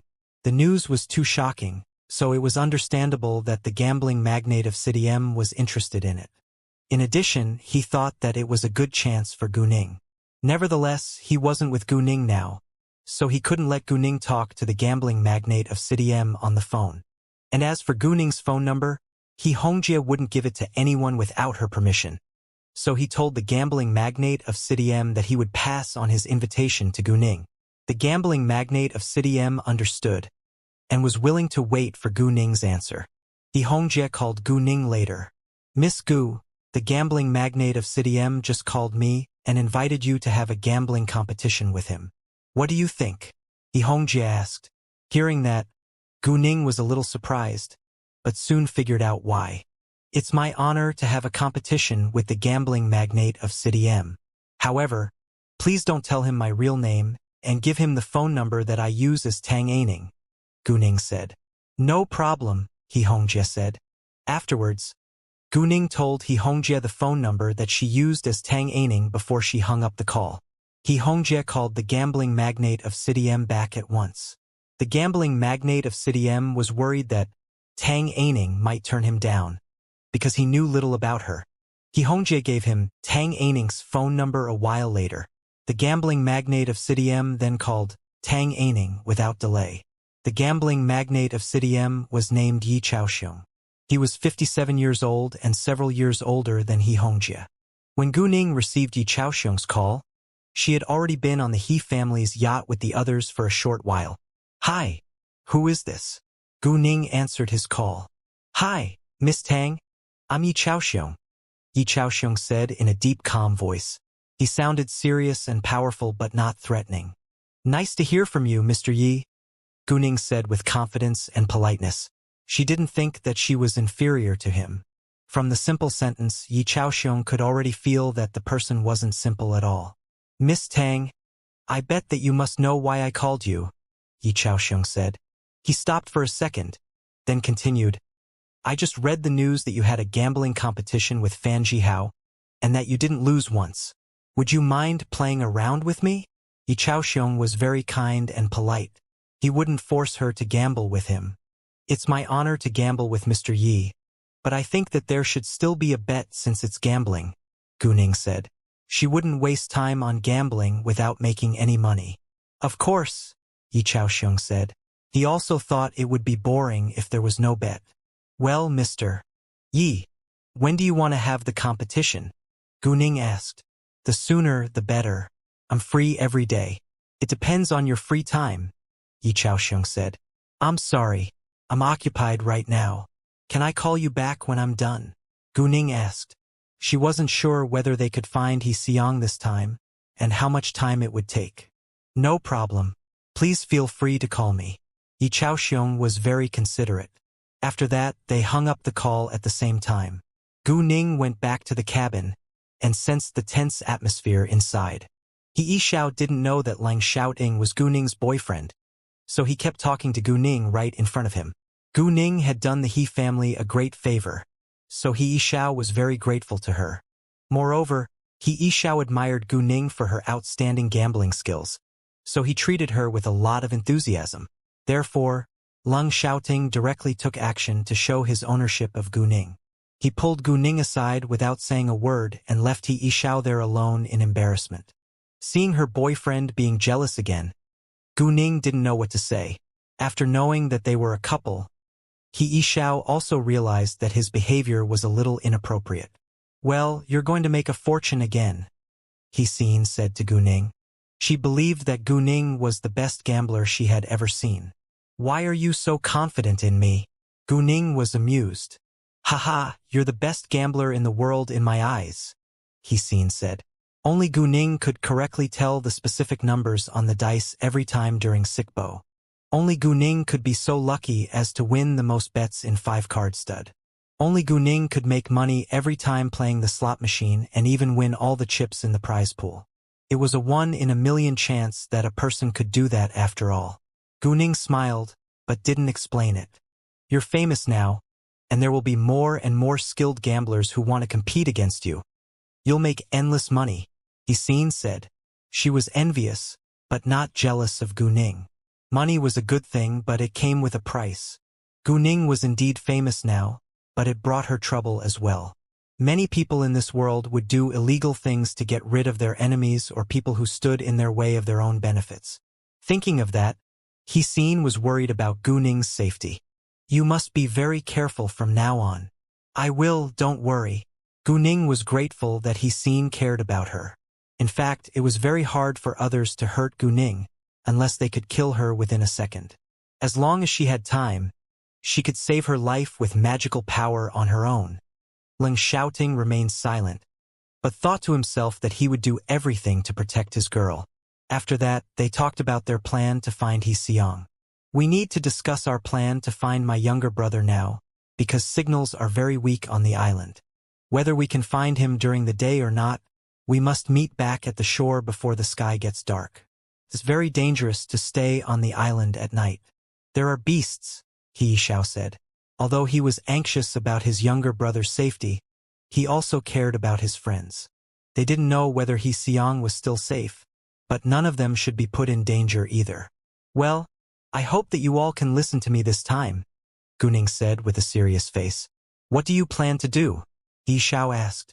Everyone looked at Gunning. Shouting and I will land on the island first, and the rest of you can stay on the yacht. If Yi Xiong is kept on the island, He Hongyuan's people must be there as well. If we all go on to the island, they will probably steal our yacht and leave here with Yi Xiong. If so, we can't rescue Yi Xiong or chase them without a yacht, Gunning said. It's very dangerous if only the two of you go search for him on the island. Yi Xiao was worried. Yeah, He Xin agreed. We don't know how many people they have. If only the two of you go, it is really very dangerous. Relax. Even if the rest of you fight together against only the two of us, you won't win, Gunning said. She wasn't being arrogant. She was only telling the truth. What? Hearing that, Yi Xiao and the others rounded their eyes in shock. How good are they at fighting? Although he and Yi Xin were bad at fighting, they brought 10 bodyguards with them who were great security guards. In ordinary people's eyes, those bodyguards were threatening enough. However, they were merely nobody in Gunning's eyes. Oh, did you beat Hong Yuefei's people down within a minute outside Gonghao Hotel that day? Yi Xin suddenly remembered. Yes, Gunning replied. Well, I think you're right. We're not your match at all, Yi Xin said. Hearing that, Yi Xiao was surprised. Hong Yuefei's people were all good at fighting.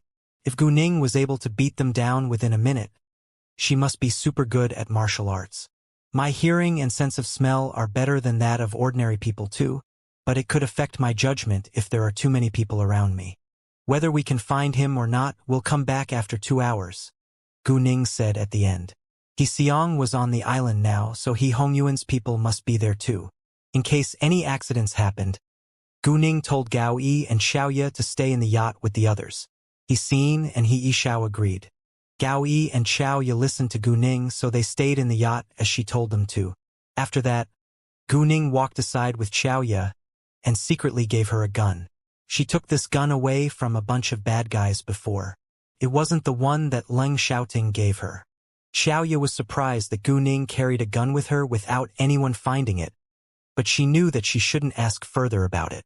Around a dozen minutes later, the yacht moved near to the small island. It was a cloudy day, and the sky was covered by layers of mist, which looked mysterious and solemn. Gunning told Yi Xiao to sail around the small island for a round. She needed to have a look first. When the yacht moved around the small island, Gunning used her jade eyes to observe it.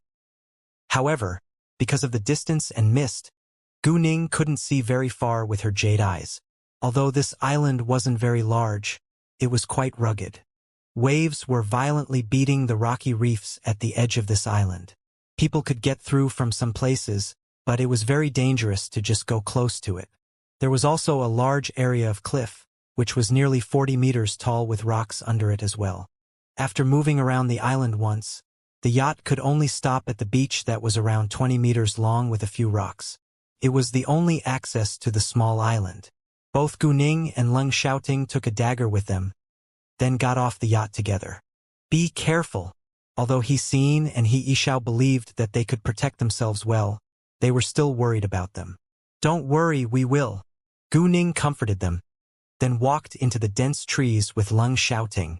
Once they entered the small island, Gunning used her jade eyes to scan around. Leng Xiaoting was also checking the surroundings.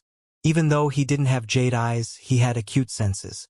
They moved side by side because they could protect each other. The roads on the island were a little rough, but it was nothing to Gunning and Leng Xiaoting. Occasionally, a poisonous snake came out at short notice. Although Leng Xiaoting cut it in half every time, Gunning was still slightly scared by it. She wasn't afraid of snakes, but thought that they were disgusting. After walking a third of the island, they still found nobody on it, so they went to an ancient house with a yard the size of a basketball field that Shen Zhaoxian had told Gunning. This island wasn't big after all, so this house looked big on the undeveloped land. There were few people on this island because it hadn't been developed yet. The house was still in good condition, and people could directly stay inside after cleaning it. Gunning used her jade eyes to see inside of the house at once, but saw nobody. Instead, she found a clean room in the house, and it was obvious that some people were staying there. She believed that they must be He Hongyuan's people. Nevertheless, the room was empty now. Those people must have hidden away after noticing their yacht. Gu Ning was surprised that He Hongyuan's people knew that they were on the island. Some of them must have been keeping watch by the sea just then, and hid away the second any ships moved near. Afterwards, Gu Ning used her jade eyes to see the underground area. Normally, there were underground rooms or passages in ancient houses of this kind. She wanted to see whether they hid themselves somewhere like that. She was right. There was indeed an underground room. It wasn't big and was about 10 square meters large. There were people hiding inside whispering to each other. But Gu Ning wasn't able to hear their conversation. What confused Gu Ning was that He Xiang wasn't among them. Why? Is He Xiang being kept somewhere else? Since she found them, there was no reason for Gu Ning to let them go. She should catch them and force them to tell her where He Xiang was. I think they must have noticed us when our yacht came close and hid themselves somewhere around here. This is an ancient house, so there could be underground rooms or passages. We can search around to see whether they are hiding here, Gu Ning said. Although she clearly knew where those people were hiding, she had to search for them in order to keep her jade eyes a secret. She wasn't fully prepared yet to tell Ling Xiaoting everything about her. If it was possible, she hoped that no one else would know about her rebirth and jade eyes. No problem. Ling Xiaoting had the same idea, then started searching. There weren't many rooms in the house, so it didn't take them a long time. Within 10 minutes, Ling Xiaoting and Gu Ning found the room above the underground room. This room is obviously cleaner than others. They must have stayed here before, Ling Xiaoting said with certainty. Afterwards, they began to search for doors to the underground room. Gu Ning used her jade eyes and found the access to the underground door at once. But she couldn't go and open it right away. Instead, she pretended that she was searching for it before she uncovered it. There was a slightly protruding brick at the right corner of the door to the underground room. Shouting, "Look at this brick. It looks different from the others, and I think it might be a switch or something," Gu Ning said. Ling Xiaoting walked over and saw that the brick was indeed different. "Step backwards. Let me try it." He was afraid that it was a trap, so he told Gu Ning to step back. Gu Ning knew that it was safe, but felt touched that he was willing to protect her. She moved backwards, and Ling Xiaoting walked forward to press on the brick. With a loud sound, the wall opened like a door. The noise alarmed everyone in the underground room. They looked at each other, but didn't dare to say a word. Since the person knew about the access to this underground room, they thought that the newcomer should be one of their party. Even so, they still hid in a closet in case any accidents happened. If the person who was walking inside was a stranger, they would kill him or her. After the door was opened, there was a 2-meter-high, half-a-meter-wide, and 6-meter-long passage. It was completely dark inside, so Gu Ning took out her night-luminescent pearl to light the way before she walked in with Ling Xiaoting. With the help of her jade eyes, she noticed that the three of them were hiding in the closet. After walking through the passage, they were in the middle of the underground room. The three men in the closet saw Gu Ning and Ling Xiaoting through some gaps, and they were stunned by the night-luminescent pearl in Gu Ning's hand. "What is this? So bright." Gu Ning and Ling Xiaoting were obviously strangers because He Hongyuan had told them that he would send people that they knew if he was going to send people to help them. "Get out now. I know that you're hiding in the closet." Gu Ning looked at the closet. Ling Xiaoting also had the feeling that some people were hiding in the closet, so he wasn't surprised when Gu Ning said that. Hearing that, the three men in the closet were shocked. Since they were exposed, there was no need for them to hide any longer. When they walked out, each of them held a short sword in hand, which was used to protect themselves from poisonous snakes and wild animals. In addition, they could use it to catch food since they lived on seafood here. "Who are you? What are you doing here?" one of the three men asked Gu Ning and Ling Xiaoting. "Where is He Xiang?" Gu Ning moved a step closer, facing them.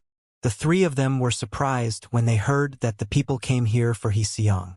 However, they had no intention to tell Gu Ning the truth. "I don't understand what you're talking about. I don't know He Xiang."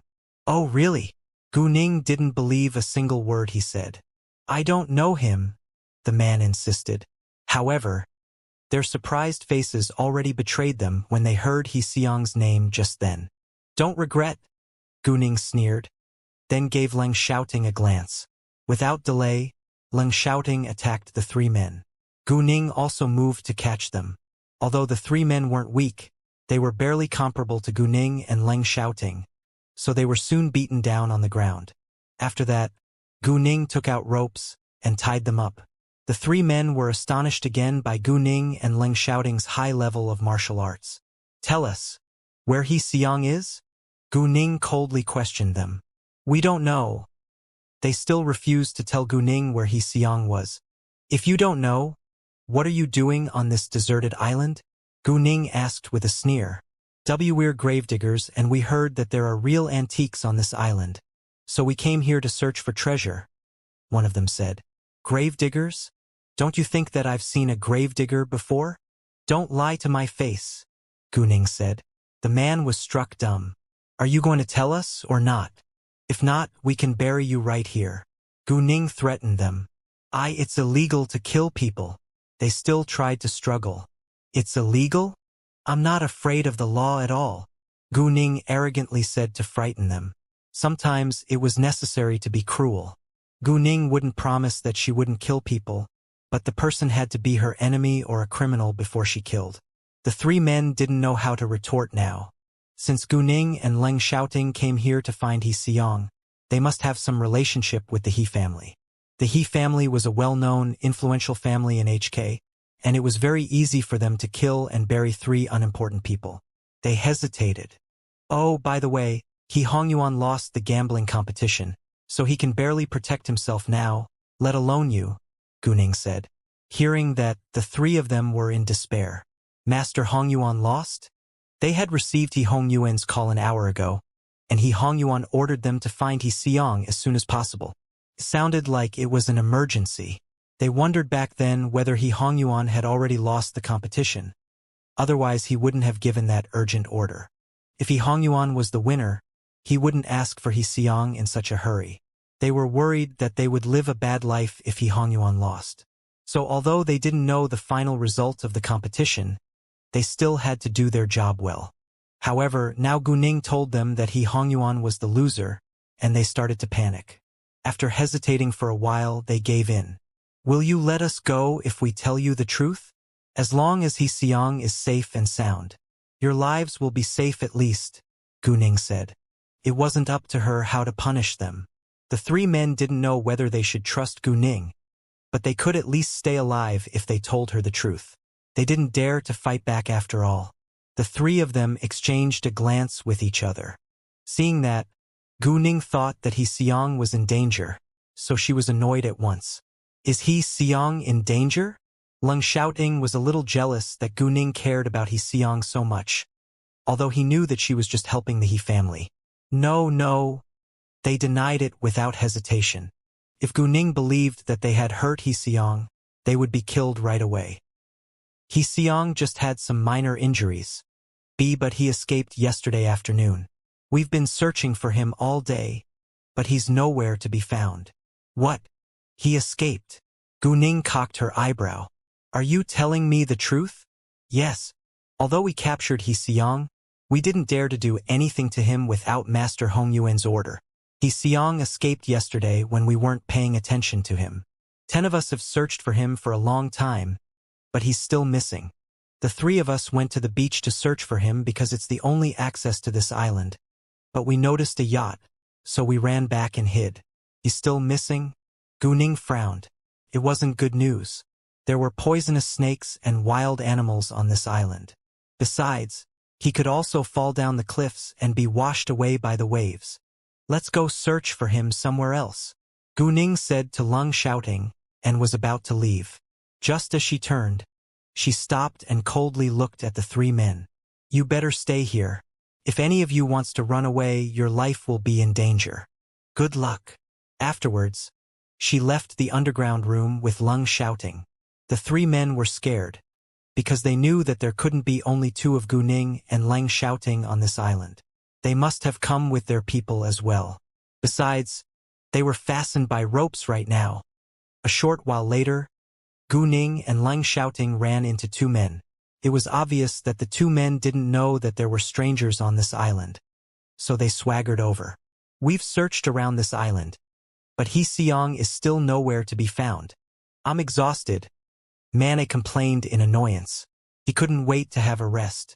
"Although this island isn't very large, it isn't easy to find someone. Come on, we still have to keep on searching." "It's Master Hong Yuan's order anyway," Manbi said. "Taigo, why did Master Hong Yuan order us to find He Xiong as soon as possible all of a sudden? Did he lose the competition? So he wants to hold He Xiong hostage?" Mana guessed. "Stop guessing randomly. We just need to do our job." Manbi thought that they better not discuss the topic. Mane pulled his lips. He was a little displeased. "Who are you?" They finally noticed a man and a woman standing not too far from them. "We came here to find you," Gu Ning said, then walked towards them, followed by Leng shouting. "Who the hell are you?" Mane asked again. Gu Ning didn't bother to waste time on them. She gave Leng shouting a glance again, and they attacked the two men at the same time. Seeing that, the two men fought back at once, but were soon under Gu Ning and Leng shouting's control. Gu Ning also tied them up with ropes before she gagged their mouths with rags. She knew that they didn't know where was He Xiong. So she and Leng shouting kept on searching for He Xiong after tying them up properly. After walking for a while, they encountered another two men, and Gu Ning directly tied them to a tree. They had searched for nearly 2/3 of the island, but still failed to find He Xiong. That being the case, it was very likely that He Xiong was in danger. Gu Ning used her jade eyes along the way, so she could see every corner on and under the ground. There could be caves or tunnels after all. A short while later, a secret passage appeared in Gu Ning's sight. It was 2 meters high and around a meter wide. Seeing it, Gu Ning walked inside. The secret passage led back to the direction of the ancient house, but Gu Ning didn't know the specific location of its end because it was too far away. However, she found that it led towards the sea. They walked ahead for around 20 meters before reaching an empty cavern. It was very high, with its top being about 30 meters above the ground. It was also very large. At the bottom of it was a puddle, and a boat was stopped on it. Piles of wooden boxes were placed in the boat. The second Gu Ning found out what was in the boxes, she got excited. This was a treasure trove. There was another underpass in the cavern, which was much wider and higher than the previous one. Its height was about 5 meters and the width was a little more than 3 meters, which was big enough to accommodate the boat. The second underpass was a narrow waterway that led to the seaside. Gu Ning knew that there were rocks at the seaside, so this boat couldn't leave. Luckily, water flowed freely beneath the waterway to the sea, so Gu Ning could get inside by swimming. "Ning Ning, what's wrong?" Leng shouting was a little worried when Gu Ning gazing into space for a long time. "Oh, nothing." Gu Ning turned to look at him. Since Gu Ning said that she was fine, Leng shouting didn't ask further. Even though Gu Ning ached to get those valuable things, she had to find He Xiong first, and she would come back again when she was free in the future. They only had an hour left now, and they had to find He Xiong as soon as possible. In the beginning, Gu Ning was confident that they could find He Xiong within 2 hours, but now she was losing her confidence. He Xiong escaped, so Gu Ning was anxious that something bad might have happened. Leng shouting and Gu Ning went to the reefs by the sea and saw 2 wolves walking around a sharp rock. It seemed like they were looking for something. Gu Ning used her jade eyes at once and was frightened the moment she saw what was there. Just below the reef, there was a black hole which wasn't large. It was about 1 meter long and 1 meter high, but half of it was filled with cold water. And in it was a young man with a pale face trembling from the cold. He was still conscious without serious injuries or illnesses. The man was precisely He Xiong, who they were searching for. If Gu Ning didn't have a pair of jade eyes, nobody would find out that He Xiong was inside even if he died. Ordinary people wouldn't go near because of the wolves. Wolves are sensitive to blood and smells. "Why don't we go down there to have a look?" Gu Ning said. "Sure." Leng shouting followed Gu Ning, walking over. As for the 2 wolves, they weren't afraid of them at all. Once the 2 wolves sensed that humans were coming closer, They turned to glare at Gu Ning and Ling Xiaoting, then howled loudly. They were saying that they were the rulers of this place, and forbade other animals from coming closer. The two men who were also looking for He Xiong stopped without delay after hearing the wolves howl. They were frightened and turned in another direction at once. Even He Xiong, who was hiding under the reef, trembled in fear. If it hadn't been for the wolves, he wouldn't have been hiding under the reef all this time. The cold was killing him. Gu Ning and Ling Xiaoting walked towards them step by step with a dagger squeezed in their hands. They fixed their eyes on them, trying to scare them away. Although Ling Xiaoting could directly shoot them with a gun, they didn't want to kill them if they could chase them away. If they refused to leave, he would consider shooting at them. They were violent animals, but they were also innocent. The two wolves felt Gu Ning's and Ling Xiaoting's strong power, so they subconsciously stepped backwards. However, they didn't run away. Instead, they attacked Gu Ning and Ling Xiaoting the next second. Ling Xiaoting had to pull out his gun and shoot one of them. With a loud gunshot, a wolf fell on the ground and rolled a distance away. A gunshot. He Xiong was stunned, and he knew that someone was coming with a gun. It was a good thing for him if the wolves left, but he didn't know whether the person was his enemy or friend, so he remained silent. The two men who came here to search for He Xiong were also scared. They looked at each other, but didn't know what to do next. Why was there a gunshot? None of our team has a gun, Man Si said. Is there a stranger on this island? Man Di said. Do we need to have a look? Man Si asked. I don't think we should. Man Di thought that they should protect themselves first. Right, we better hide first, Man Si said. Ling Xiaoting moved his gun to aim at the other wolf. Gu Ning also threw her dagger to hit the wolf. Under the attack of a gun and a dagger, the wolf fell on the ground in pain. Although the two wolves weren't dead yet, they couldn't get back to their paws. There was a short distance between the reef and the sea. Although waves kept hitting it, half of the hole was still empty. Otherwise, He Xiong would already have been drowned. Gu Ning and Ling Xiaoting observed the reef for a while first to see whether it was different from others. They soon noticed that there was a separate rock placed on it. It was supposed to be the entrance of the hole, but He Xiong closed it with a rock to prevent others from finding him. The entrance was wide enough for a person to get in, and the rock placed on it was as big as a 20-inch suitcase. Ordinary people probably wouldn't notice the difference, because they weren't able to see the hole under the rock. Thanks to the two wolves, Gu Ning had an excuse to point the difference out. Why don't we move the rock away? Gu Ning proposed. Sure, let me do it, Ling Xiaoting said. Although the waves were loudly hitting the reef, He Xiong still heard Gu Ning's conversation with Ling Xiaoting. He was surprised that they could notice that the rock was unusual. Once the rock was moved away, he would be exposed. Given his condition now, it was impossible for him to fight back. Ling Xiaoting soon turned the rock over, and the hole under it appeared in Gu Ning and Ling Xiaoting's sight, which surprised Ling Xiaoting. He couldn't believe that there was a large hole under the reef. He Xiong was hiding in the farthest corner, so Ling Xiaoting didn't find him at first glance.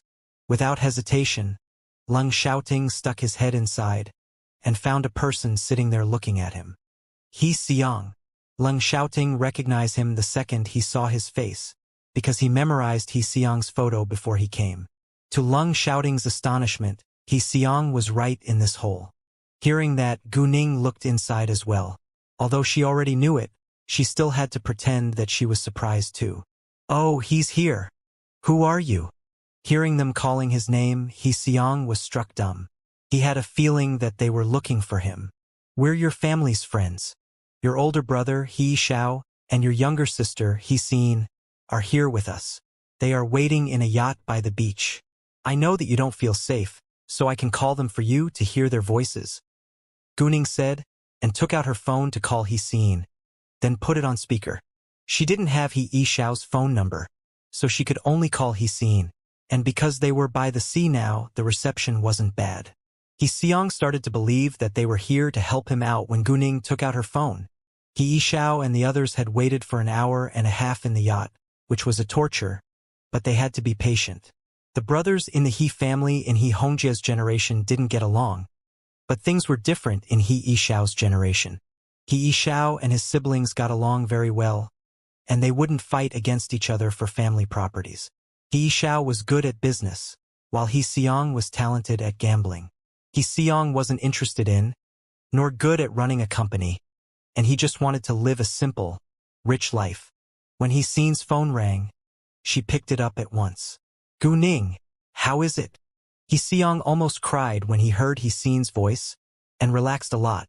"We just found him, and he's lightly injured. We'll bring him back soon," Gu Ning said. "Really? Thanks." He Xian burst into tears of joy. He Xiong felt like crying too. He thought that he would never get back to his family. "Can I talk to him?" He Xiao grabbed He Xian's phone. "Sure, but please wait a moment," Gu Ning said, then looked at He Xiong. "You should believe me this time. Get out now." He Xiong trusted her, and got out of the hole at once. Leng Xiaoting reached out an arm to help him out because his limbs were sore. Gu Ning already put her phone on speaker, so He Xiong could directly talk to his older brother without holding the phone. "Yishao, it's Xiong. I'm fine." He Xiong choked. "Great, Xiong." He Yishao also choked. After hanging up the call, He Yishao called He Hongjie without delay. Gu Ning took out a power crystal and gave it to He Xiong. "Take it, and your body will be much better." "Thanks." He Xiong didn't wonder if there was any problem with this medicine. He thanked Gu Ning before he directly swallowed it. Since they came here to bring him home, there was no need for them to hurt him. The second he put the pill into his mouth, he felt a flow of coolness spreading across his body. He was regaining his energy and didn't feel tired any longer. "Wow, this..." He Xiong looked at Gu Ning with surprise. "This medicine is so effective. How do you feel now? Can you walk on your own?" Gu Ning asked. "Sure I can." He Xiong stood up at once, then stretched his arms. He even felt more energetic than usual now. "Let's go now," Gu Ning said. "Sure," He Xiong said, then walked back with them. As for those valuable objects, Gu Ning couldn't take them away right now. She decided to come alone in the future. If she came here alone, she could directly put them into her telepathic eye space, which would be the easiest way for her to move them back to her place. I just heard Xin call you Gu Ning, so your name is Gu Ning, right?" He Xiong was talkative, and chatted with Gu Ning while they walked. Leng Xiaoting was always wearing a cold face, so he thought that Gu Ning was more easygoing. "Yes," Gu Ning answered. "Which city are you from?" He Xiong asked. "Well, I came here from City B," Gu Ning said. "Oh, City B is a very beautiful advanced city. I love it." He Xiong's eyes lit up. Although there were many local citizens in HK who hated people from other cities, He Xiong was different from them. He Xiong had visited many other cities before, and he enjoyed his trips. He loved beautiful nature views the most. "You're welcome to visit City B," Gu Ning said. "Haha, thanks. Which city were you born in? I can visit your city once I'm free, and you can be my tour guide. How about it?" He Xiong would like to be closer to Gu Ning. Gu Ning didn't think that it was a bad thing, but Leng Xiaoting was displeased. He coldly stared at He Xiong's back, which made He Xiong feel uneasy. However, He Xiong didn't think further about it. He just thought that he felt a little cold in his wet clothing. Gu Ning also sensed Leng Xiaoting's dissatisfaction, but she could do nothing about it. "Well, I'm afraid I don't have much time to be your tour guide. I'm always busy." Hearing that, He Xiong understood that she was declining. "Oh, it's fine. If you're free, please give me a call. If not, I won't bother you," He Xiong said. He was very considerate and wouldn't interrupt Gu Ning if she needed to deal with something serious. After walking ahead for a short while, Gu Ning and Leng Xiaoting noticed the two men not far from them, but the two men missed them. When He Xiong was about to say something again, Gu Ning stopped him. "There are two men ahead of us." "Be quiet," Gu Ning said. Knowing that, He Xiong shut his mouth at once. He didn't know that both Gu Ning and Leng Xiaoting were excellent at fighting, so he was afraid that He Hongyuan's people would catch him again. Shouting, "Tie them for now," Gu Ning said, and took out ropes from her backpack. Those men just did their job, and they hadn't hurt He Xiong after all, so Gu Ning wouldn't kill them. Nevertheless, they still abducted He Xiong, and she had to bring them back to let the He family deal with it. No problem. Leng Xiaoting took the ropes, then strode towards the two men. Gu Ning, can he handle it?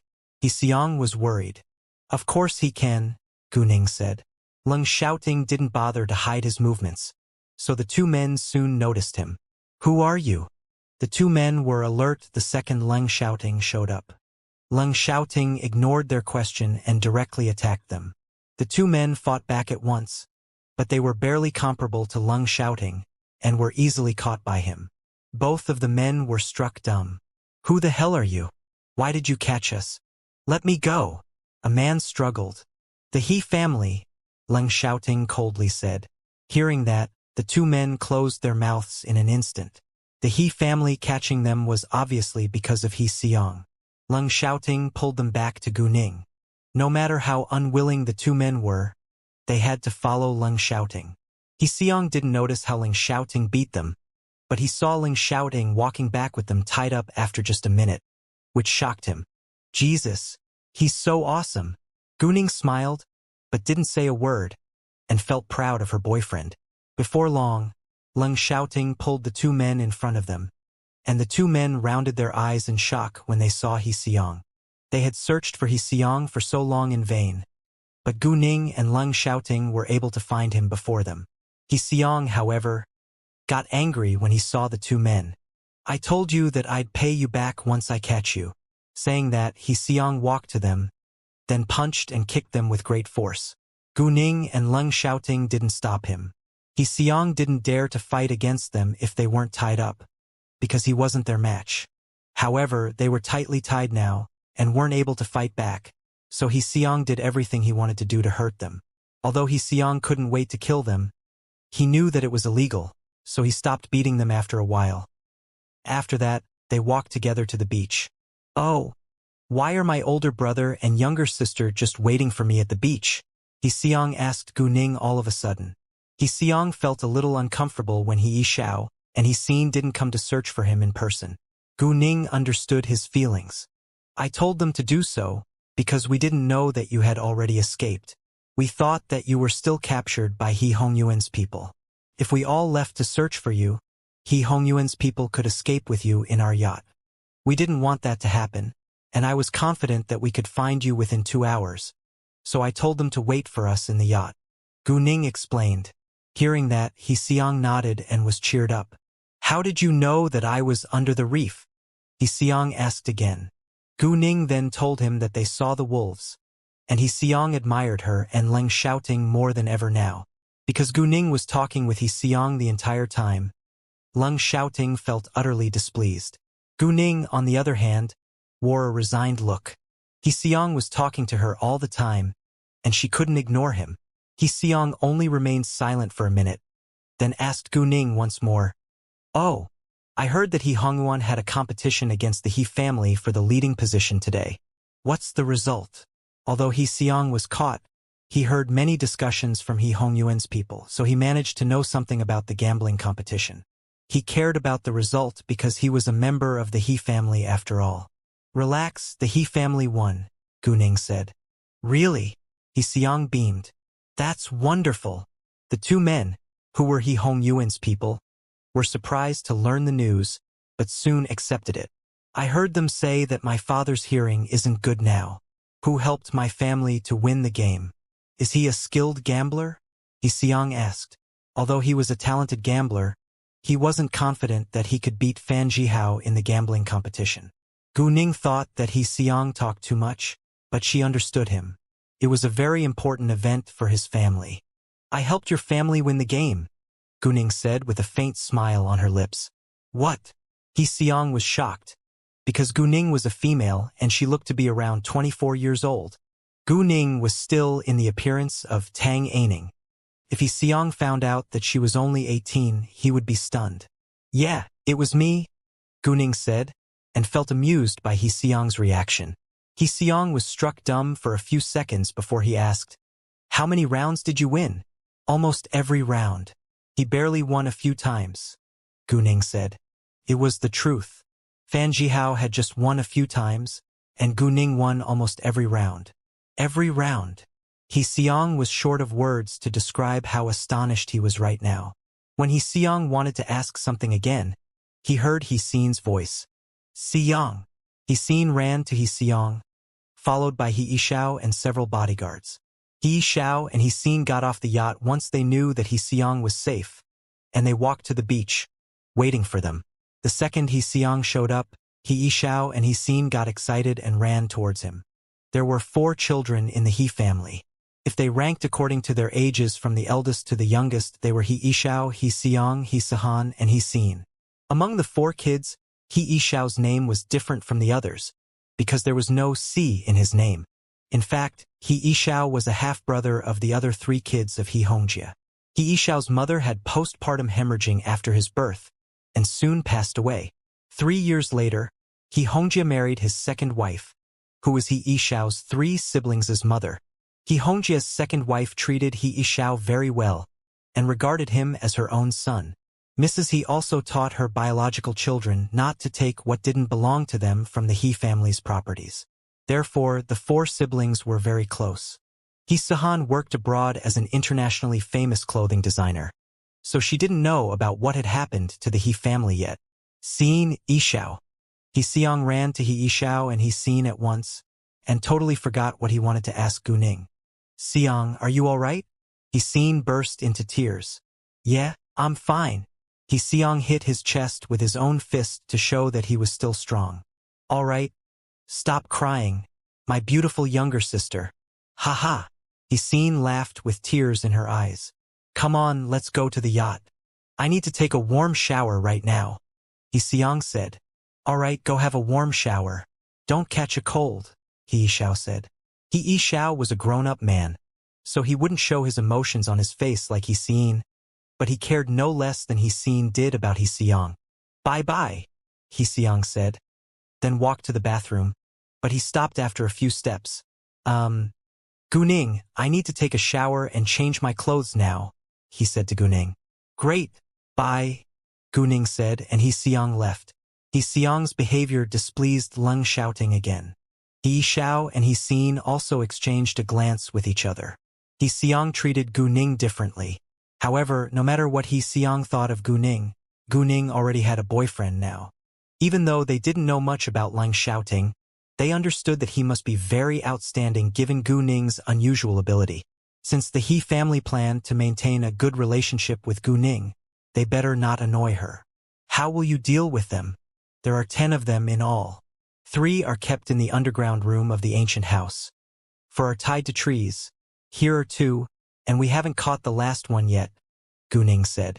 Looking at He Hongyuan's people, both He Ishao and He Seen were mad.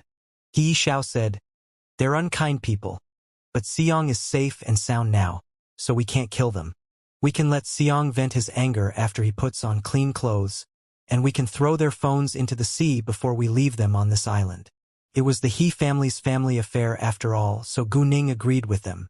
Afterwards, Guning and Leng Shouting went to have a rest on the yacht. I'm going to City M tomorrow, and I'll stay there for 2 days or so. Will you go there with me? Guning asked Leng Shouting. I'm not sure yet. If I'm not assigned any tasks, I can go with you, Leng Shouting said. Once there was an important task, he had to go to fulfill it without hesitation. Around an hour later, they went back to HK. Today was also the opening day of Kame Beauty Salon in City B, which caused a sensation. Existing customers showed up first, along with several new customers. And many of them called their friends once they found out that the brand of skincare products used was Cozy. More and more women became Cozy's loyal fans after trying it on their faces. Within a short time, the large store was filled with people. Not every one of them would buy a whole set of Cozy, but more than 2/3 of them did, which were very good sales. The store was always crowded during the morning, and none of the staff members had a break until noon.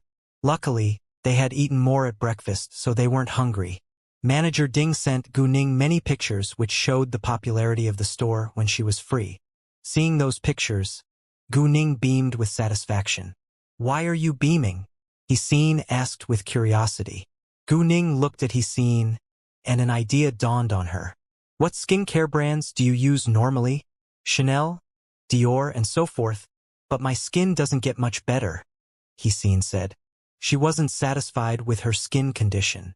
Once she put on some makeup, it would soon be oily. I strongly recommend a new brand to you. Although it's new, it's going to be an international brand, Ning said, promoting her own brand. Really? What is it? As long as it's effective, I don't care whether it's famous or not, He said, and her eyes lit up. She trusted Ning. It's called Cozy, and you can search it on the internet, Ning said. Great. He took out her phone at once. After reading many comments about Cozy on the internet, He had a good impression of it. Countless people said that Cozy had saved their skin. In addition, the whole set of Cozy skincare products was effective and functional. Many loyal fans of Cozy also posted their before and after photos of their skins, which were quite persuasive. Is it really so effective? He couldn't believe it. I have some of it with me right now so you can try its facial masks, Ning said. Great, thanks. He was excited. She would know its effect after trying it in person. When they were back in HK, it was already 6 p.m. He Yishao had told his people to prepare a meal for them, but he and He had to leave to deal with something else first. In order to show their politeness and sincerity, He stayed. Ning didn't care about it, but it was impolite if she left right away. A group of them waited together for the elevator to come, but the man who walked out of it was surprised when the door of the elevator opened. He didn't expect to meet Leng Xiaoting here. The man was precisely Su Jinlin.